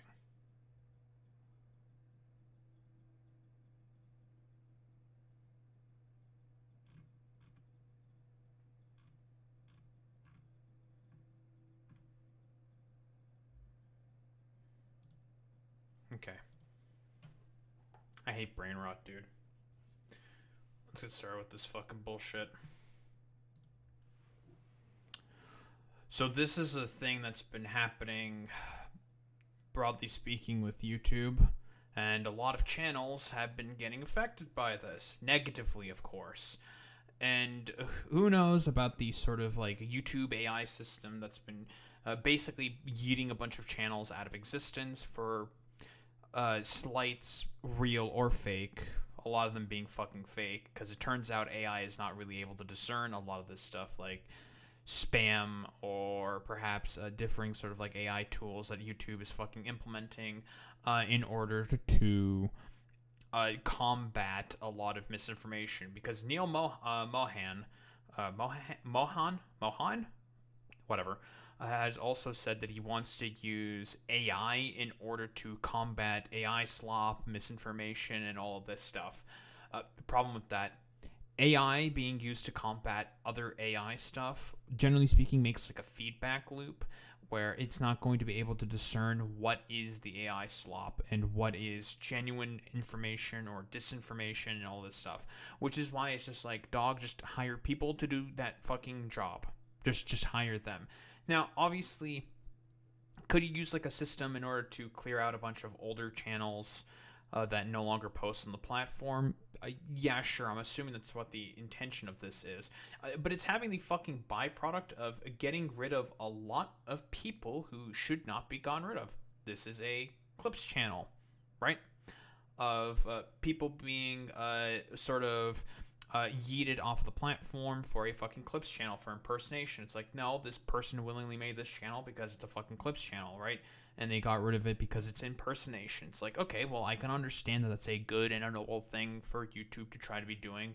But no, they made that with the intention of posting their own clips, which is a thing that streamers do all the time. They have like multiple channels, once for their VODs, once for their clips, once for a bunch of other fucking bullshit, right? And does the AI know about any of that stuff? No. And there's a bunch of people with Pokemon channels. I believe this is Splashplate VGC also posts here.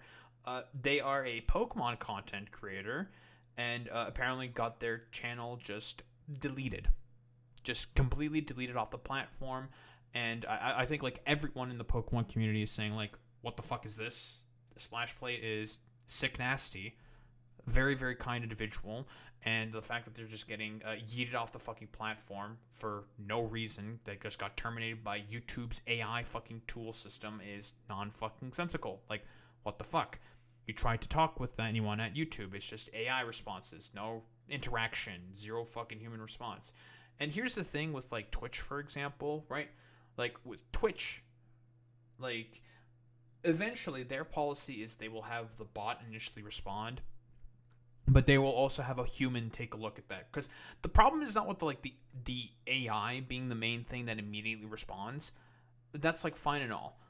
The problem is if you only have the AI there to replace the sort of moderation team and the team that's supposed to take a look at violations within the sort of platform in order to just try to, as is being said here within this part right here, being able to combat misinformation, scams, and AI slop, and trying to use AI to do that. AI is not able to discern what is misinformation, what is a scam, and what is AI slop. It is incapable of doing that. And if it is being used to try to discern what is AI slop, eventually, if that's like the only data that's being fed in it, what if it's like AI slop that looks very, very, very close? Like really, really like real. We took a look at those AI fucking girlfriends, for example. That's a bunch of AI slop right there.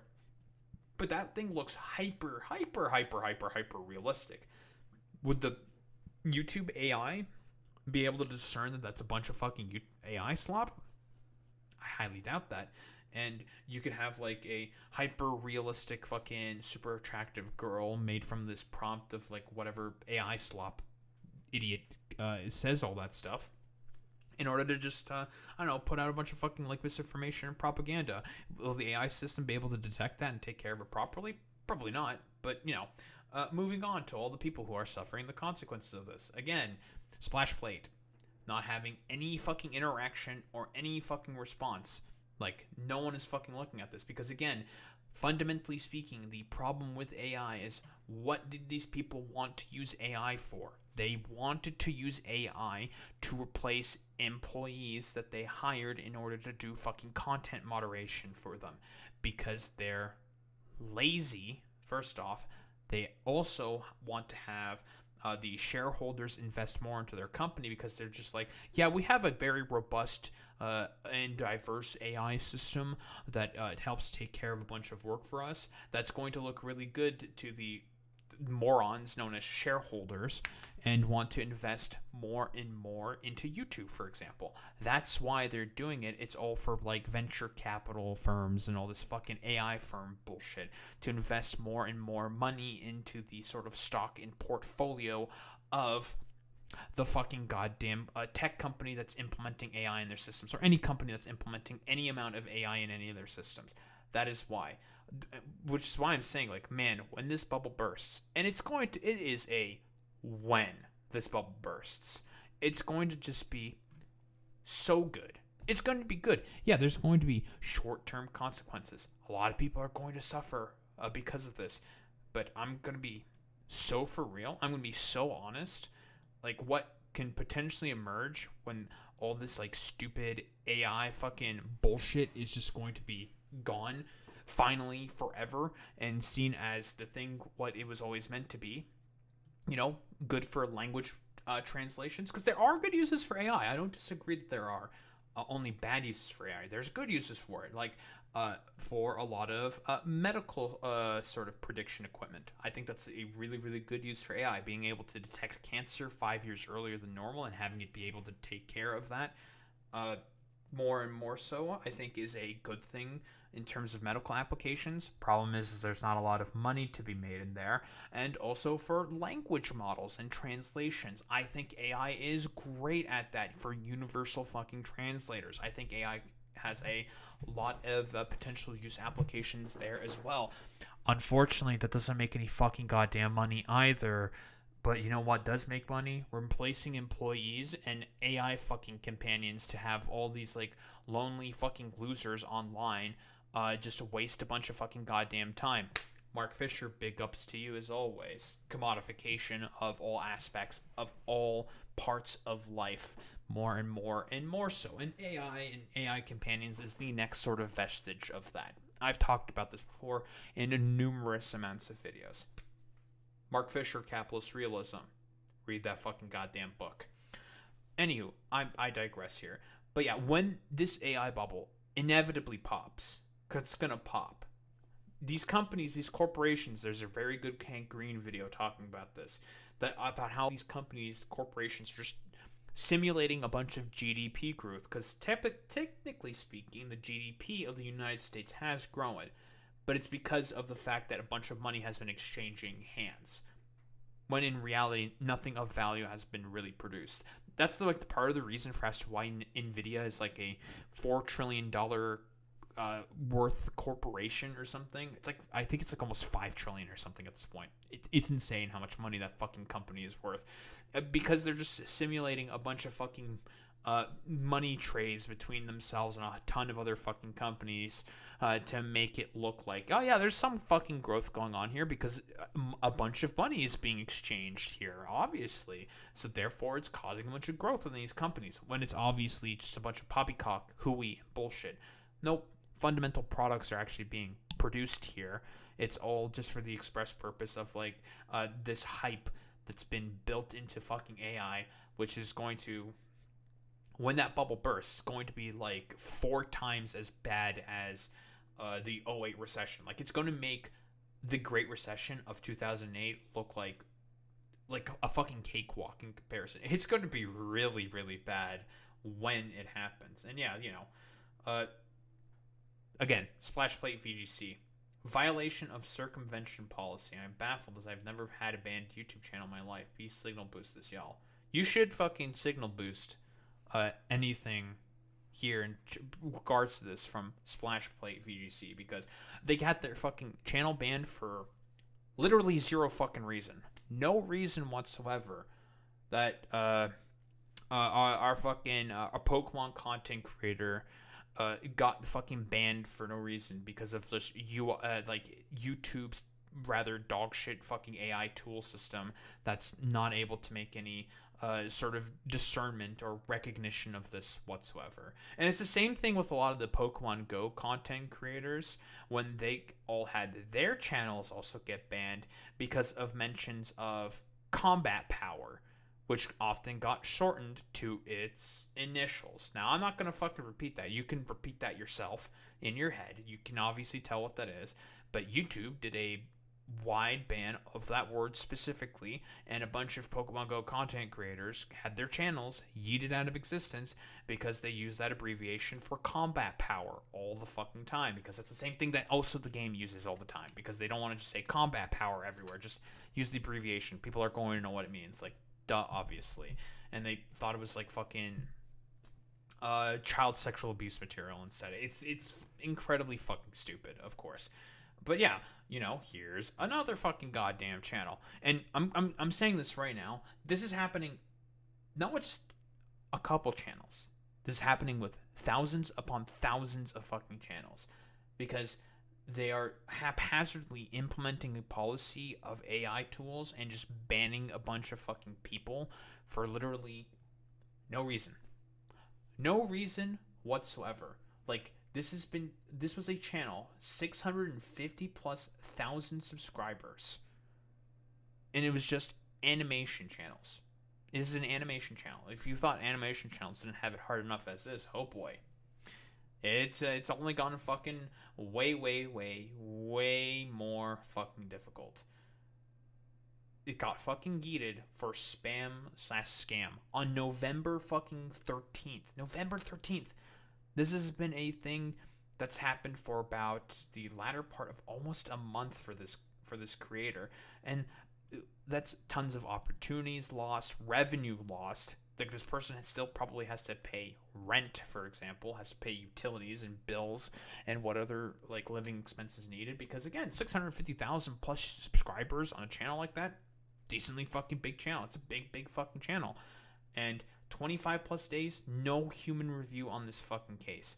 That is genuinely insane. And that's the sort of byproduct and problems for allowing these AI tools that are not properly trained in doing any of this stuff to just run wild, for lack of a better term, and do all of your moderation for you. All for the express purpose of, again, getting more fucking shareholder investment from a bunch of, like, venture capitalists or whatever in order to invest more on their fucking stock to make their stock portfolio go up. That's the point of any of this. They're just playing into the sort of AI bubble hype.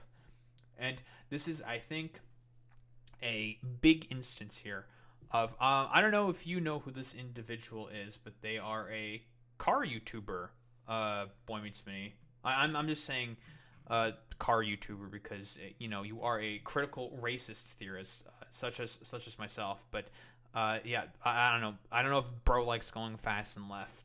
But yeah, automotive YouTuber, 4 years of creation, 20K channel terminated by AI. One EU legal case versus YouTube. They're ignoring it, speaking up for creators. This guy is a European creator who won his case against YouTube in European fucking courts, who are generally going to have a lot more protections for the little guy in this instance. Thank you, European Union. Very cool, very based. And there's articles about this from Dexterdo saying a YouTuber who won a legal case against the company after allegedly being banned by AI still hasn't had his account reinstated. If they can do this after I won, what chance does any creator have? Yep, 1,000 fucking percent. A very, very accurate position. This guy won a legal case, and YouTube doesn't give a fuck about that. And it's all just because, again, it's all about that fucking corporate investment that YouTube just wants. They want their fucking stock prices to keep going up, and they know that if they just talk about AI, forehead, AI, that's going to be beneficial for them specifically. Now, I know that if I'm fucking talking about this, I might get fucking goddamn illegally stricken down, and my channel might get fucking yeeted out of existence. My tiny 320 subscriber fucking channel, at time of recording, of course, might get yeeted out of existence for calling out YouTube in terms of this bullshit. Guys, it turns out AI is not really good at being able to discern all this fucking bullshit. It never has been. But I want to take a look here. My legal victory against YouTube is now officially trending on Twitter and across the industry. The YouTuber mentioned in the Dexerto article, it's me, a couple days ago marked exactly... Wait. 1 year?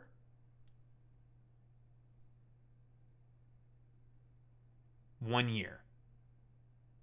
Holy fucking shit. This has been going on for a year.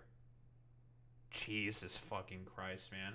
And this isn't even after, like, the broader sort of, like, investment in adoption of AI. That was back, like, during the early days of this shit. This is fucking insane that this is happening. And what? The 20K channel that's been, been terminated by AI, and bro won his fucking case? Well, again, if this... goes up the fucking chain in terms of the legal system of the EU, there might be some precedent set by this that YouTube is going to have to follow if they want to be able to participate in the EU market, potentially, if there's regulation as a result. We all know about the USB-C cables that the European Union mandated Apple to have to use. A huge benefit for consumer rights there. And Apple was forced to have to adopt the USB-C cable for their iPhone products and their Apple products in general across all of their fucking product lines. Big win, big W there for consumer protections. It's insane. 1 year since YouTube terminated my channel. During that year, I did something creators think is impossible. I won a legal case against YouTube via European Union certified dispute body. They reviewed everything and made the decision. The termination of my channel was not rightful, and the channel should be reinstated. At Team YouTube, if you really wanted so much to punish me for something, believe me, you've already punished me enough for this year. Please honor the legal decision and reinstate my channel. I fought fairly using every legitimate tool available to defend my creator rights, and I won. Genuinely, it's incredible, man. Like, this is the problem with a lot of these fucking corporations being given all of this fucking power. All of this fucking power. They think that they could just do any random fucking decision and just randomly fucking abuse people and just not really give a fuck about any of this stuff and just make content creators suffer as a fucking result of this. And this happened a fucking year ago, man. Like, genuinely fucking insane. Oh yeah, fucking Mark Andreessen, that fucking egg-headed fucking dipshit, but his dumbass YouTube channel is never going to be fucking banned, and his like stupid idiot like I don't know channel yapping about the benefits of fucking AI or whatever is never going to get fucking banned, even despite the fact that he actively spreads misinformation consistently about politics. He's not going to suffer any of the consequences for that because he's a Silicon Valley fucking tech billionaire, so meh, whatever. Like, that's really about it. I'm not asking for special treatment. I'm asking you to acknowledge the decision and follow the law. Since my case gained attention, I've been flooded with messages from other affected creators facing the same nightmare. Terminated for spam they never committed. Circumvention bans with 0 prior terminations. Again, the exact same thing that Splashplate is now fucking dealing with.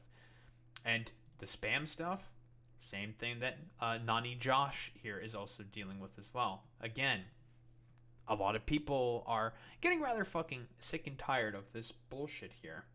Appeals rejected by bots in seconds. Again, Splashplate and Nani Josh over here experiencing the exact same problems. It turns out people don't really like any of this fucking bullshit that's being implemented here by YouTube with their AI tools. And again, the only reason why they're doing this is because they just want their stock portfolio to go up and have more people invest in their stock because they're doing AI bullshit. That's literally it. All the creators deserve fair human review and justice. I have the law on my side. I have this incredible community behind me, and I'm forever grateful for all of your support. The entire YouTube appeal system is designed with one thing in mind: to make creators give up ASAP. 1000% agree. I know because I've lived it for a year, but after coming this far, giving up isn't an option.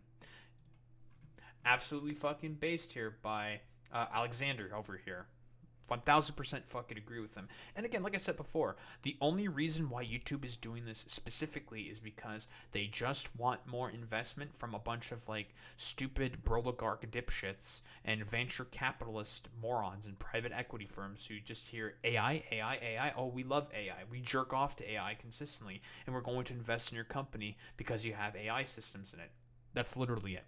That's literally it. It all comes back down to wanting to inflate stock portfolios to play into the fucking hype around the AI bubble. That is literally it.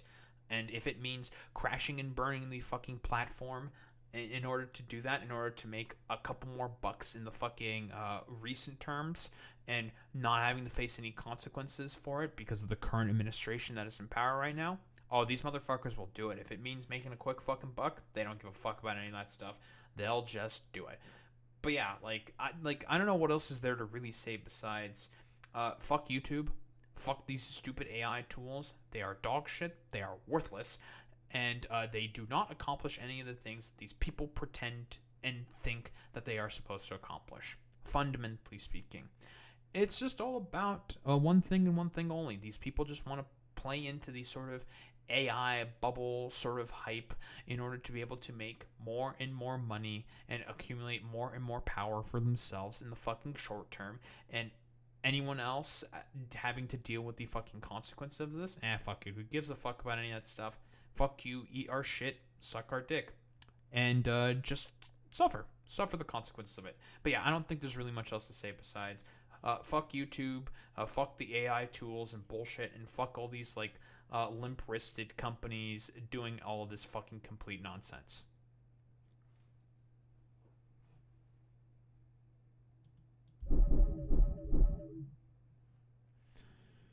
Boom, boom, boom, boom, boom.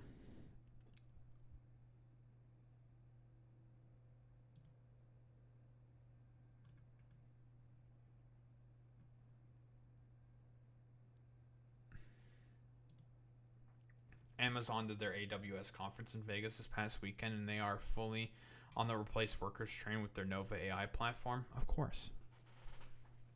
It's always been the point.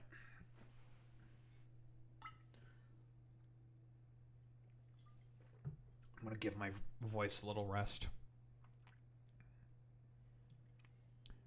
Boy Meets Spinny, I thought you were streaming. What the hell is this?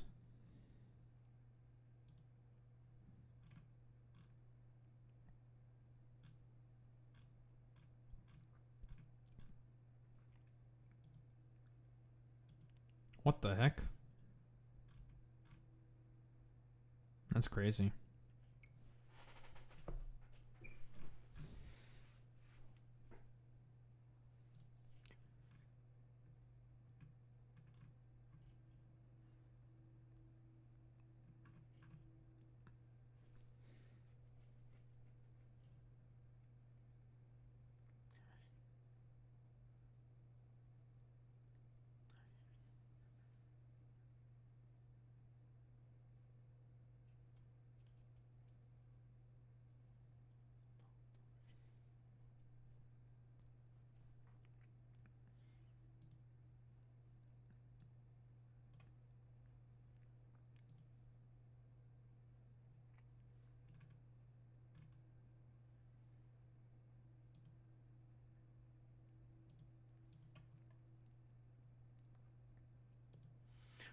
Also, I've now refined my, I think my take with Iron Mouse about that burnt peanut individual.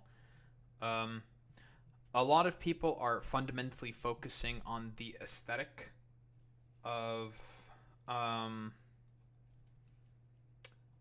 burnt peanut individual who won VTuber of the Year. By all technicalities, yeah, the dude is a fucking VTuber. And I think it is understandable for VTubers to be pissed about that, for the fact that he has trashed VTubing, and that the Streamer Awards, that the Streamer Awards gave that guy the fucking award, despite the fact that his community ended up voting for him. So technically speaking, there's not really much that anyone can fucking do about it. That's just how it is. It is more of an insult of him being able to make it on that sort of platform. However, a lot of people are hyper fixating on an award show that doesn't really overall matter that much, and are not focusing on the fact that his community and he himself are pieces of fucking shit. Just stupid fucking chuds. But people would prefer to hyper fixate on the peanut Snapchat fucking filter and not that instead. And I don't know, they're like shit talking Mouse about that because I don't know, like me cringing at all the people mad that Peanut won every VTuber in that category deserved to be there. Now, if we're just talking about it in terms of like a VTuber who is like a VTuber streaming through an avatar, whatever. Like I'm not expecting Iron Mouse to hyper sort of, yeah, shouldn't have to like hyper fucking fixate on the type of fucking content and conduct that individual has with their community. And I think all the other like big VTubers, I think also Mori Calliope also said congratulations to Burnt Peanut, Mori Calliope, Hololive, big English VTuber as well from Hololive. Also congratulated Burnt Peanut. Like people were talking about Calliope's past, where she wrote lyrics about like black people and was like racist to black people and stuff like that, which yeah, that's pretty bad. But I don't think Mori Calliope has ever really engaged with that Burnt Peanuts individuals like content, and might not have like really looked all that deep into it in comparison to a lot of people online who have looked more deeply into it. Probably didn't fucking know about it in particular. Same with Mouse as well. I don't think they really looked all that deep into it. And Mouse's whole thing is that she just prefers to be positive and friendly with people, which I think is like fine. Like I don't think she did anything wrong in particular. But most of the people with those criticisms, I think most of the people making those like criticisms about the aesthetic are mostly like the right-wing stupid dumb fuck idiot VTubers, and are not focusing on the fact that Burnt Peanut is a piece of shit. I'm not sure if there's like a bunch of like the woke scoldy cancel happy people that are also going after Mouse for saying that stuff, or for saying this position in particular, because again, like, does she know about it? Probably not. But like,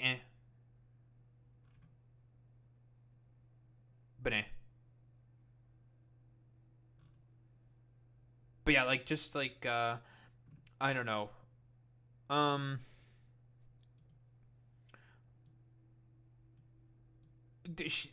What was I going with this? I don't remember what exactly I was saying. Oh yeah, I'm not gonna like make a big fucking fuss about it. Like woke scolds are gonna woke scold and they're gonna be like fucking annoying about it. I mean, I think it's like it's good to also have probably mentioned that, but I'm just going to operate under the assumption that she probably just didn't know, which I think is fine.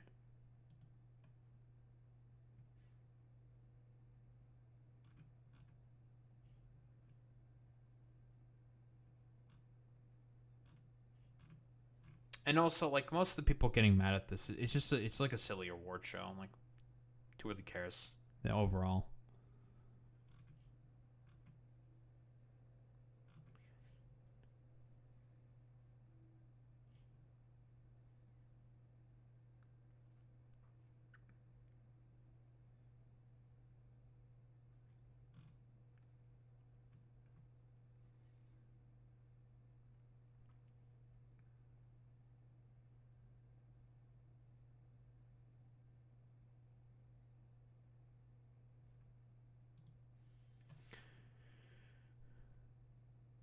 I'm already seeing HR professionals on TikTok saying they're not taking OU degrees, by the way. That was fast. I mean, like, yeah, because they fired a professor for literally no reason. And they did some other fuck shit as well about complaining about people going to a protest and trying to protect the far-right fucking counter-protesters that went to that fucking protest to protest against them.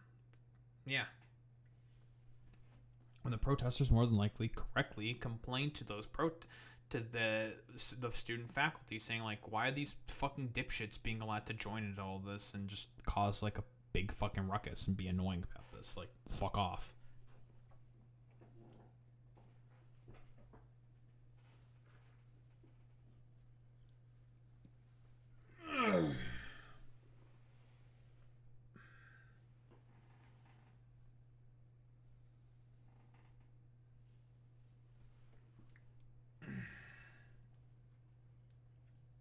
Good stretch.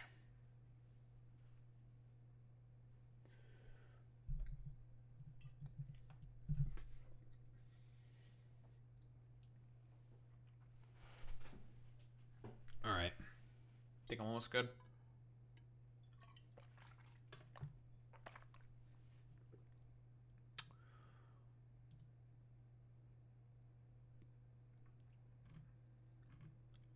Amazing. So amazing.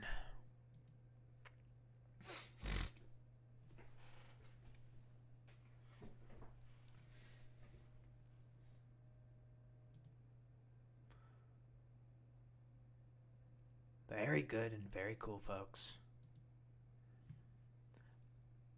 I love having good opinions on the internet.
Very good, very cool.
Alright, I think I'm good to go.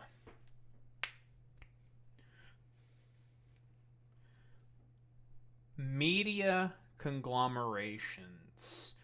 We got another one that's going on.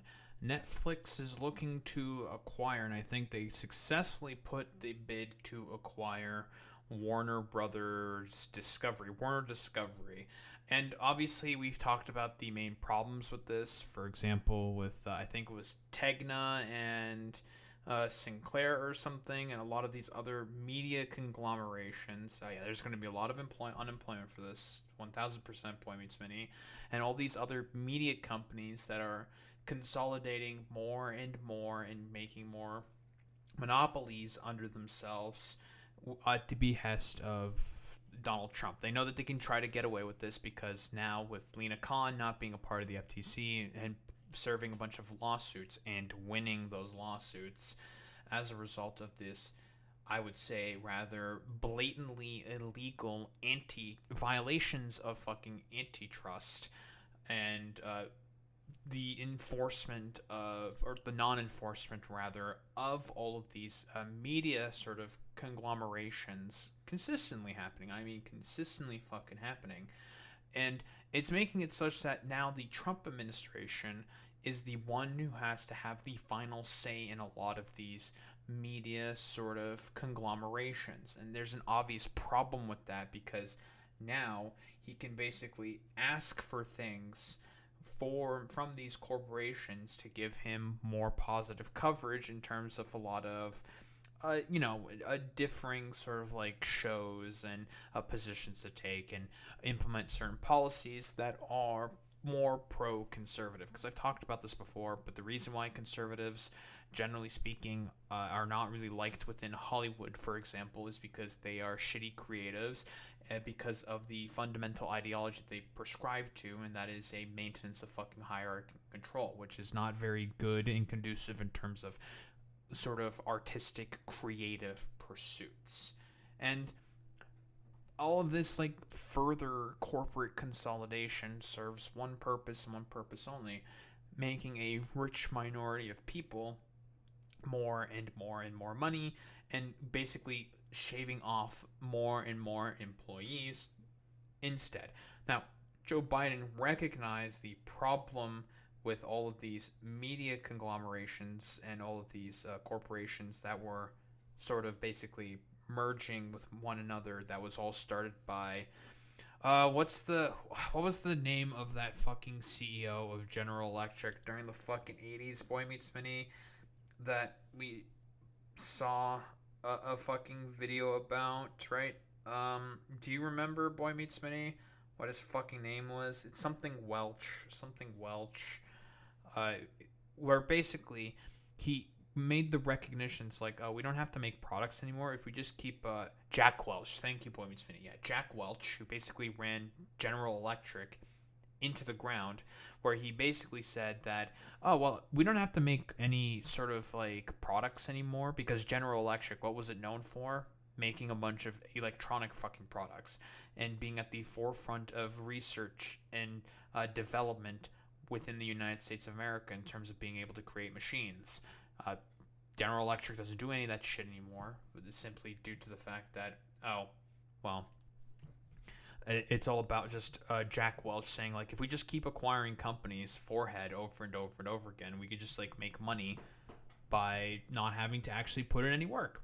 And he made millions of dollars. And now we have this current environment, which was exacerbated by Reagan and Bill Clinton and also the Bushes and Barack Obama, where it's the consolidation of all these corporations, all these companies into larger and larger and larger and larger fucking entities is making it such that, oh, well, now you need the approval of the current wannabe authoritarian in power who can now have outsized control in all of this, and broadly speaking makes general sort of not companies, but like products much, much, much worse, because why should they provide you a service that is to the liking of the fucking customer when they're the only service that's around to give you, I don't know, product for you to consume in? It makes it such that the quality of these products that these corporations are supposed to make becomes significantly fucking worse. Not to mention, you're giving a large outsized fucking control to the orange fucking buffoon in question here. So, of course, the big man himself gets asked this fucking goddamn question. Is he going to allow this to go through? They have a very big market share. I'll be involved in that decision. So far, if it's one of his buddies, like Larry Ellison, and we're going to get to Larry Ellison. Oh, we'll be getting to the fucking Ellisons very, very soon. If it's people that he likes, he's going to let the fucking deal go through. If it's people that he doesn't really like all that much, that's going to be a little bit of a different question. But what does the big man have to say? Should they be allowed to buy Warner Brothers? Should Netflix? Well, that's the question. They have a very big market share. And when they have Warner Brothers, that share goes up a lot. So I don't know. That's going to be... Keep in mind the people who own Warner Brothers, or that Warner Brothers Discovery also owns, are HBO and CNN. He more than likely would have, and we have to focus on the political angle of this as well, if there is a stooge, a CEO that is in power in those companies that has a preference for Trump specifically, he will more than likely want to push them, or his apparatchiks around him will want to push for them to acquire that company in order to change a lot of the policy. For example, Larry Ellison, like I said before, with CBS, putting in fucking Barry Weiss of all people as the head editor of fucking CBS. Does she have the qualifications to do that? No. She's like a hack fucking journalist who barely understands what is a sort of like objective metric for what is good journalism, because she's just like a little stooge for the fucking state of Israel. Like, whatever the state of Israel wants her to publish, she will fucking publish. She doesn't give a fuck about any of that stuff. She has no scruples because she's a dipshit fucking Zionist who gained her prominence for trying to bully university professors off of fucking campus to make them leave the sort of campus that they were teaching on, or the university, the institution that they were teaching at, if she perceived them to be, I don't know, slightly critical of fucking Israel. It's complete fucking nonsense, of course, from people like fucking Barry Weiss. But that's currently who's the main editor-in-chief at, CBS right now. So that's great, that's cool and fantastic. There's totally not going to be any consequences to this whatsoever. And not to mention also Larry Ellison also acquiring TikTok, because again, in reality, Congress wanted to ban TikTok because of their criticisms of who? Israel. And a lot of people were criticizing Israel. Congress wasn't a really big fan of that, so they were just willing to just ban the application outright within the United States of America. But Trump decided to be like, well, what if we just acquire it for ourselves, have one of our guys running it, so we can keep the algorithm all for ourselves and still ban all the anti-Israel stuff anyways on the platform anyways. Democrats were holding the bag on that one, and Trump gets a political win because he can now spin it as him bringing TikTok back in the United States of America. Good job, Democrats. You guys fucking suck at politics. But yeah, now he is going to have, that is Trump, of course, if one of his stooges is the main sort of person who gets involved in this in particular, and we'll get to the fucking hostile takeover. Guess who owns Paramount Skydance? Larry fucking Ellison. Yeah, Larry Ellison is doing a hostile fucking goddamn bid, a hostile fucking takeover of the fucking company or an attempted hostile takeover of the fucking company of about $108 billion from fucking Netflix at the behest of Trump in order to get coverage from CNN and also HBO, say like an HBO Max, for example, like John Oliver, who works for fucking HBO, to have more positive fucking coverage of Trump specifically and go after those who he perceives as political opponents. Because like I said before, all these like conglomerations and whatnot are really bad for fucking free speech, because now it's this motherfucker who has to approve all of that stuff, and he's going to want stipulations in place being done within those fucking companies in order to allow those mergers to go through. That's the fucking problem with having these this incredibly sort of like laissez-faire capitalistic fucking system. Power will inevitably be concentrated into the subset of a smaller and smaller and smaller fucking few. Now this motherfucker, who was wholeheartedly willing to just basically cancel any like late night comedian show host who basically goes against anything that he fucking says and criticize anything that he says, because he does not believe in the First Amendment. He does not believe in free speech. If he could make people suffer a bunch, he would. He doesn't give a fuck about any of that stuff, and is just an individual who wants more and more power to be concentrated under himself. Like, that's all that there is to it with people like fucking Donald Trump. Like, he's at a fucking CBS event right now, despite the fact that he always hated fucking CBS, because now Larry Ellison owns CBS, so therefore it's actually good, and they're going to start to cover me positively. It's incredibly thin-skinned, it's petulant, it's fucking pathetic, but I would expect nothing less from this stupid fucking child who's currently the most powerful man on the fucking planet. And he is fundamentally the main guy who's going to be approving more and more of these fucking mergers, who are now going to be cracking down on a lot more Trump-based fucking criticism, which is fundamentally against the First Amendment. Yeah, for some economists to tell, and also, and I'll be involved in that decision too. They have a very big market share. Did he make any guarantees to So you big, about folks. the merger if they do merge? No, not at all. He came up. He was in the Oval Office last week. I have a lot of respect for him. He's a great person. But he's done one of the greatest jobs in the history of movies and other things. He's got a lot of interesting things happening aside from what you're talking about. But it is a big market share. There's no question about it. It could be a problem. Okay, then you should not approve it, but you're probably going to approve it because you have outsized control. But like I said before, now Paramount Skydance, owned by Larry Ellison's fucking kid, I think David Ellison or some shit, is now doing a fucking an attempted hostile takeover of this fucking merger, which again, Netflix successfully bid for. This was a successful bidding. Netflix ended up fucking winning out in this particular aspect.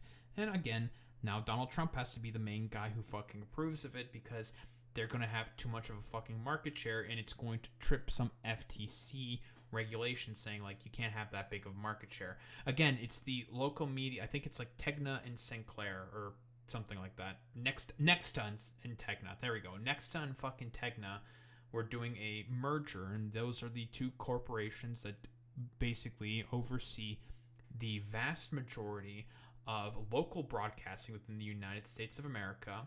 They're doing a merger, and they would both have control of about 80%. I'm going to say it again, 80% of local TV stations within the United States of America, and that's obviously going to trip the violations of market control within the fucking United States of America. So now they have to petition Trump to give them that fucking exception. Because again, why make better quality products? As Jack Welch of General Electric said, it's like, why make better products when you can just keep acquiring smaller and smaller companies? And he made hundreds of millions of dollars based off of doing that because he got a nice severance package when he fucking left. That piece of shit.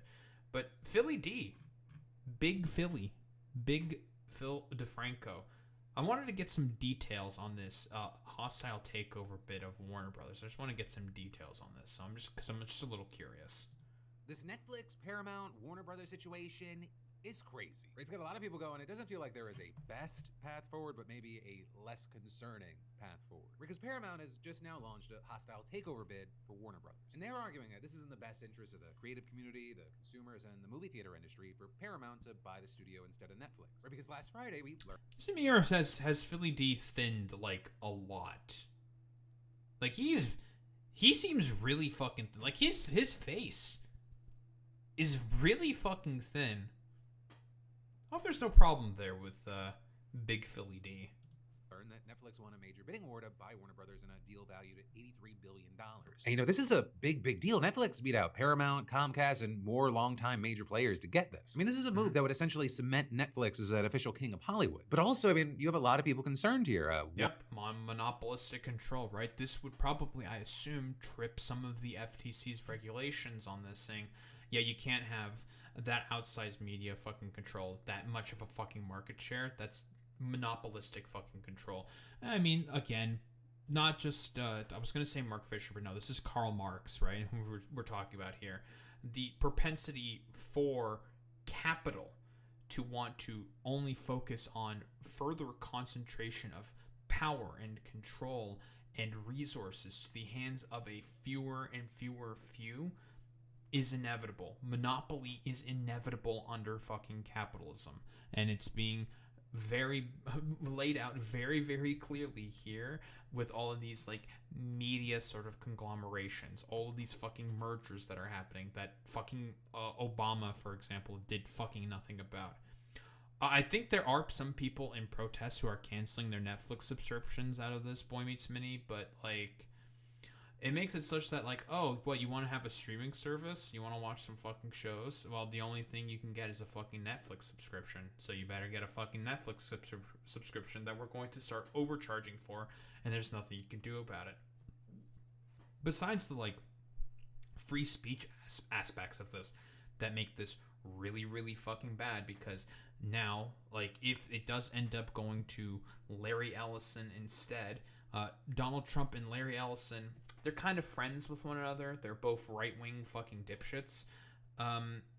the biggest sort of problem with that specifically is the fact that, oh, well, because of CNN and HBO being under Warner Brother Discovery, their sort of coverage on Trump, it might potentially change as a result, which I find very funny because, like, the current right-wing CEO of CNN made it such that they want to have more positive coverage of Republicans, but they still shit on fucking Republicans because everything that Trump is doing is so ridiculously fucking bad.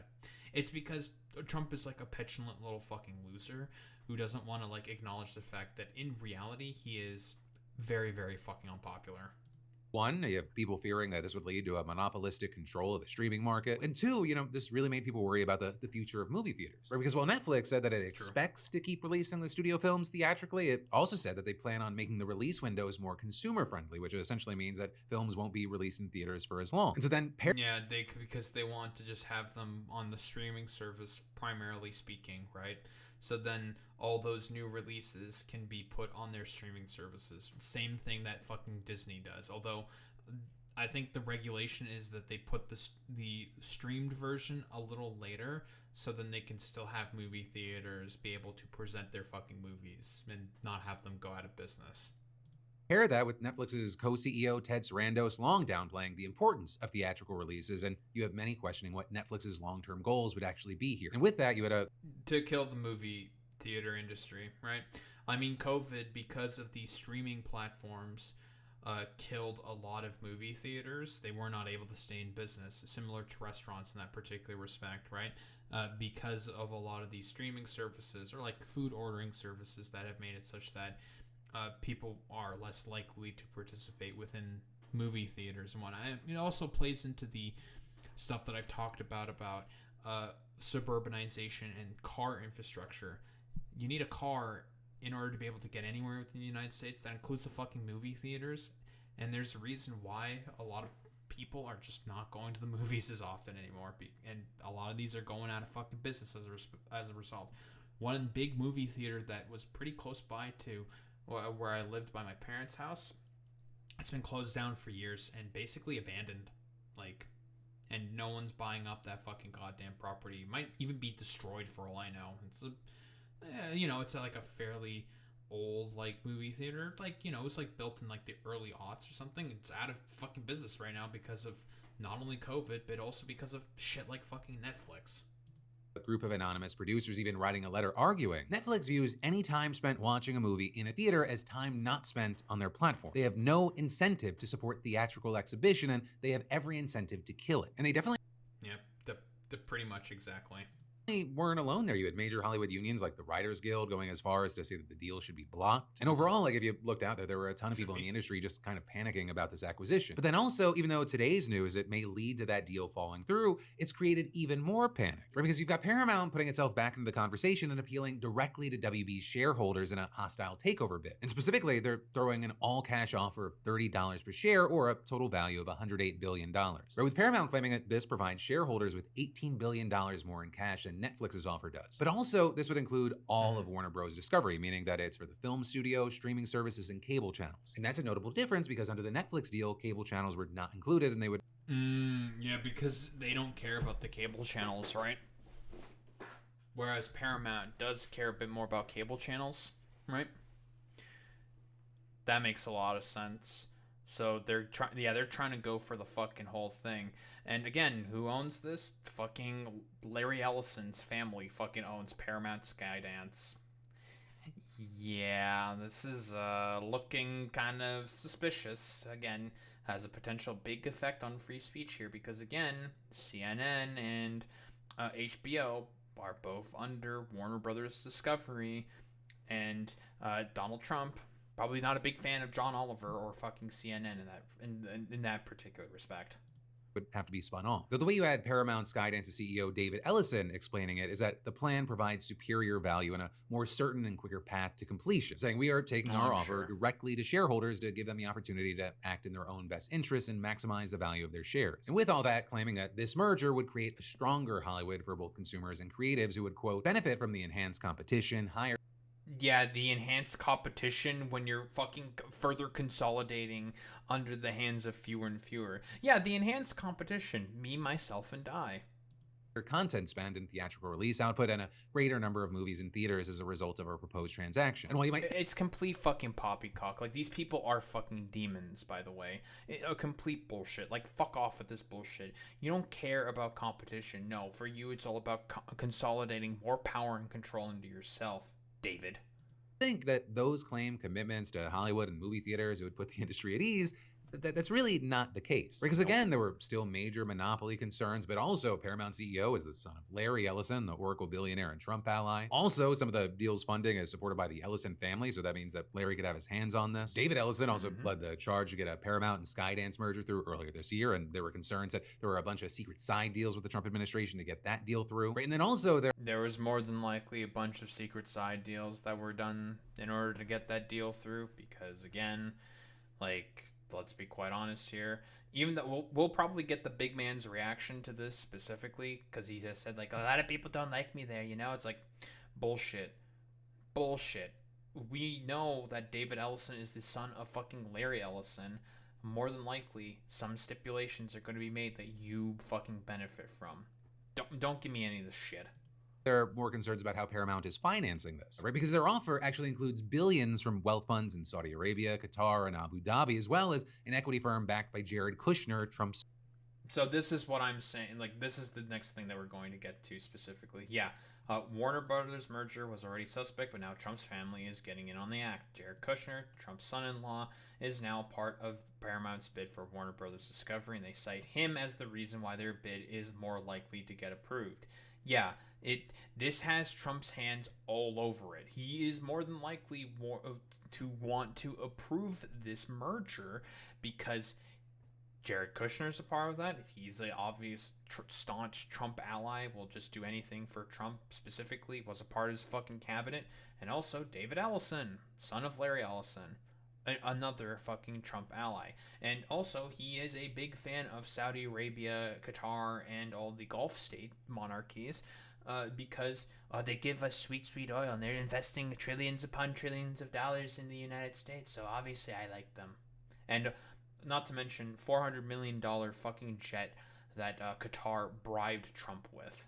Son-in-law. With this, you had Paramount saying that the foreign wealth funds have agreed to forego any governance rights, including board representation associated with their non-voting equity investments. As you know, those promises, they could help it get federal approval, but also the thing is, there's just a ton of politics involved no matter who buys it. And, you know, Trump, he really hasn't said where he stands on this. He has given mixed messaging on the companies. It often feels like he supports whoever he most recently met with, though he recently just praised Netflix and Ted Sarandos, but then added that the merger could be a problem. With Trump saying they have a very big market share, and when they have Warner Brothers, that share goes up a lot. And adding, I'll be involved in that decision. Also, I've got to add that as I was recording, both Netflix and WB ended up responding to the news. Right? Netflix kind of dismissing it, saying this bid was expected, but they remain confident in their deal, and Warner Bros. Saying it will carefully review this new Paramount offer and respond within 10 business days. Right? And then with all of this, we haven't even touched on the fact that WB's cable channels include CNN. So if the Ellisons get their way, they would then be in charge of CNN, and they already have CBS News. And then that, I mean, it doesn't even get into the TikTok of it all. I mean, the amount of... Yeah, I'm glad that Philly is bringing up TikTok. Again, the amount of control over the news diet that's going to be owned by a Trump fucking allied billionaire should be extremely fucking concerning to everybody. We already have the fucking Democrats like Sarah Hurwitz, all these like Zionist freaks, including fucking Hillary Clinton, complaining about TikTok and the algorithm misrepresenting the position of fucking Zionists from Israel, blah blah blah blah blah, all that fucking bullshit, poppycock and fucking nonsense. Talking about that shit specifically, if a Trump ally, a Trump donor, a billionaire whose son owns those fucking news channels, which Trump already has some fucking problems with, whether they're real or perceived, ultimately they are perceived by Trump. He's just mad about the fact that people cover him negatively, despite the fact that he is a really bad fucking candidate and is incredibly unpopular, but I digress. The problem is it affects free speech, it affects the quality of products, and it just makes everything generally fucking worse. Again, there's a reason why Joe Biden under his tenure in presidency made the realization that, like, well, Jack, this amount of media conglomeration and consolidation of power that's happening is actually kind of bad. And the person who brought that up to him specifically, that being Elizabeth Warren, with putting Lena Khan in as the head of the FTC, and a lot of those lawsuits proceeding to go ahead and actually starting to take place, going after this amount of media and just general consolidation and actual antitrust policies and positions being enforced and basically gone forward with and allowed to fucking progress. But now, obviously, she's gone, and there's a stooge at the FTC now, and they're just going to allow a lot of this fucking bullshit to go through. Control that's happening in the media right now. It's crazy. But hey, for now, while this plays out, I'd love to know your thoughts, opinions, reactions, and maybe even predictions. It's bad. But yeah, we have Trump also responding to this specifically. Do you support the Paramount bid for Warner Brothers? Well, none of them are particularly great friends of mine. I want to do what's right. It's very important to do what's right. It was supported by Jared Kushner. Would that impact your decision? I have never spoken with him. Yeah, so this is the constant excuse made here by Trump. He more than likely knows about this. He's just not going to fucking comment about it right now, because in reality, yeah, he wants to go ahead with this stuff because Larry Ellison is his ally. David Ellison is Larry Ellison's son, so he knows he's going to have a lot more fucking control over CNN and HBO as a result. Like that. And we're going to be reducing it very substantially. Do you support the Paramount It'll be safe, bid, Mr. President? but we're going to be reducing it very Do you substantially. support the Paramount bid for Warner Brothers? That I came don't this know enough morning? about it. You spoke about Netflix last night, saying you have concerns about them. I know the companies very well. I know what they're doing, but I have to see. I have to see what percentage of market they have. We have to see the Netflix percentage of market, Paramount, the percentage of market. I mean, so yeah, I've already mentioned before why he does not care about the percentage of market. The Tegna, and I think it's next to merger, I could be wrong on that, would have a concentration of about 80% of the local TV market under one fucking conglomerate right there. And he basically is he thought about allowing that fucking merger to go through with his FTC. Obviously, there's still a bunch of bullshit and legalese and nonsense and probably lawsuits that are going to happen as well, so it's still going to be fucking litigated on. But yeah, he was okay with that merger going through specifically. Yeah, like, he probably would be okay with this happening as well, because again, like, those CEOs are going to go and meet with him, woo him or some shit, and just be like, yes, Mr. President, you're like the greatest man in the universe. Here's like a little fucking special good boy participation trophy for you.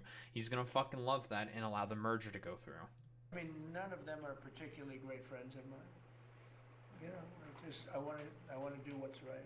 It's so very important to do what's right. Paramount deal is supported by. Incredible how the first thing he focuses on is how they're not particularly great friends of his. That's not the problem. If you have a principled stance, you just say, no, there's going to be too much fucking control under a small subset of companies. I'm not going to allow that to go through. It violates the law. But since he's like a stupid, like, wannabe mafioso boss, it's just like, well, you know, are they my friends or are they against me? I don't really know, folks, but I might let this through just because they're friendly to me. Jared Kushner, Mr. President, would that impact your decision? If Paramount is, I don't know. I've never spoken to him about it. He's really trying to work on Gaza. I think Gaza's his primary thing is Gaza. Yeah, Jared Kushner, the known Gaza understander. So, I mean, it should be fairly obvious. I don't think there's really any other way to put this besides this is just period bad and end of story, where more and more of these, like, consolidating media conglomerates, again, like I said before with my earlier example of Tegna and Nexta, I think it's Nexta, I could be wrong on that, of the local TV scene, about 80% of it being owned by one conglomerate. Yeah, that's sort of just period end of story, general sort of bad. But Trump doesn't really give a shit about any of that stuff, and he is okay with the further corporate consolidation being done under the hands of fewer and fewer people, because he knows that he's going to have outsized control on being able to implement particular policies that benefit himself politically, because he knows that he has to approve those deals in the end. So he knows that he can get something out of the CEOs in that particular respect. But yeah, so nothing should be believed from Trump when he's talking about this. He is more than likely going to be okay with a merger like this going through, especially if Jared Kushner is going to be at the head of it in particular, because he knows that he outright stands to benefit from such a relationship like that. Don't think there's really much else to say besides it is potentially a dark day within America media sort of creation if a merger like this, another merger like this, is allowed to go through.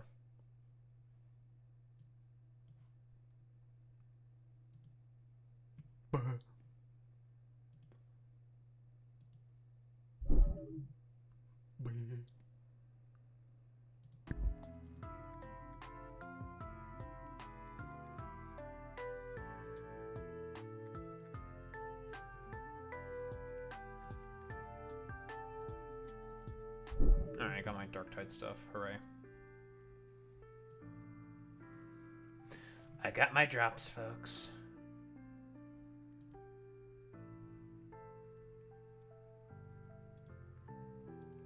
Got my drops. What is this meme that you speak of, Heptius?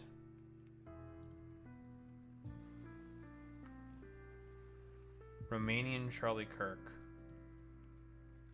What the heck? That's Romanian Charlie Kirk. Epic. What the heck? Got colored hair and everything? I never knew that Romanian Charlie Kirk is it would be a libtard. That's crazy.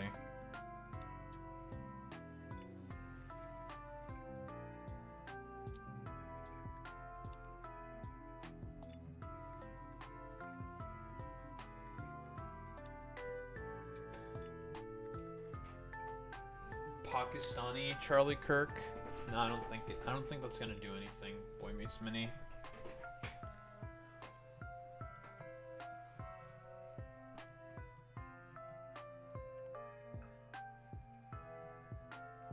Who the fuck am I reading out to today?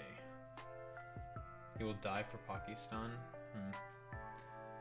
Yeah, Pakistani Charlie Kirk will be like, will demand to be strapped to a missile in order to fire at fucking India or some shit.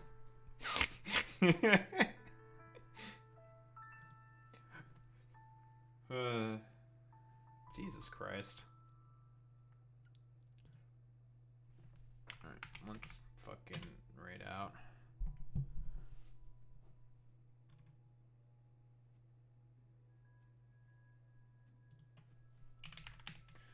Apparently the fucking DLC is going to be out soon for Pokemon Legends ZA, so that's fun. Oh yeah, we're raiding out to complainingly. Anywho, gamers. The DLC for Pocket Monsters, I guess. I think that's going to be coming out soon, so we'll be doing that, I suppose. So that'll be fun. But yeah, I think it's DLCs relatively soon. I don't remember exactly when it's supposed to be coming out. Whatever. Who cares? In any case, gamers, I will be back tomorrow. We'll be continuing with all our fucking bullshit. Yapping about politics and whatnot. And we will also be, I think, playing the DLC. I think the DLC is tomorrow, but I don't remember exactly. In any case, I'll figure that out. I will be back tomorrow. Same time, same place, same face. Peace out, gamers.